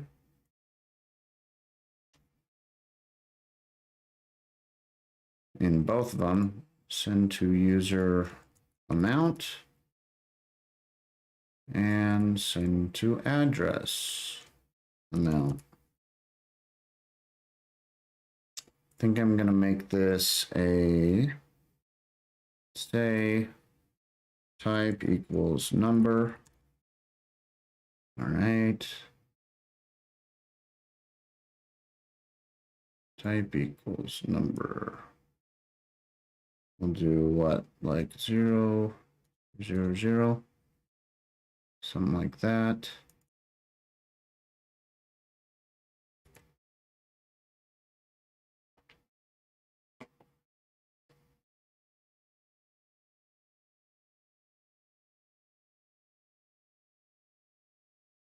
Maybe I'll change this to funds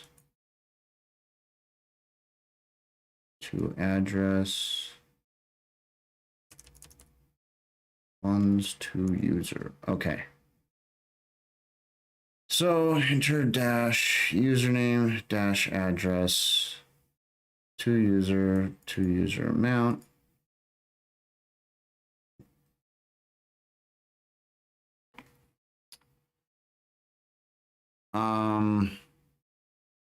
Maybe I'll actually switch this. I don't need it to be that specific because it's contained in a form. So I'll just change this to amount and this to amount.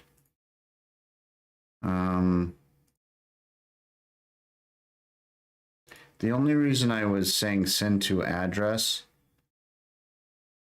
I might keep it that way, but maybe I'll change it to address and to user. Because I'm essentially afraid I'm using address somewhere else and it might cause problems if I have that called address too. So that's why I'm doing that. That'll be more obvious to me. All right. So we're going to need to add a generate button.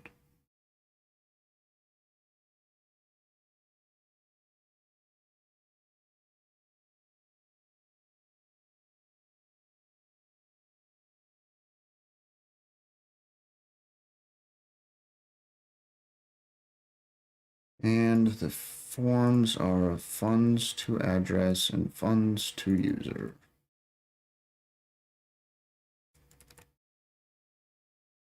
Funds to user.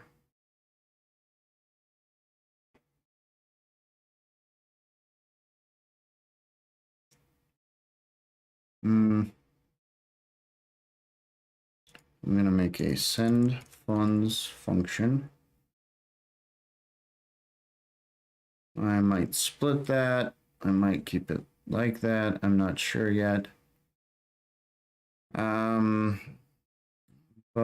I need to reorganize this code in a bad way, but let's just do this for now. Okay. Send funds. Oh, hey, IntelliSense is working again. That's super nice. All right, and so to send funds, what do we need to do? Probably need to go here, create and fund a wallet.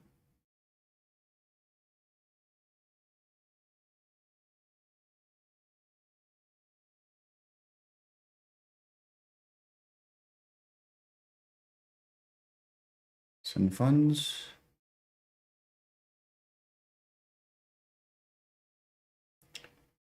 All right, something like that. Hey, they even called it the same thing.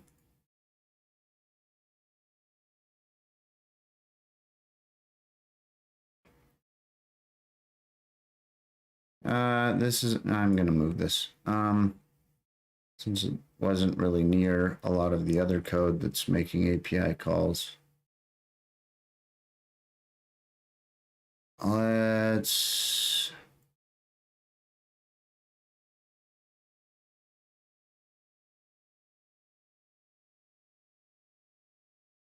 do it right here. Send funds. We account await client get wallet account. I might not need to do that. let's.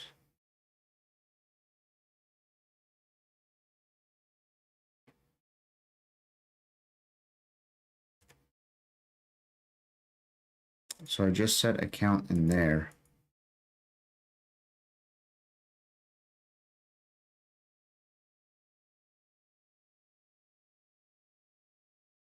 But then I think once it's done, it's a lot faster. So I guess I will leave that in there for now.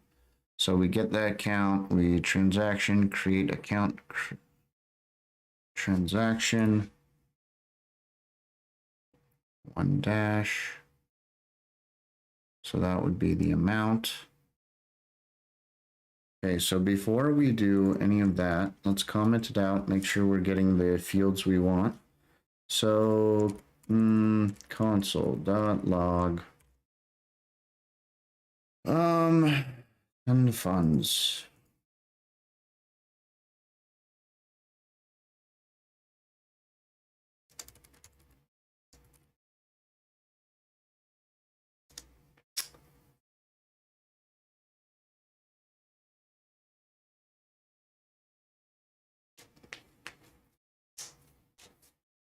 Let's assume we're getting an event object. So event, and we're going to say event.target. You know what? I might change this even more. So we're going to come back here. Instead of to address and to user, I'm just going to say to. So now, no matter which one that calls it, the to is set, the amount is set. So target.to.value.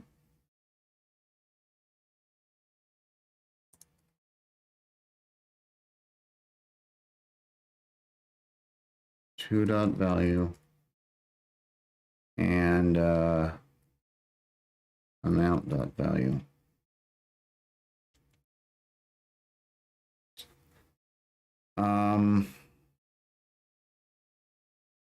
And maybe I'll just add the event as well. Okay. So let's refresh.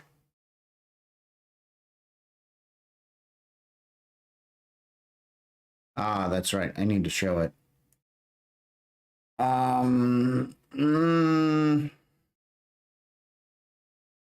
Somewhere in update UI, I think.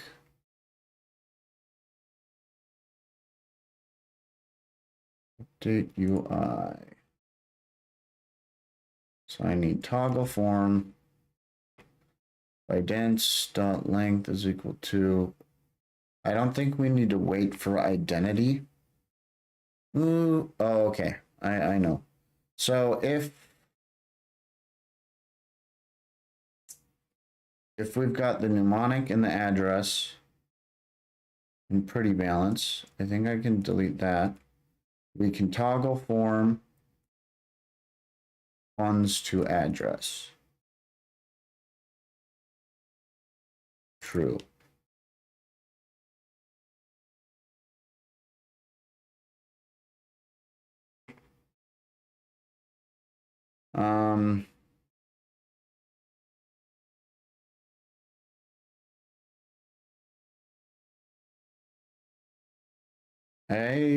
I think I deleted the table that needed that. I don't think that's needed.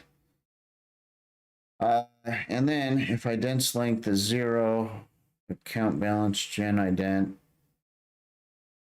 Otherwise, we hide ident and we tell you to send funds. So stored identity, so not that's 0, but ident is okay. So we have an identity. We store that. We get down to here. Identity length is greater than 0.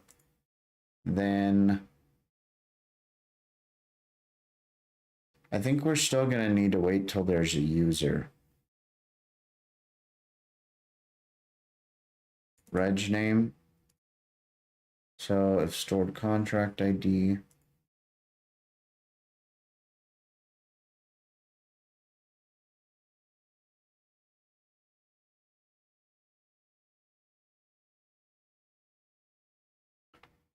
Name JSON label.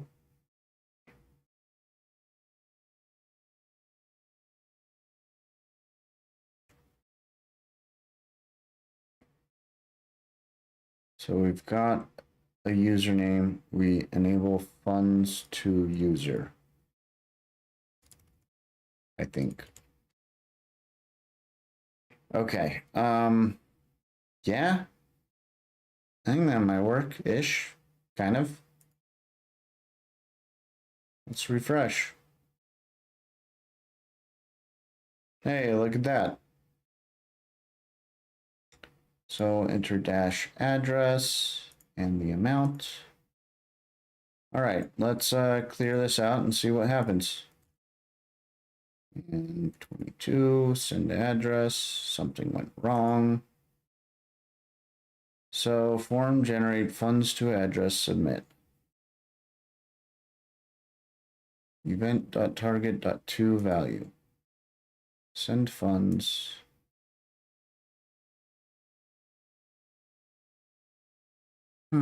Oh, I know already. Okay. Where did I generate that darn button?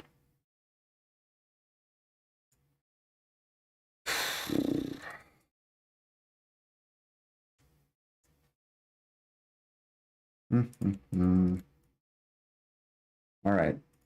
Now that should work. So refresh. Maybe refresh again. I seem to get ahead of my save process. I don't know why. Okay. 22. Send. Boom. Yeah, that looks right. Let's make sure it's diff. Oh, wait. How did I do V for the first one again? All right. And 31. Send to user. Sweet.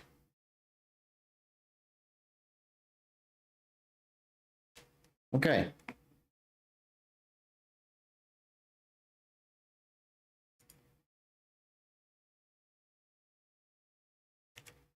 Should like make this form wider.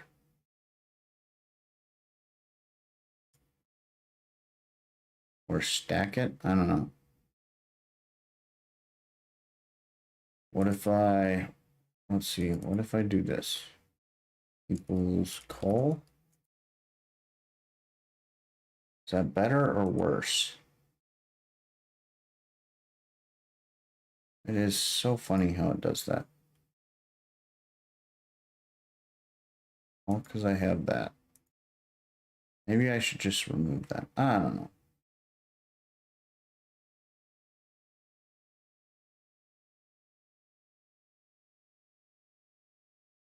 So there's that, or I delete that and do, let's see, max width, inherit.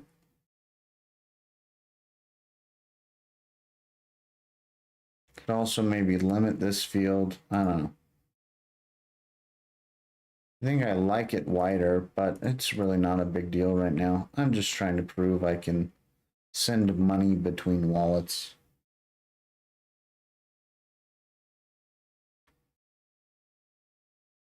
All right. So we've got another, let's see.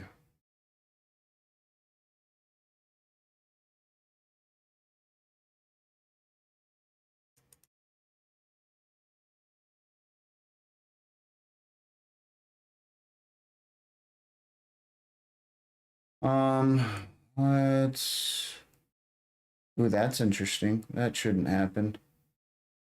Why'd that happen? Where'd that come from?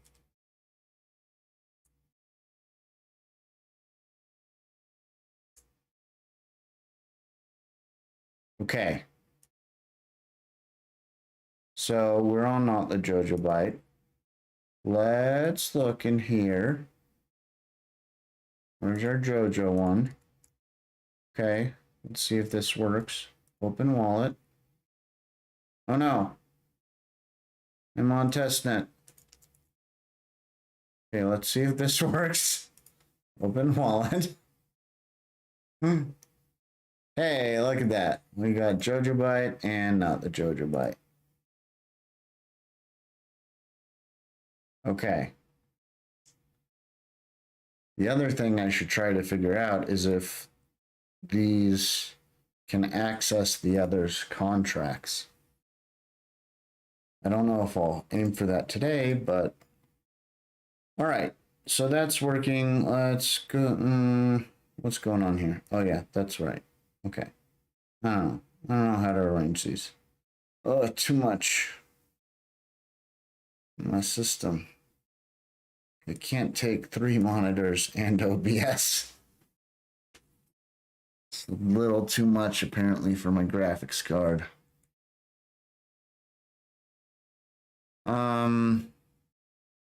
Right, so we need to go back to send funds. So send funds.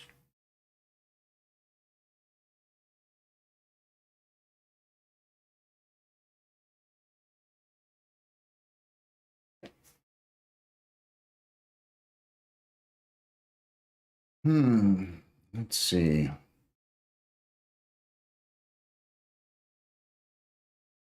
So this is showing just address.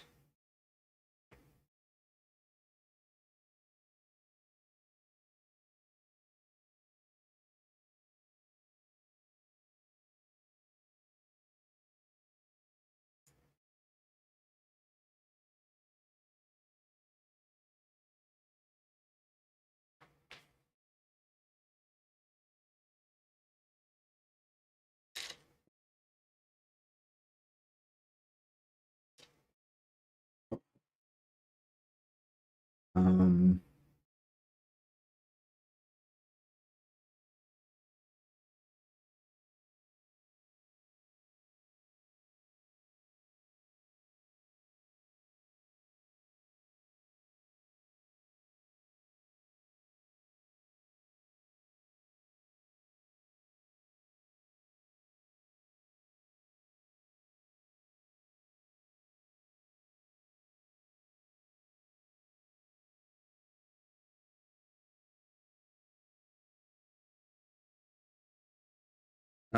so I am logging the event, right? Where was that?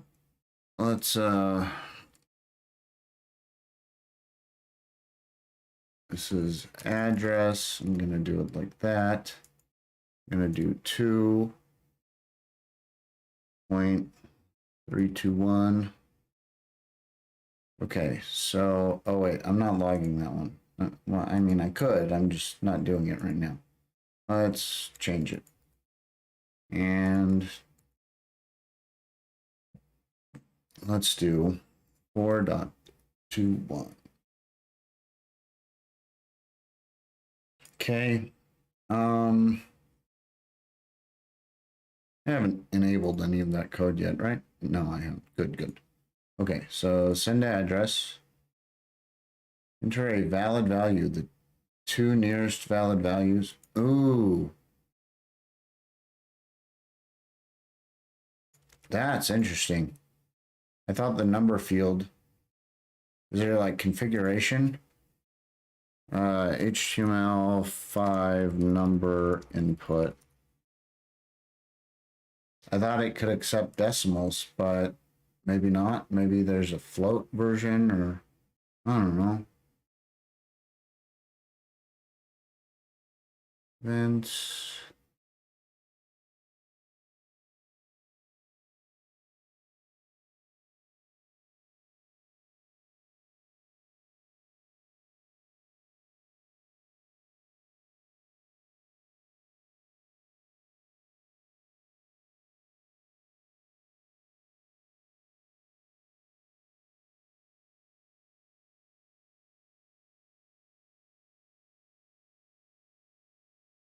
Any number is an acceptable value as long as it is a valid floating point number. It is not nan or infinity.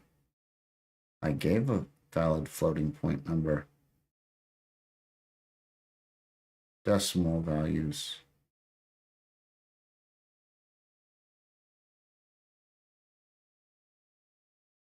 Do I need to add step. Let's add these. Hmm.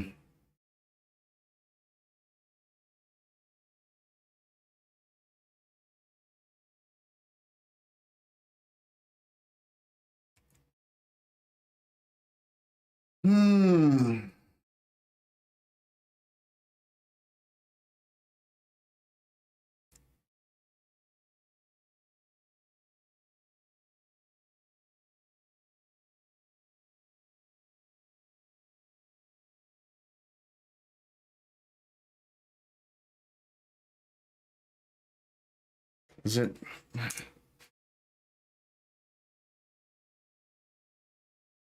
That's weird.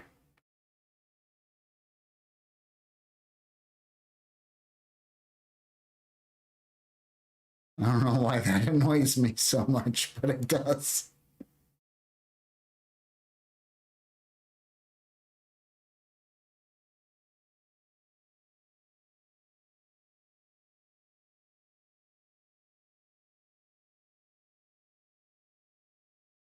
Let's see, decimal.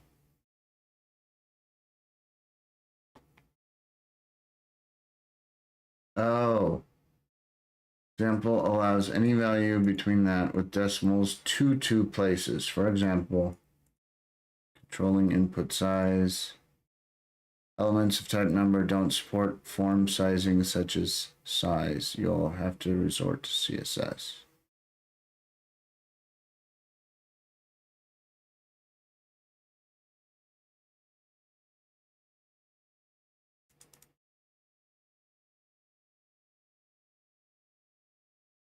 Okay, so number isn't the best field to use for that because you might need to go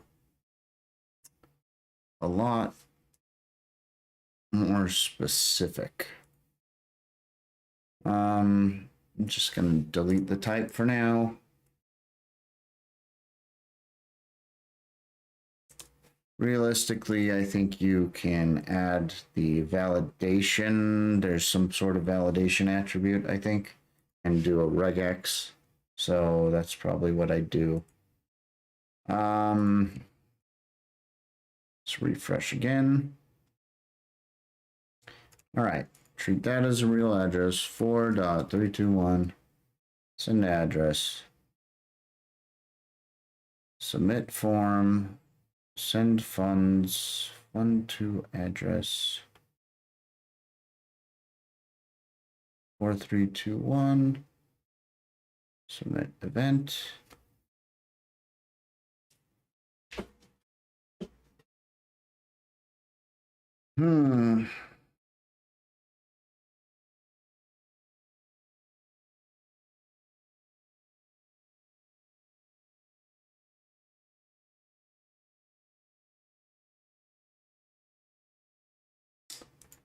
All right.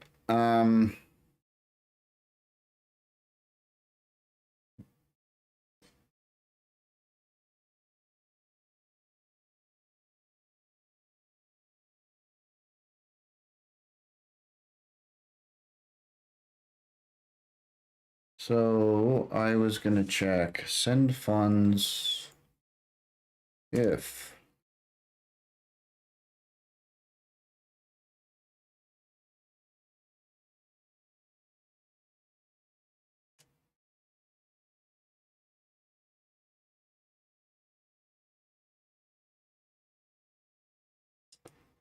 let's try this. Let equal event target name to amount.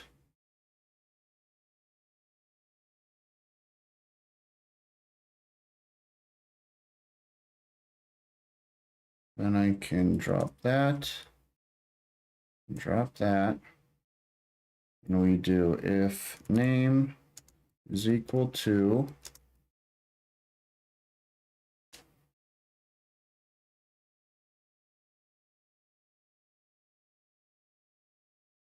funds to address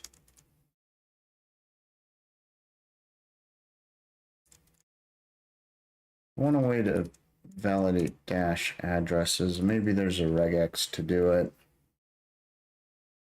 I'm gonna attempt this first regardless. Ooh.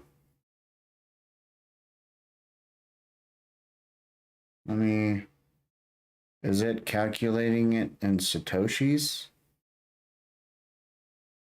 I did notice that before, but I wasn't sure. That's not it. Send funds.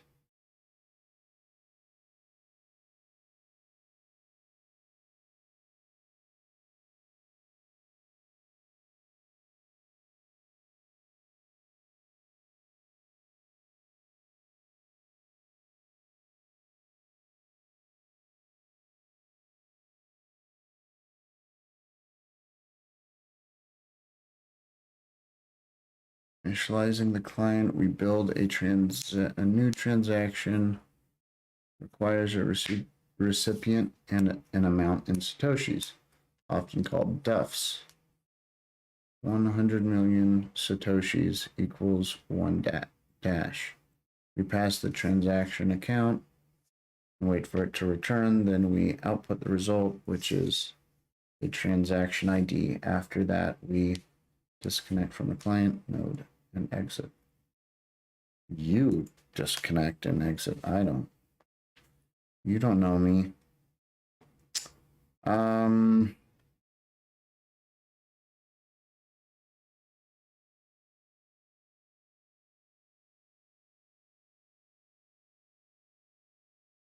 In reality, I probably want to do this in reverse, but I'm doing this way for now. Say 2 value divided by that. Oh, not 2. I want amount value. So 2 value is this. Okay. And amount value divided by that. I think I have Satoshis in here. Don't I? I had something like that. Sat. There you go. Sat. And I'm guessing this matches the other one. Hey, look at that. So I'd rather use my constant. All right, so amount divided by sat. Is that right? Is it divided by or times?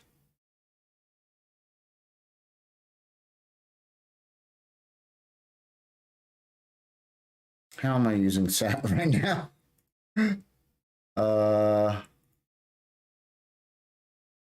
So that's taking the confirmed balance and dividing it by sat.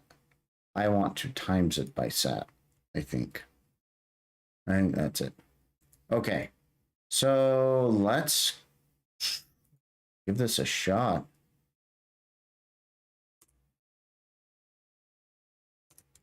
I might really regret this. I mean, how bad can I regret this? It's my own local net. All right, let's see. Refresh there. I'm going to come into Dash Chum and refresh here. All right. We got 99 dash in both of these. I'm going to copy this address, paste it in there, and send 1.23 dash.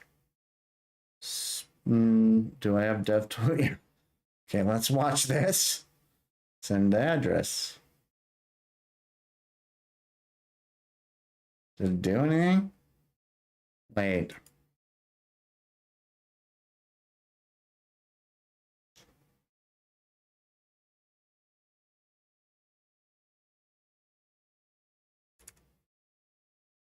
I don't think it did anything.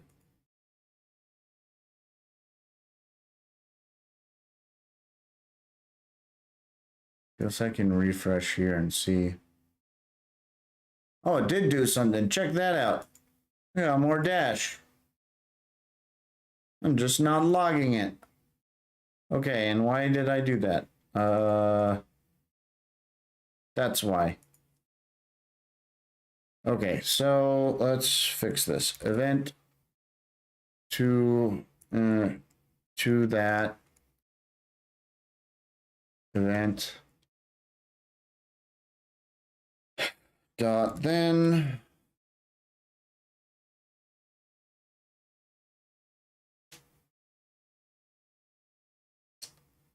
let's see, res. That's not right. What am I doing? That. There we go. Console.log. Funds to address. Res. Sent funds to address. Result. All right, and let's copy this and paste there. And funds to user. To user. Funds to address. Okay. So, let's see. So we got funds here. We got funds, less funds here, right? Yeah, sweet. Okay. Now, if I come here and say, send 3, 2, 1. Let's see. Oh, wait. Let's pop open DevTools before I forget. Maybe blow this up a little. A little bit better. Okay. Gonna clear this here. All right. Let's see. Send. Sent funds to address. Okay.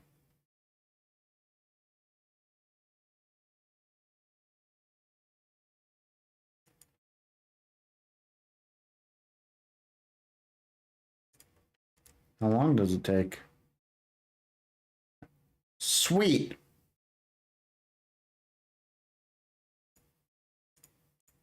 Well, look at that. All right, I shouldn't be that impressed.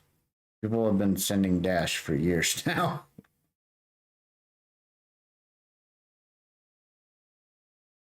Alrighty, well, that's good progress, but we can do more. Let's see if we can send by Dash address or Dash username. That's what I mean. So what I think I'm going to need to do is retrieve the username.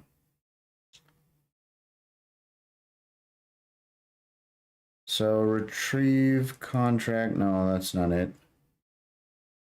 Register name. Solved by record.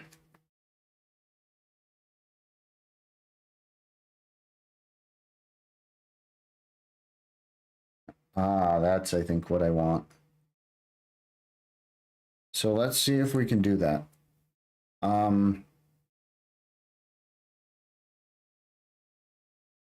So we're going to take retrieve name. Oh, hey, look, exactly what I'm looking for. If name is equal to funds to user,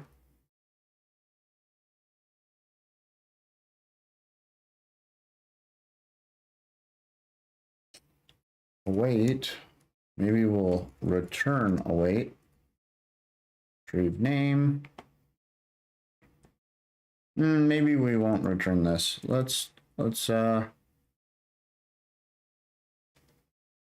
say retrieve name and user. So we're going to do to value. So let's say let user, let resolved user equal retrieve name. Console.log resolved user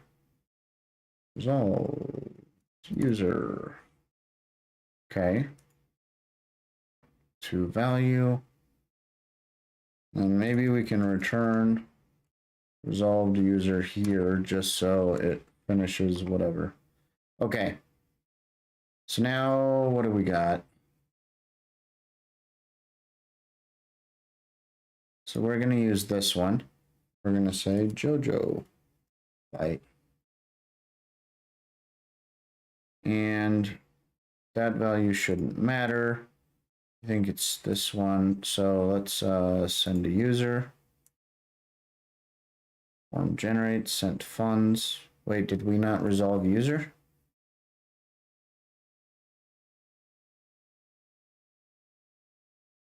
Funds to user submit.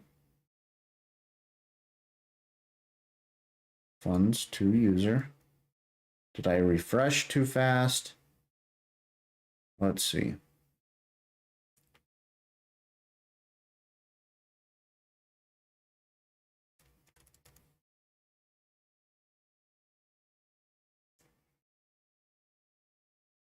Resolved user. There we go. So resolved user, judge of byte. Data label. Data contract. Data contract ID. ID. Metadata. Owner ID. Let's resolved user dot to JSON. Let's see what that does. And add some spacing. All right. Wait for that to save. Let's refresh. Ooh. Oh no, my Dash mate. My tenders. Hey, guess what? I think my Dash mate is pose banned again. Group status. That happened kind of fast. Yep. Got one pose banned. It's the main one I'm connecting to. That's annoying. Let's reset. So let's do 31 and 31. And set network. Okay. And then let's try refreshing. Oh, that didn't work. Oh, hey. I didn't finish the network changing stuff. Retro. But I think I can. I don't want to like get into that right now. I want to finish this username thing. So let's go here and see if I can override it right here. And then refresh. Oh no. Oh, that sucks. All right, I gotta reset. That's annoying.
Okay, and group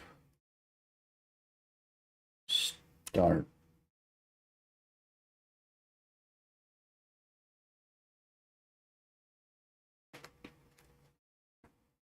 Oof.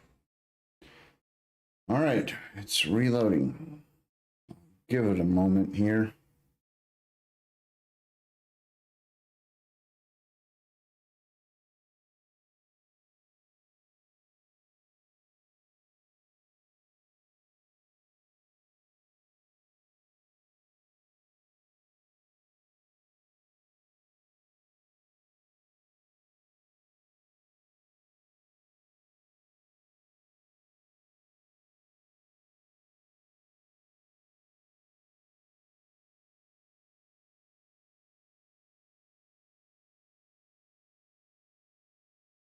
All right, let's see if we're back up.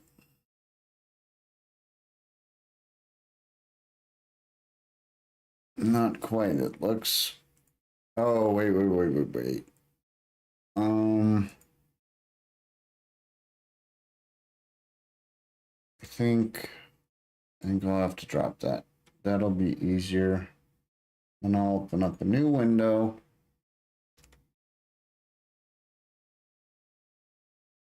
Okay. So, check out.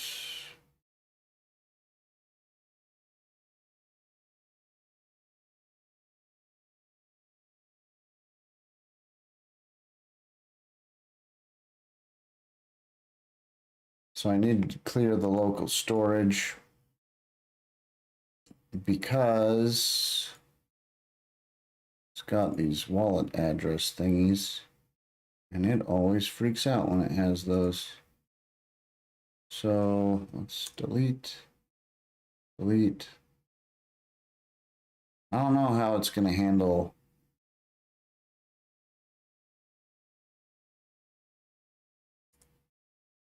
having some of this stuff set. I'm going to delete that. I'm going to delete that. What else? Local wallet. That's safe to delete. All right, let's try refreshing here. All right. So that's back up. I'm assuming the old address will work. I just don't expect it to have the identities and, well, if it has the identities and stuff, something else is wrong. So let's go ahead and open wallet. Okay, that's what I was expecting. That should not show if it has 0 funds.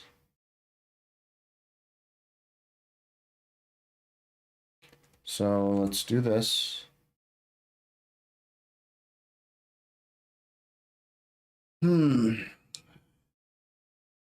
So this will get it funds, and then let's take the JoJo one, come over here, and refresh. Switch back to local. I'm gonna, disconnect. Where'd that happen? Await client, disconnect.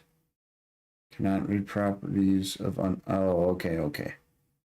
I get it. Let's fix that right now before I forget. Here's there it is. Too many windows now. So that was what, somewhere up here? I think if I just do that, should work. Let's refresh and try again.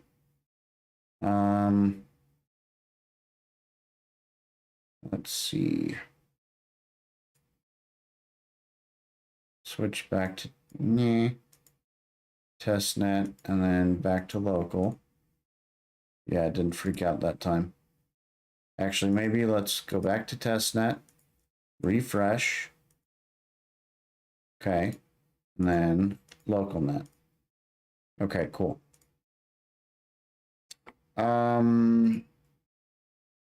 This should be the JoJo wallet. Open. Okay. Let's see. This should be funded now. Sweet. Okay. So instead of funding this one like so, I'm going to see if I can fund it right here. So let's do, I don't know. Let's do like 33. Send to address. Okay. and refresh. Aha, cool.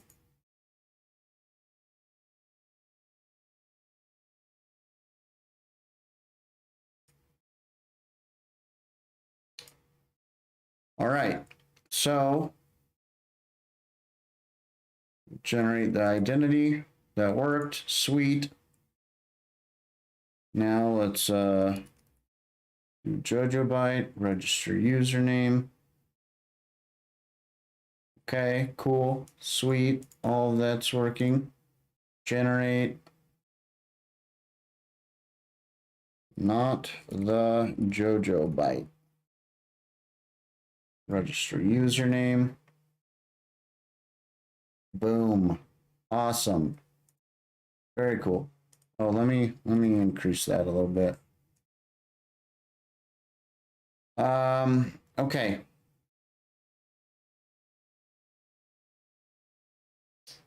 But I think I have to manually refresh right now to show the Dash username thing.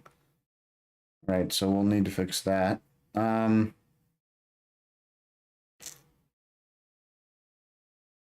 All right, so I was doing Jojo Byte when I got banned. Or when the master node got banned. Sent funds to user, and I was doing resolved user, and this is the JSON. So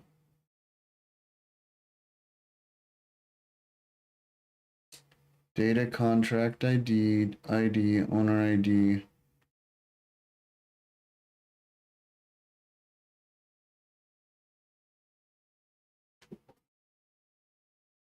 So let's go back to here. I'm gonna shift this over for a moment. Maybe increase the font size.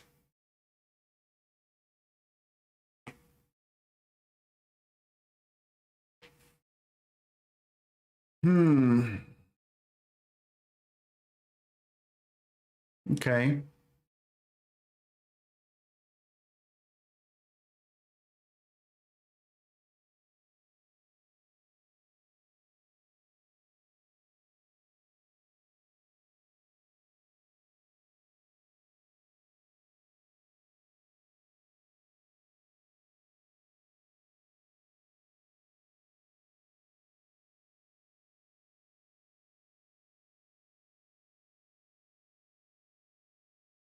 So identities and names, retrieve it, and accounts, identities, retrieve a name.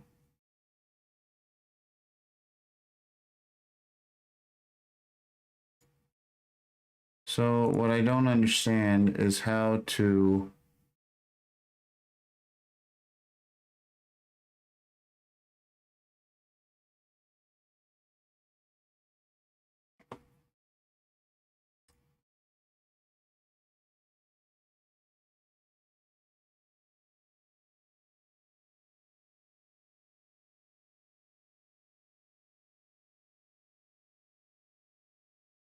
Okay, so what I'm trying to figure out is how do I get an actual Dash address to send to? I was assuming that just getting the identity, like I've now shown, I got Jojo Byte from that resolved user request, but I don't know. Dash unique identity ID.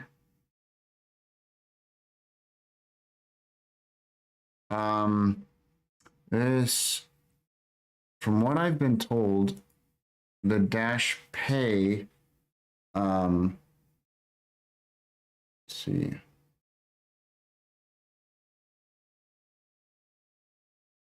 Dash Pay wallet, I believe, had this working. So I'm wondering if I can see in Dash Pay wallet.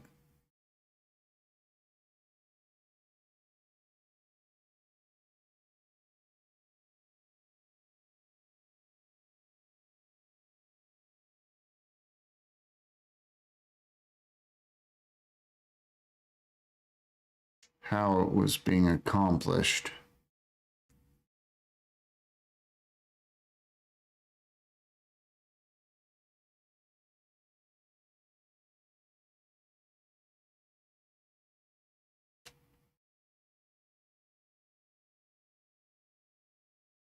Move this over here.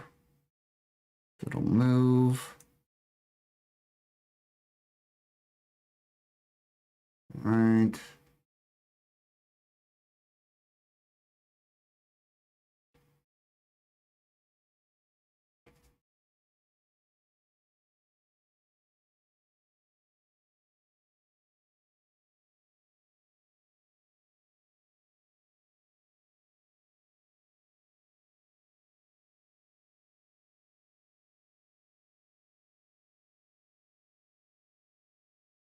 So I'm assuming it's going to be around here in the send dash thing. Switch send request. Set open send dash. Unit create transactions. Recipient value. So where does recipient come from? Get unused address. Count.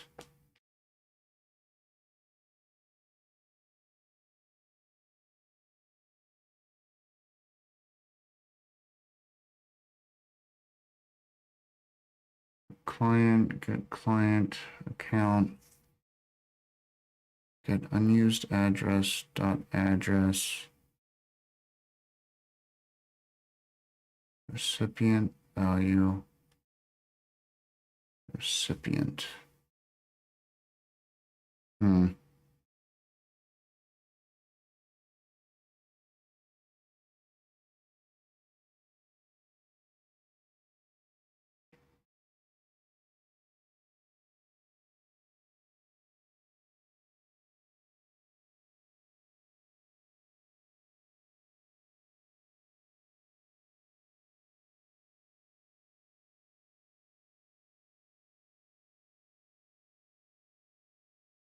So send, why are there two? Ion chip, new dash balance is greater than 0, is less than 0. Disabled? That seems weird. I think the disabled status should just be on one button and yeah.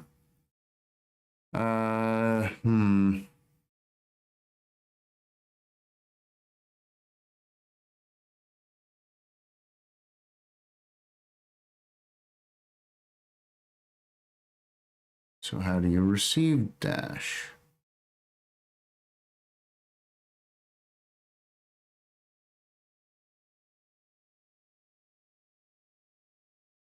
So is this all legacy? Let's search for user. Oh, user is in a lot of files I wasn't expecting. Get ignore index. That's annoying. How do I collapse all these? There we go.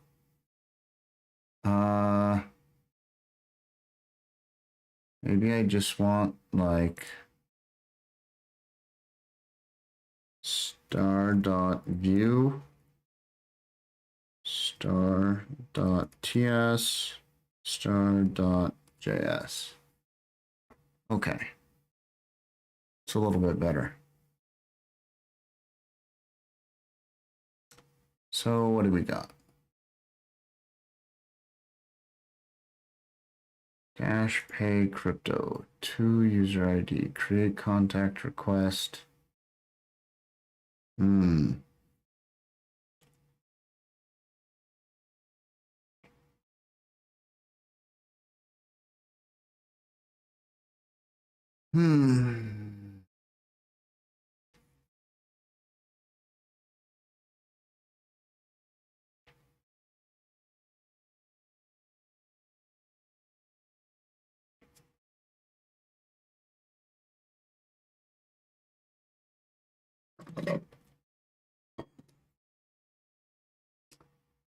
This might be exactly what I was looking for. So receiver username.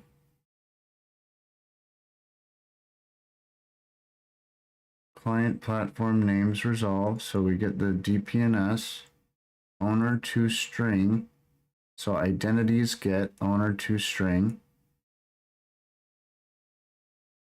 Ah, okay. Get contact request.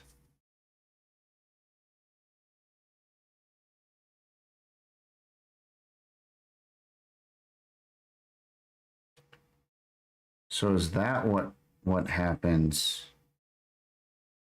So maybe you can't even send money until they've accepted your contact?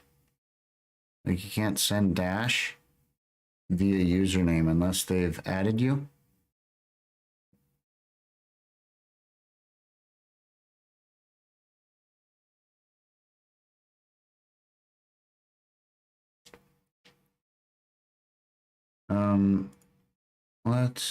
Where was that?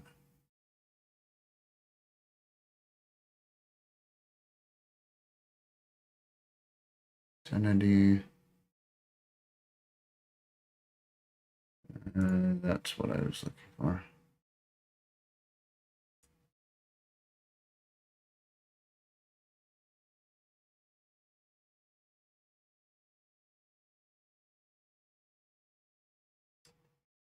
Interesting. So there are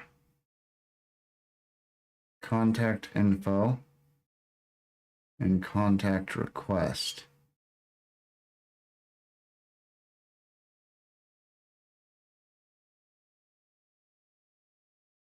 All right. Okay, that's interesting. So where is this? Send to user. It's in that cryptolib. Receiver identity to JSON. Public keys dot data. Sender private key. HD key by index, private key to string. So you get the JSON.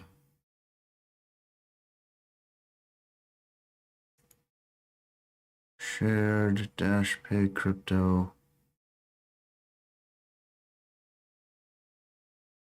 Shared secret. Decrypt account label. Decrypted account label. Public key.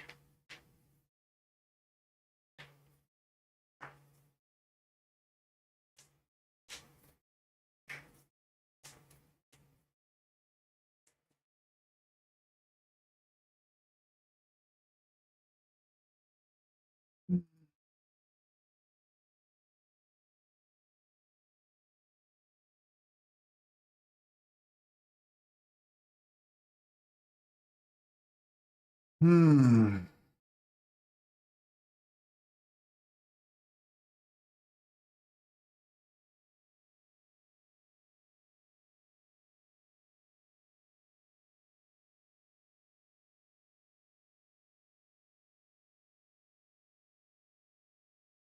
Hmm.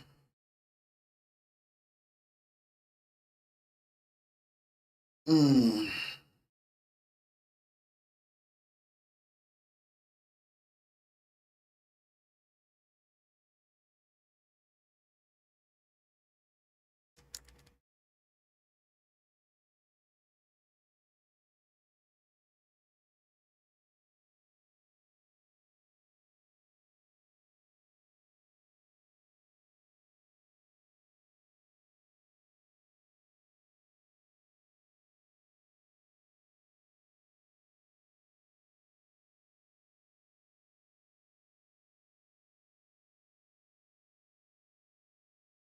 Hmm.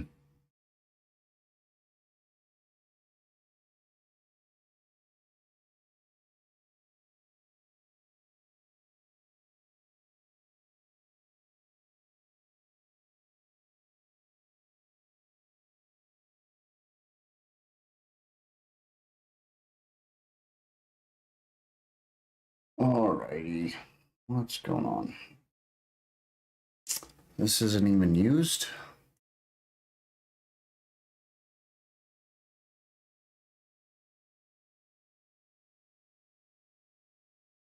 Get Dash core lib.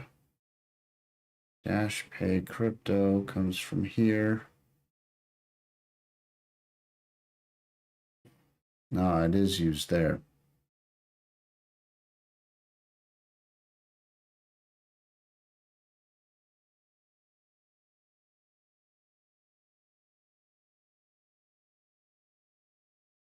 And a browser version, cool. Sup, receiver public key, sender private key. Buffer from base64 and hex. CDH. All right.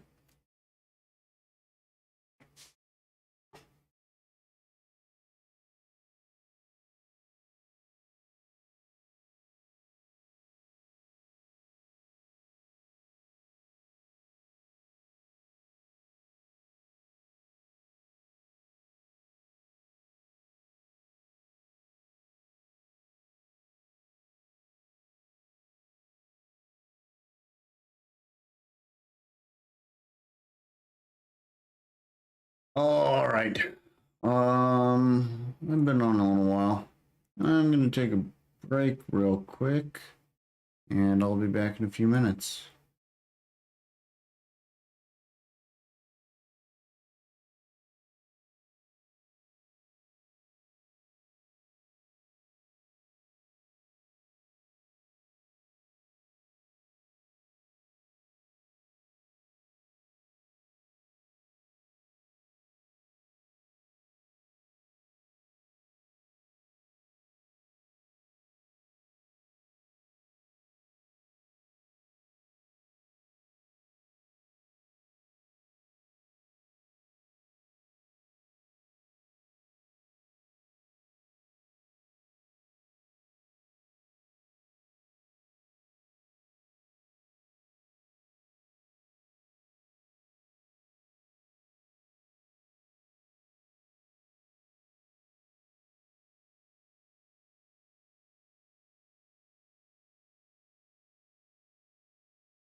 And I'm back.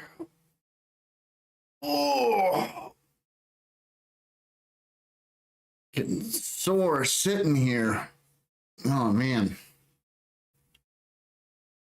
Let's see here.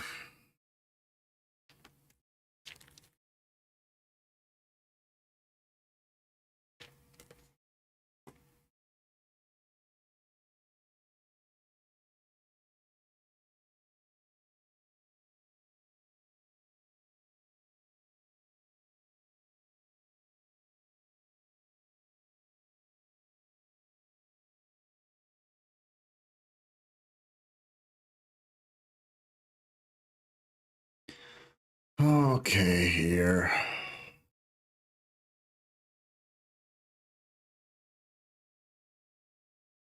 I think Cool AJ86 is also on, possibly working on similar stuff. I wonder if he's building something. Where is that window? Here we go. I wonder if he's building something to do similar things to this crypto stuff in Dash Pay wallet.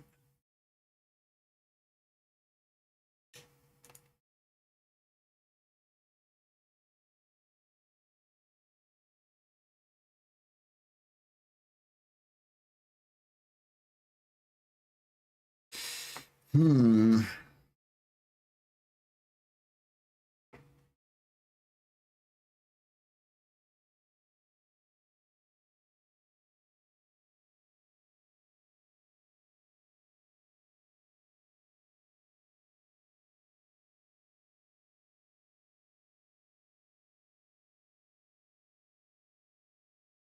So I'm not sure. This is just a side thought I just had. I don't know if I love the credit card view.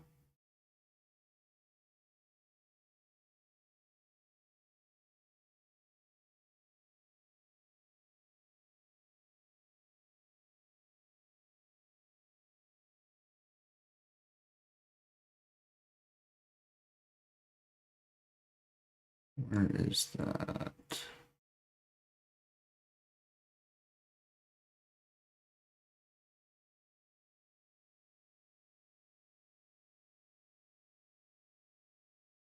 I think it's somewhere around here.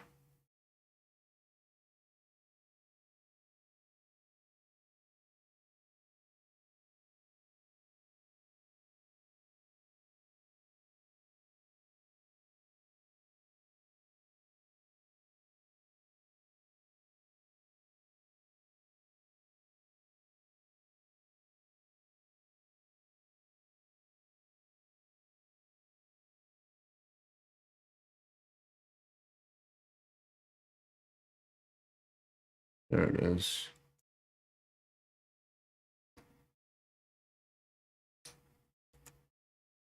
So what I'm wondering is if I want to swap out the credit card for the cent symbol.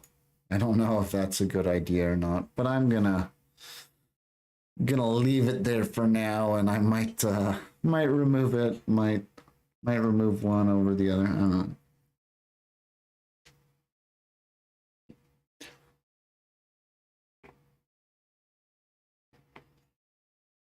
Hmm.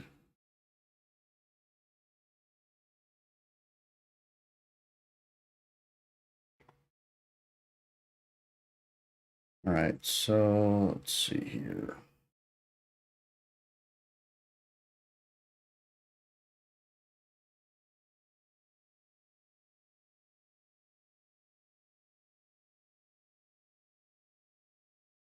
Dash Pay send to contact request. Ooh, so maybe you can send to someone without them accepting. So let's look through this code real quick.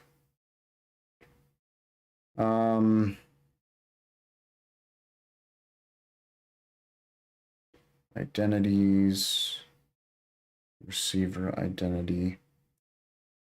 So we get that owner ID. Okay, let me see if I can do this. So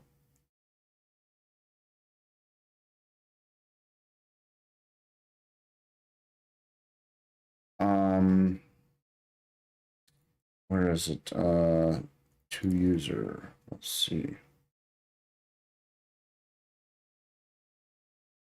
So retrieve name. Let's just do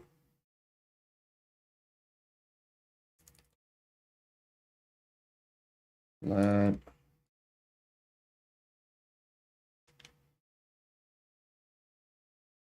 What am I looking at? Let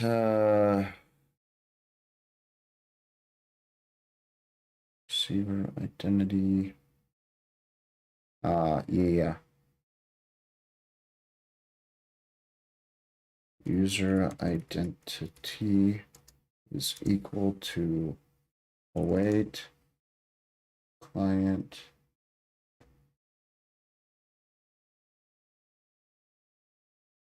names.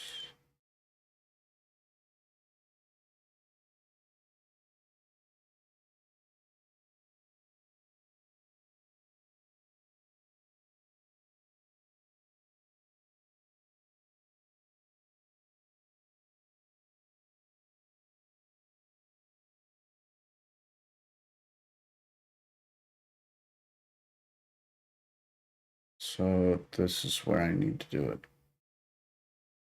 I need something like this.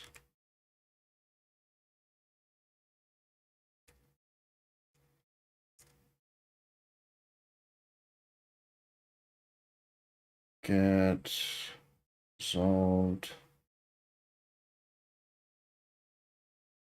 user owner ID.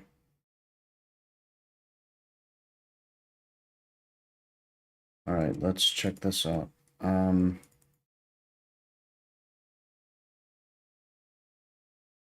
Resolved identity.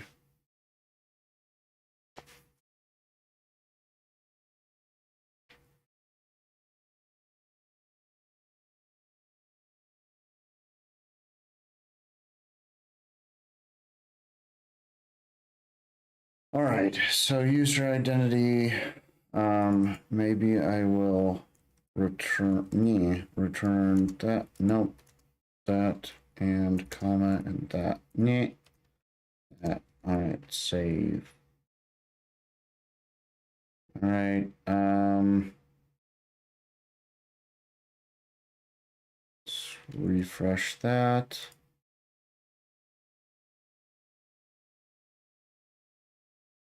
Oh, why was I scrolled up so much? Okay, let's clear that. No recent errors. So let's go ahead and do Jojo byte and send to user. So resolved user identity. Okay. And public keys.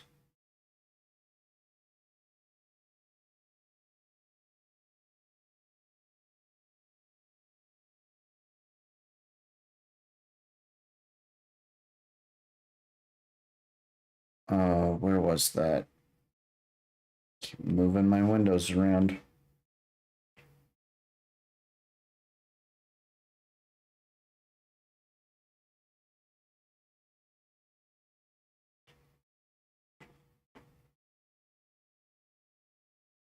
Okay.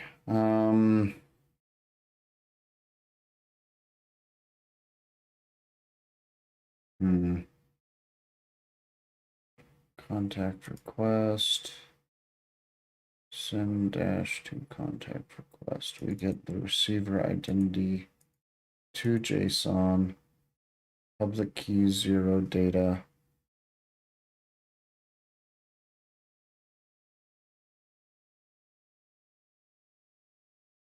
Sender private key.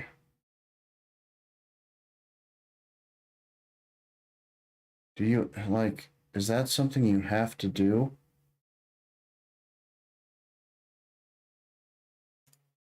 Let me search for just this much and see what I find. So Dash Pay crypto, shared key, receiver public key, and sender. Hmm.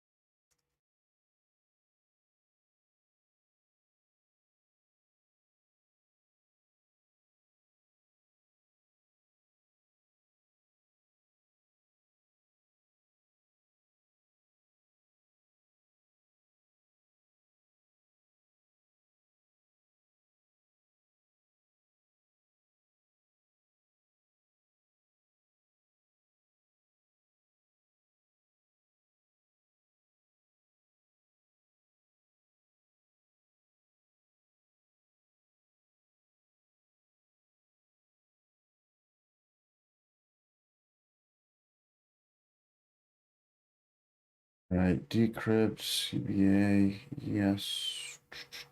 Why are there two of them?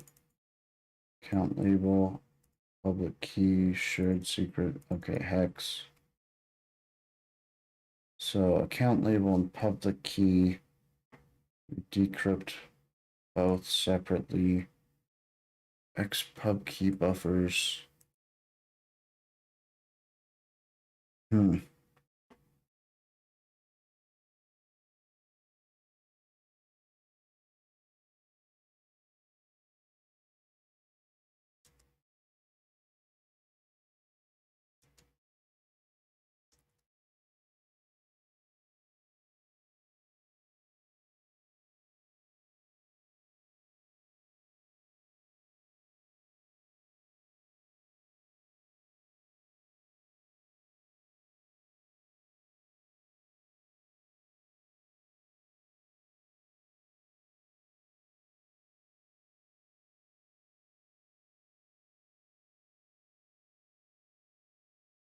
Hmm.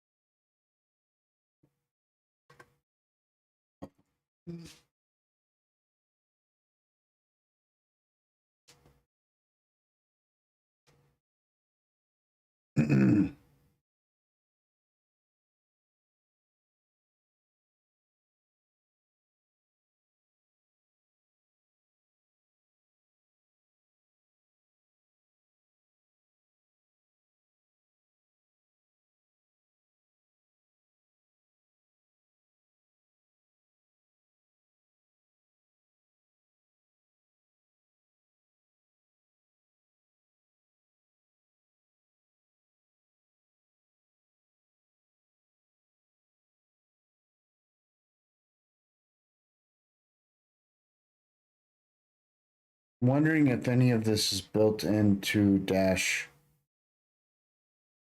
the Dash SDK now.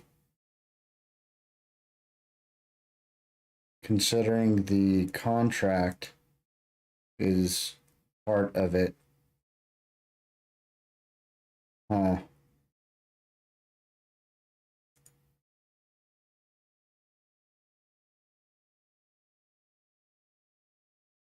Um,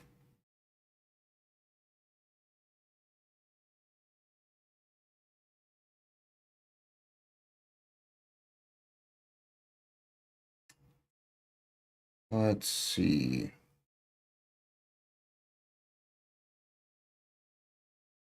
What's going on?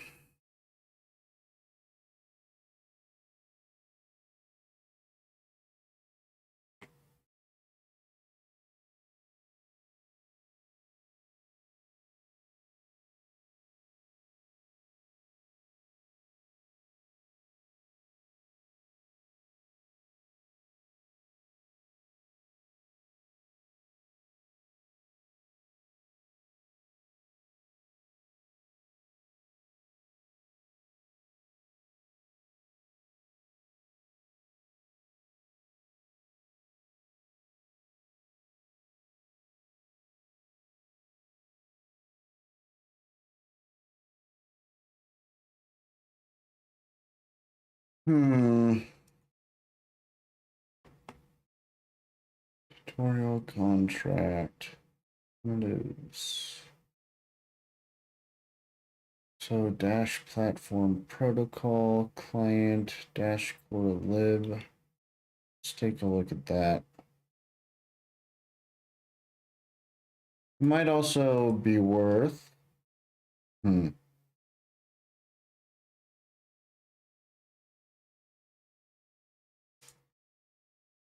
know I've seen HD public key in places.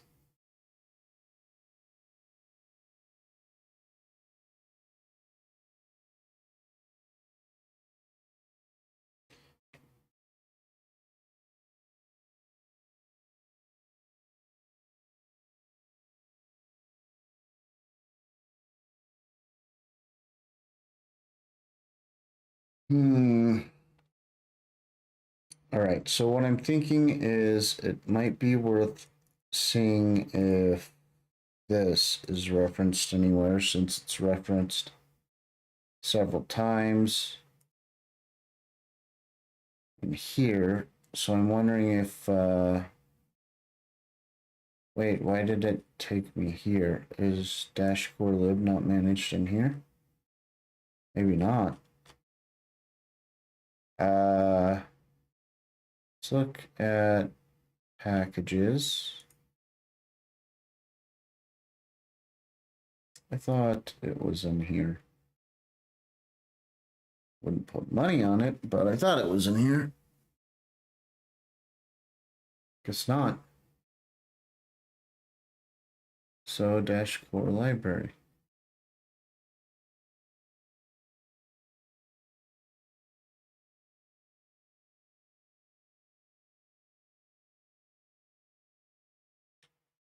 Payment protocol support.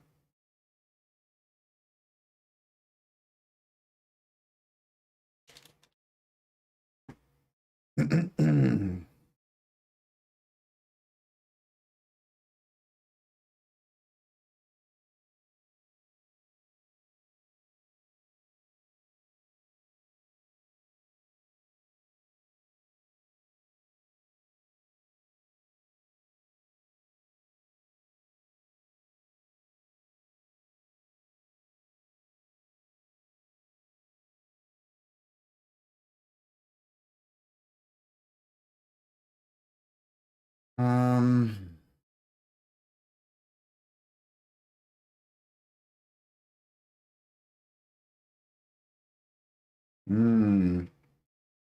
Payment request. Raw body payment protocol make. So a module for Dash core that implements payment protocol and other related BIPs. I don't know what BIP stands for.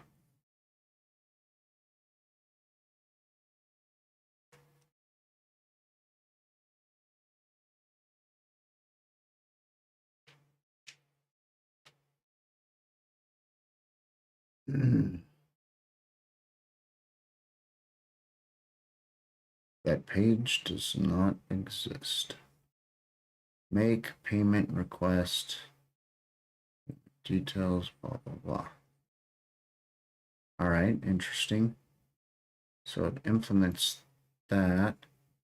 Add 7 commits behind BitPay master. Peer-to-peer networking. Interface to the Dash peer-to-peer network for Dash core.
Okay, here. Oh, that's cool. If nothing else, I'm glad I looked into this, especially if it's included in the Dash SDK.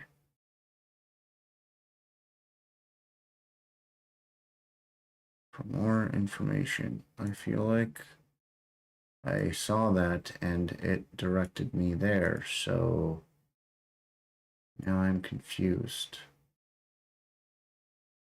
Dash core P2P.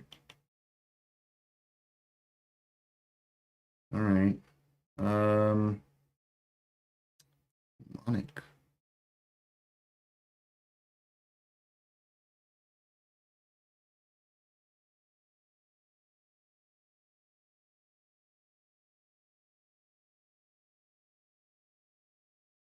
Oh, hey, that's what I was wanting.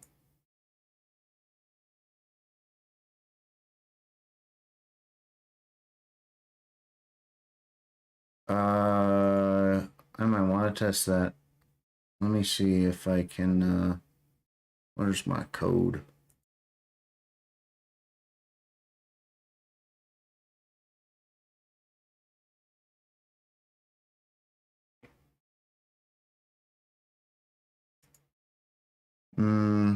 So what was it? Let's see here.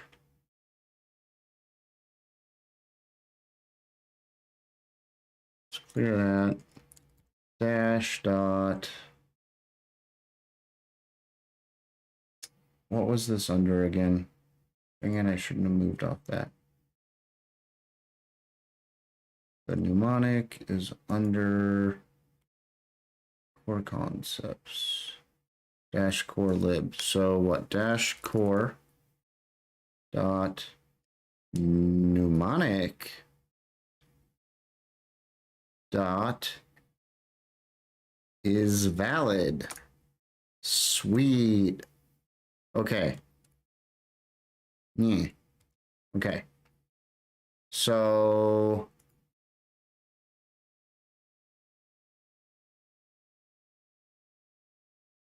we want init UI.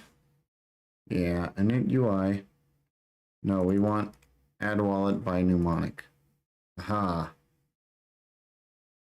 All right, so say let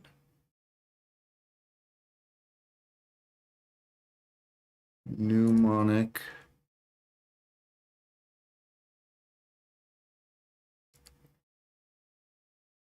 I don't know, let's valid mnemonic equals dash core is valid existing wallet that. And so if existing wallet and valid mnemonic, we do that.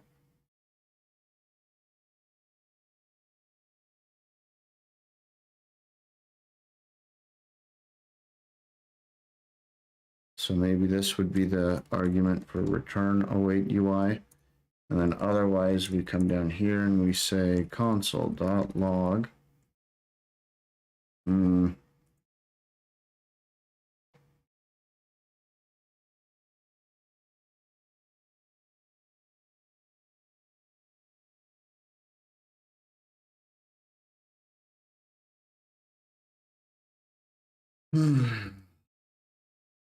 Oh, did I spell it wrong here? Hey, look at that. I think I added an extra U there.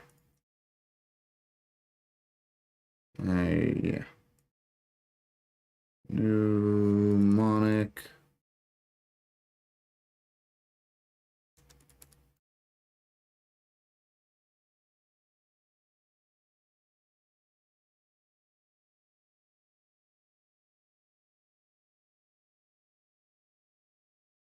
I guess I am logging it up there, but I don't know. I'm going to do that anyway. So mnemonic is invalid. Save. And let's find everywhere I spelled it wrong. Okay, just there. Well, just there, that's obvious. Okay. So that should validate it. Let's see if it freaks out first.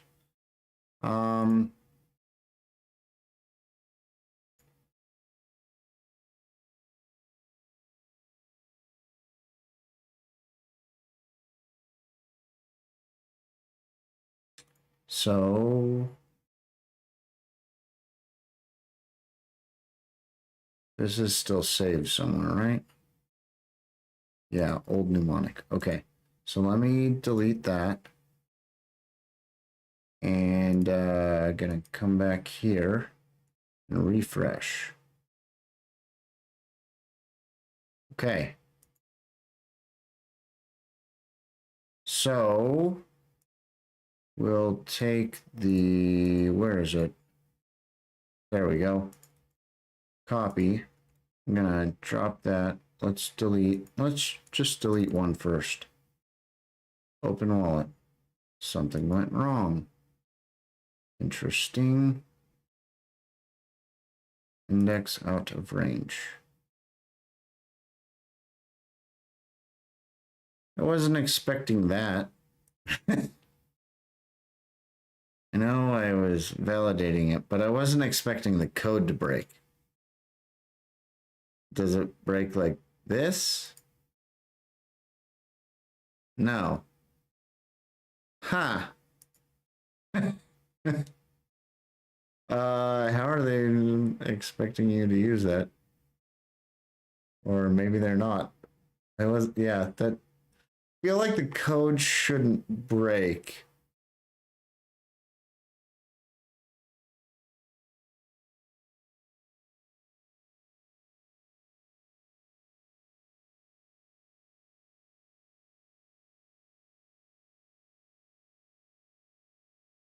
It's valid. That's what I provided. No custom word list. No passphrase, my passphrase.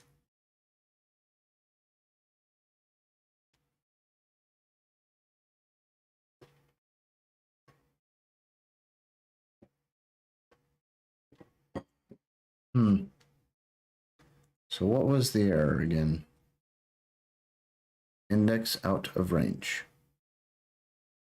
But it threw the error. That's, I don't know. I don't know how I feel about that. I don't think I like it. Add wallet by.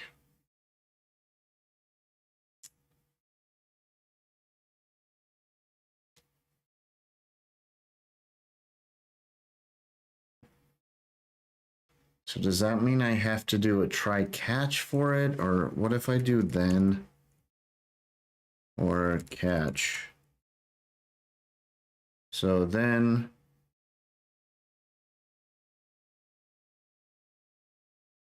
Res. Return res. Otherwise. Error. Return error.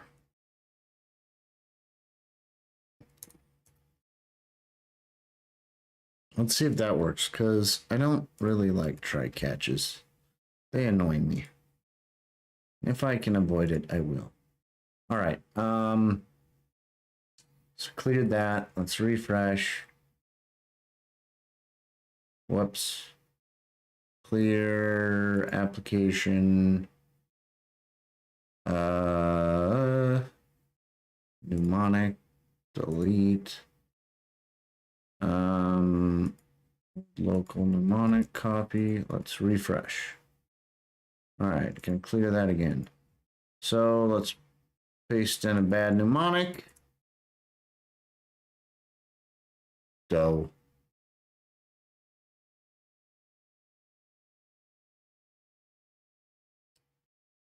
So is valid mnemonic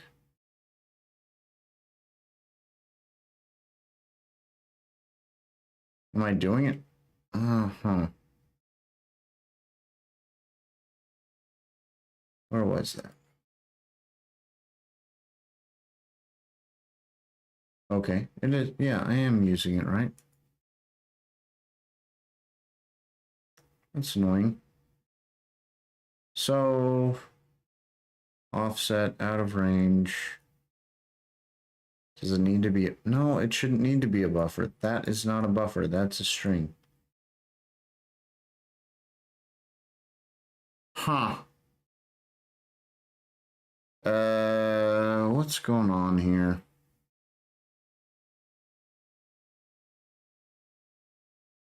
Value argument is out of bounds. So it really annoys me. Something went wrong. Index out of range. It's like super great. I wish you wouldn't break the entire code.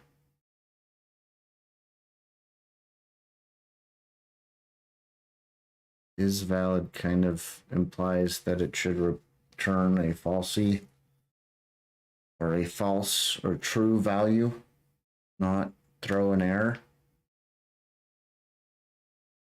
So is there a way to check more before that so you don't get an error thrown? I don't know. I don't know. That's annoying. Um,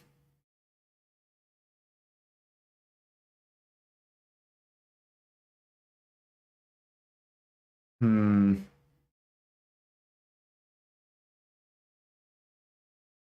Well, there's concepts and there's how to use. Let's try that. I don't, it might be the exact same page. No, core concepts versus usage is valid, mnemonic word list, serialized public key. Yeah.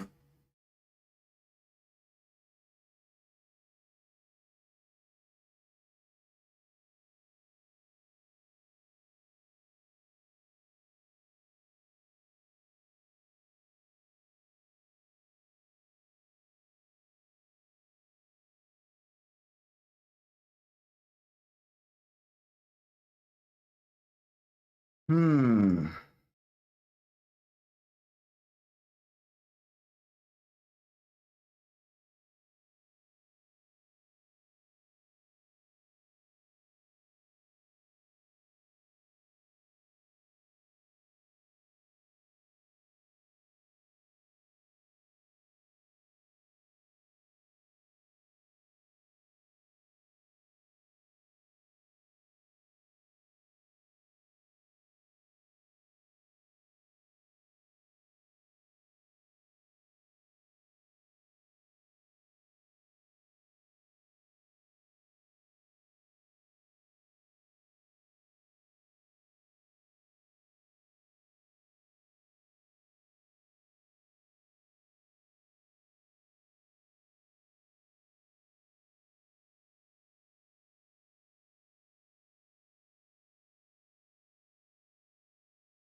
All right, that is very annoying that the mnemonic is valid.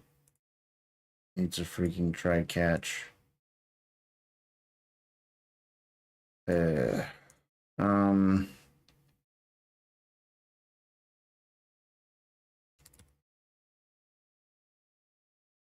try.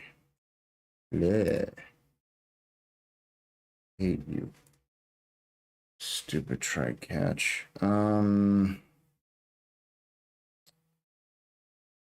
Valid.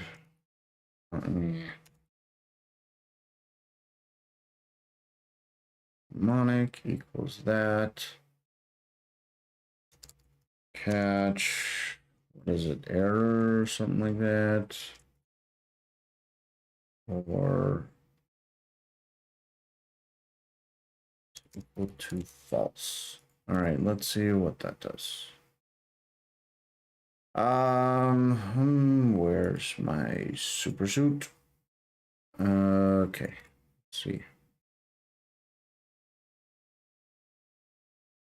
It's clear here.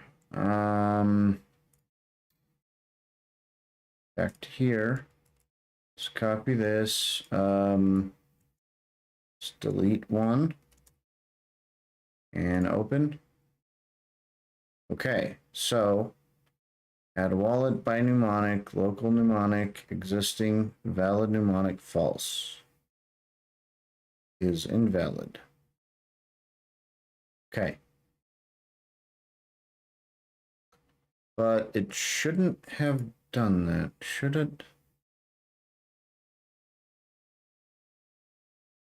I think it should have updated the UI. Because that is inside there, and valid mnemonic is not true.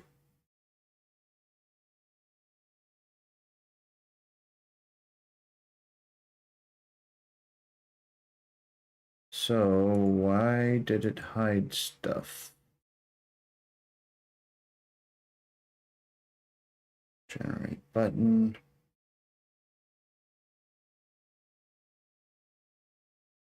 Ah, that's why. Oh wait, no, that shouldn't be why. Nothing should have happened.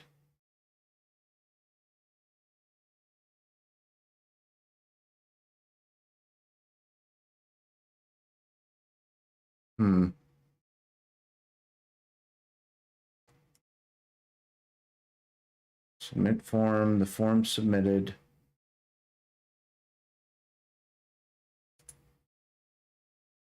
Is valid, failed.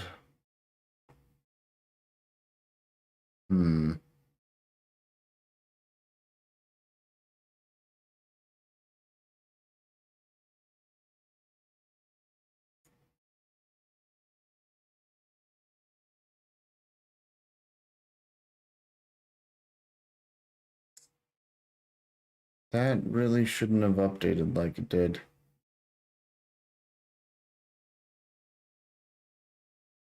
So nothing should happen here. In wallet. What the freak?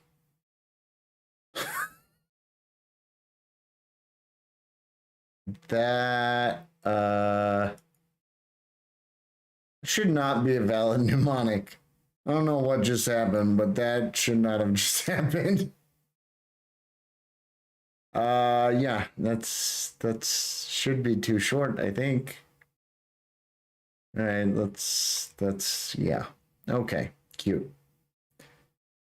Super fun. Uh can't rely on that. Good times. Is there like a minimum number of words I need? Oh gosh.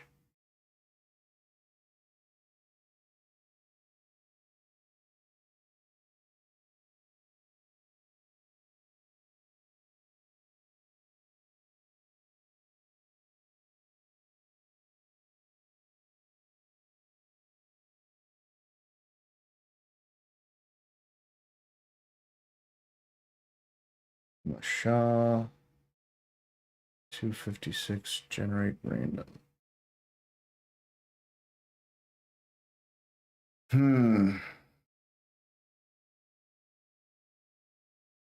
Use different units, transactions, script, public key, private key.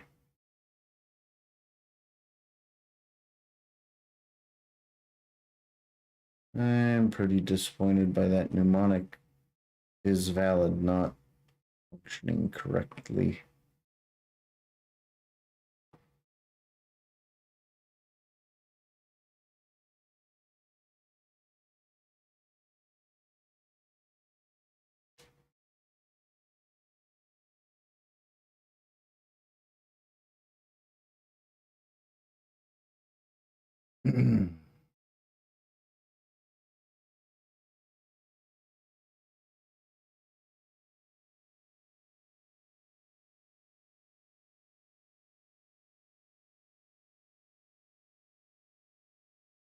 These 58 and 58 check.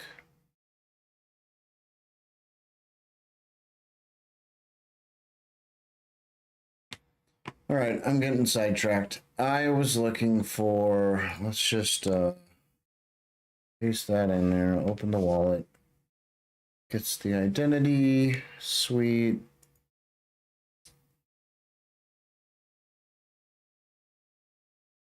Alrighty. We're looking for a way to send to another username. So we've got not the Jojo byte and Jojo byte. Let's clear that and clear this. That is so small.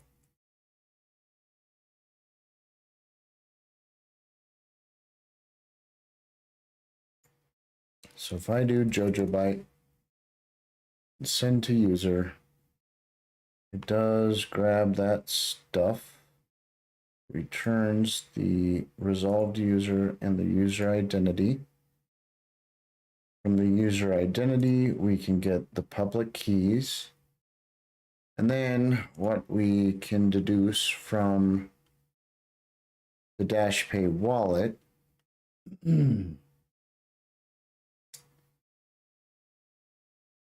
is we take the first public key dot data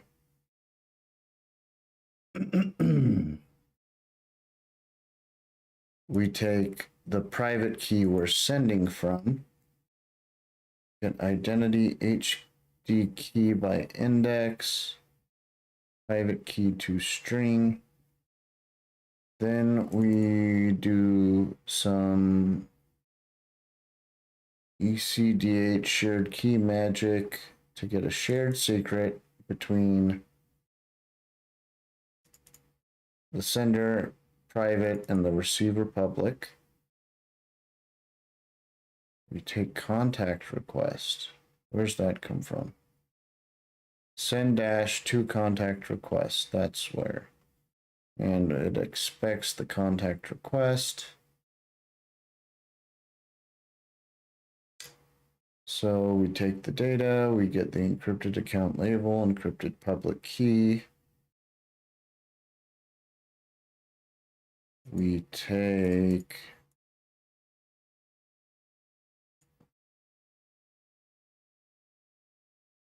we take the label and the shared secret, and we decrypt the account label.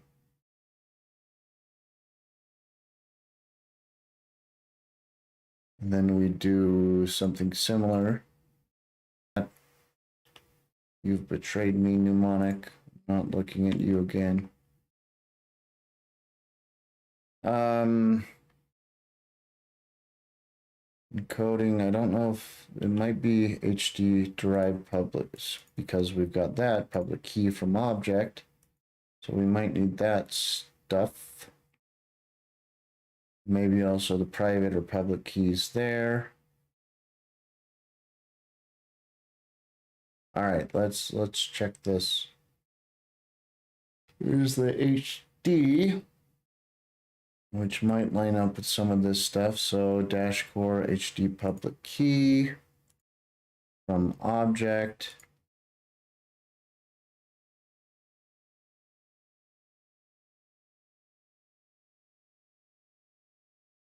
HD public key, there we go. So try new HD public key.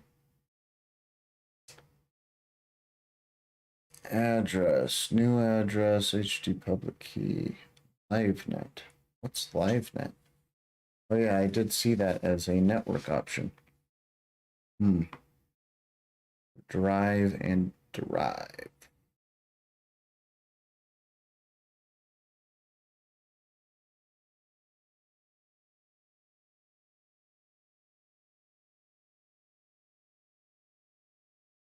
Okay.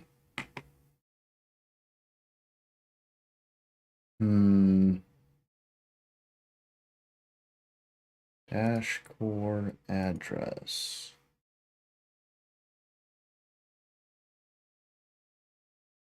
recipient. So that is the public key like that, and it's saying testnet to strings, so the recipient is there. But that we get from the from object. Okay.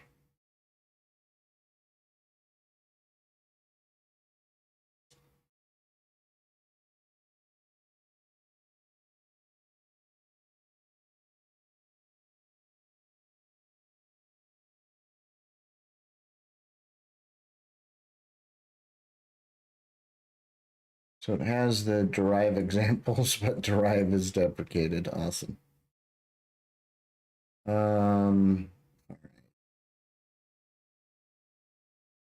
Dash crypto.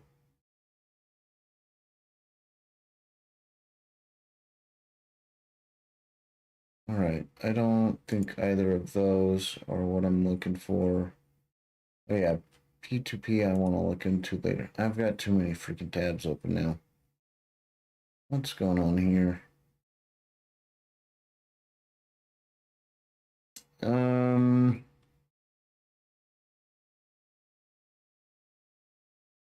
That's right. I was trying to see if any of these might have some of the encryption stuff. Ah, yeah. Where was I? I was gonna do a search. Did I do the search? This, I'm not thinking. No, that ain't the search. That's the old one. All right, the search I was gonna do for was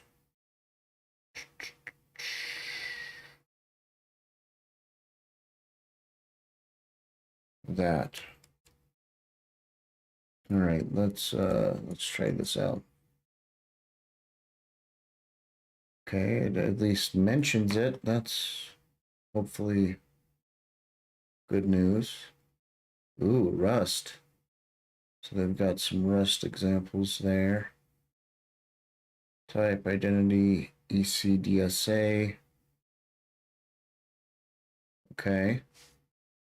Public key. Type identity.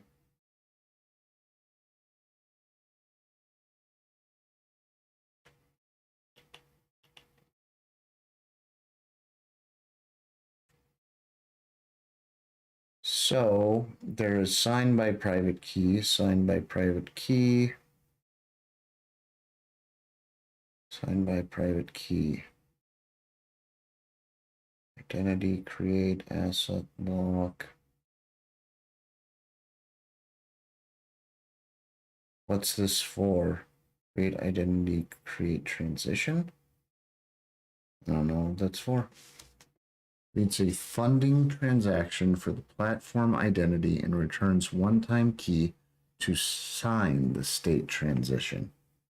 Okay. Interesting. But it does look like get unused identity index. Interesting. So identities, we get the HD key by index.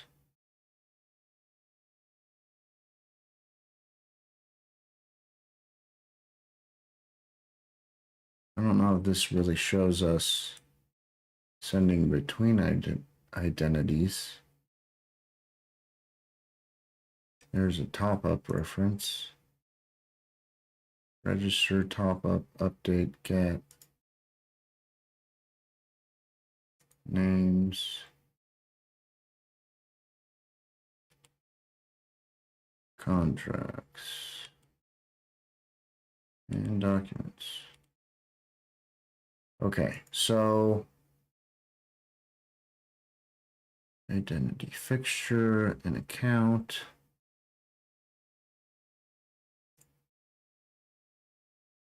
Let's check out the issues. There's less to look through there. Oh, hey, dash meter. Dashameter? I don't know. I think I say this every time. Issue being fixed for feature implemented. What was done? Added browser compatible SEC lib, updated ECDH derivation.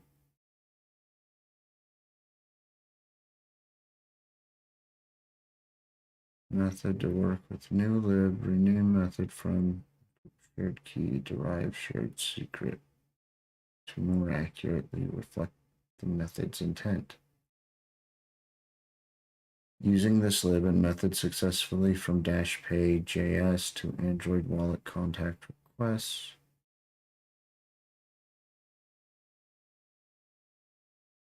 Name change of the method. Nothing is broken yet since the Dash Pay plugin is not yet merged into mono repo. I have performed a self-review. Okay.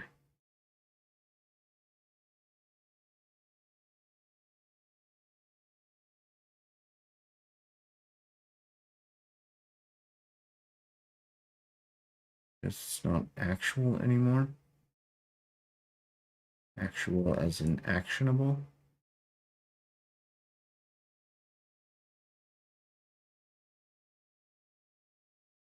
Should encrypt a public key.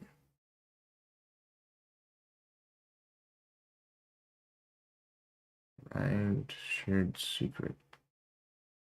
Well, request change the base branch from 22 to 23. View from Markin 23 to 24.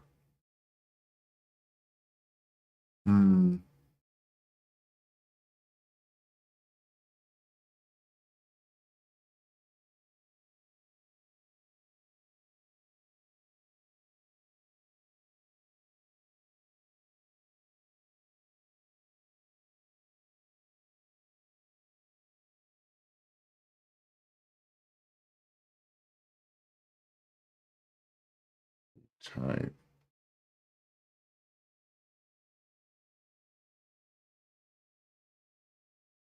Being fixed, feature implemented. When was that last touched? December. Okay. So, oh,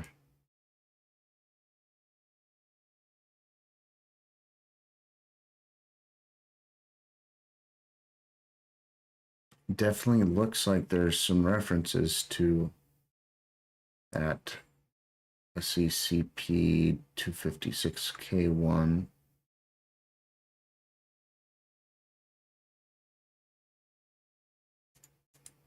Some tests in here.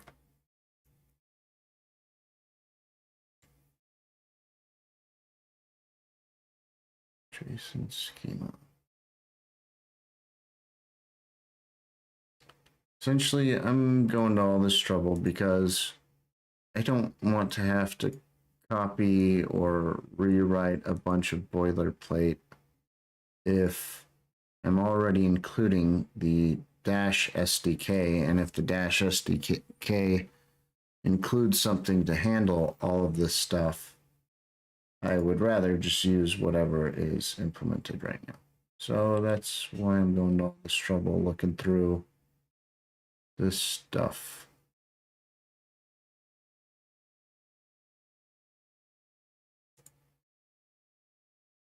Signed by private key. So the way this seems to be doing is, I guess it's probably signing by the sender's private key, but yeah, sender private key there.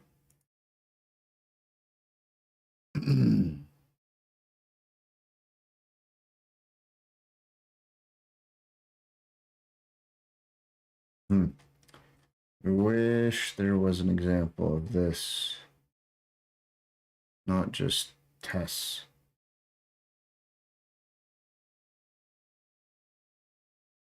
There is identity public key.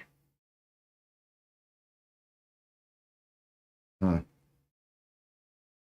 Well, I'm happy with the progress I've made so far. I was really hoping to get the username stuff done today. But I mean, coming up on 7 hours streaming here. I don't know if I've got it in me to figure this out on top of those 7 hours. Hmm.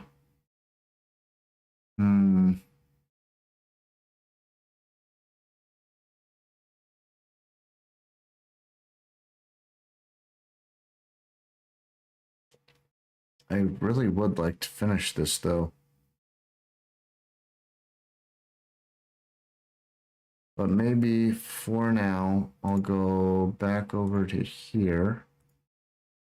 And I'll add that and this. Where's that going? Typings. Ah, okay.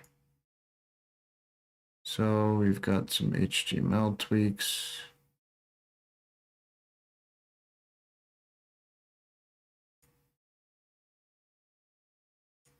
All right, so I'll go ahead and say cleanup and send funds between addresses.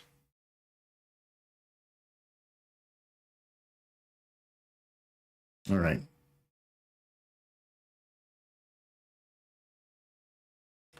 So that should be pushed.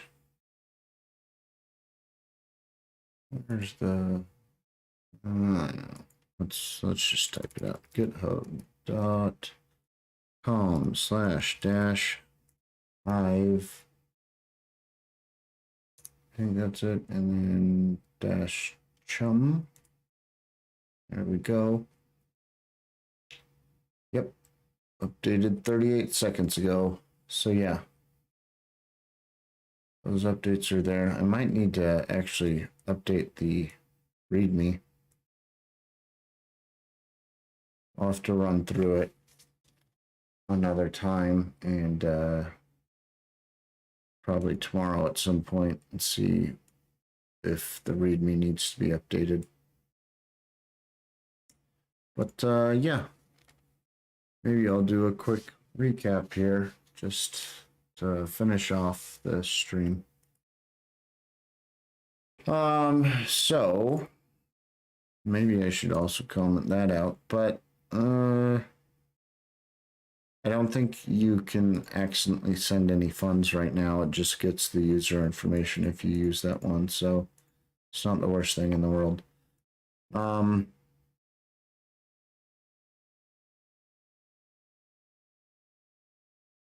right, let's recap. I'm gonna close some windows first though, so I can keep track of things better.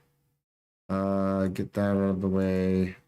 This can go bye-bye. This can go bye-bye. All right, and I close that window. All right. And clear. Let's go up here. And we'll rename, no, I don't need to rename that because I'm going to use old here. Right, so let's refresh here. So, what's been changed as of some of the last updates? This was some stuff that I worked on Saturday last week, and then I think Monday, so a couple days ago, and today. Now, instead of automatically generating a wallet as soon as you load the page, it gives you the option to paste in a seed phrase. I mean, I guess you could type it if you're, masochist, but, I recommend pasting. So you can paste in a seed phrase. It should only be a testnet seed phrase or a seed phrase to your local localnet or Dashmate instance. So you can paste in a seed phrase like the one I have copied, which I pasted there, or you can generate a new wallet. Both should result in ending up at the same place. I'll come back to. Well, no, I'll do this first. So this seed phrase I've already set up a bunch of stuff. So it has a username. It has Dash. It has credits that I don't know how to use. Nothing I've done yet uses the credits as far as I can tell. Shows you an unused address if you send or receive to it. It doesn't automatically refresh, but if you manually refresh the page, it'll update. We've got network where you can toggle between testnet and localnet. And then you point it. This is actually broken, I realize, and I'm not getting to fixing that tonight. So I'll need to fix that. You'll have to have a Dashmate host option or, fix it yourself until I get to this tomorrow or maybe Friday. So, should generate contracts. Boom. It should save messages.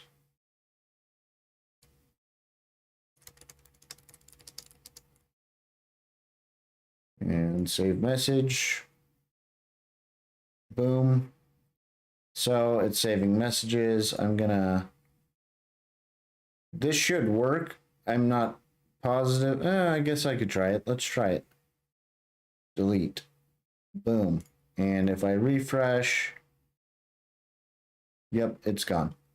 Another thing that is more behind the scenes is an adapter was added to store and local storage, and that ends up showing up in here, this right here. So you'll see a wallet underscore and some ID, and that stores some chain data. It really doesn't do much for a local net, but for testnet, it's definitely required. It's almost impossible to use testnet without it. And even with it, the first time you load into testnet, it takes 5 to 10 minutes to synchronize that. And I haven't figured out a way of getting sync updates. I have not tried manually updating the sync data. I was hoping to find an event listener, but I haven't found that yet. I did ping some people who might know the answer, so hopefully within the next day or two, I'll have an answer to that. So it's doing that, and it's sending. Oh, I guess I closed the window. So, I could reopen it. Let's reopen it so I can,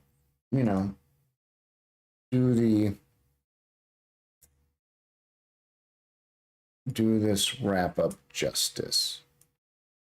So we've got this other window here. Let's grab this other mnemonic. This one's also set up. So opening the wallet should show us. Oops, I'm on testnet. Let's do localnet. Let's try that again. Okay, there we go. So I've got a user set up here too. Jojo Byte versus not the Jojo Byte. It's got Dash that had no Dash when I created it, and then I sent the Dash from this wallet. And so this wallet had 100. I sent 33 or something to it, and that's how it got any Dash. And yeah, so I could, for example, send some Dash back. So send address. I don't have this updating yet, but I will get to that hopefully tomorrow or Friday. So I should have less Dash now. Yep, 27. And this guy should have, 71 now? Boom, 71 something, almost 72. So, yeah, there you go.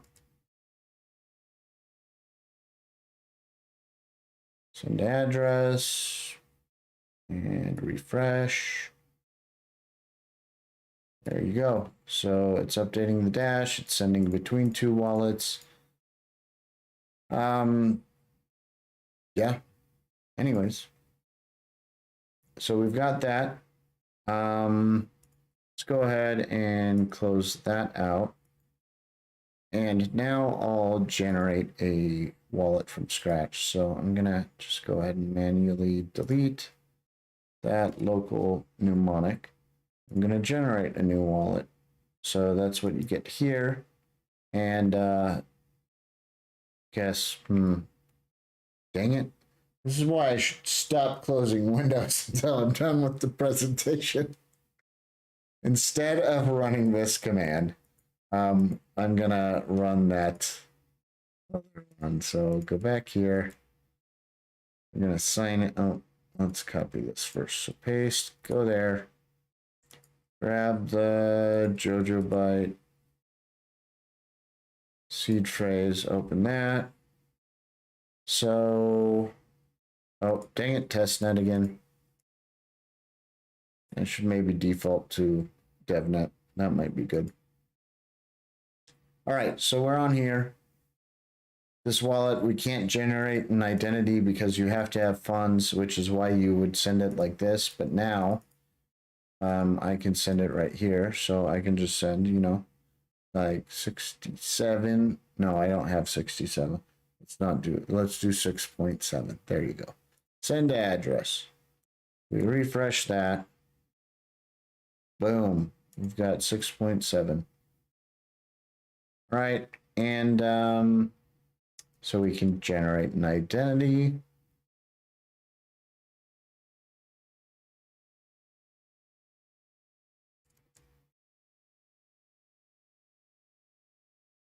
We can get a life dude. Boom. We've got a username. We're seeing our Dash amount. We're seeing our these are identity credits.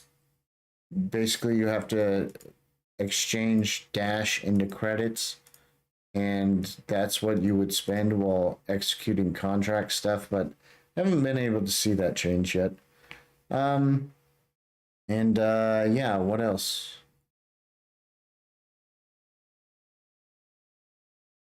Oh, that's interesting. I hadn't tested that before, but it looks like because there is a local contract ID saved already, it's trying to use that. I want to test this, so let's see if it'll use that other user's contract ID. So note to another, let's say note to not a JoJo byte contract. So let's save that. Cool. So as far as I'm aware, that didn't save it to a contract I generated on this account. So it is saving to other users' contracts. Yeah, and it's saved, but again, I think that should have cost some credits, but it doesn't look like it did. Yeah. All right. So I think that's more or less my wrap up. I guess I could send some Dash back to just make sure it's working. So what do we got? 6. Let's send 5 back to JoJo byte. Boom. We're back to 39 and we're down to 1.68. There you go. All right, so there's my wrap up. And I will be back to this sometime tomorrow, or if depending on how tomorrow works out, it might be Friday. So, yeah, thanks to anyone who joined in, and please. Oh wait, let me. Where's my end screen? Here we go. There we go. All right. So thanks for tuning in. Please consider liking, subscribing, sharing, plussing, you know, I don't know, do all the things. Yeah, catch you flip side.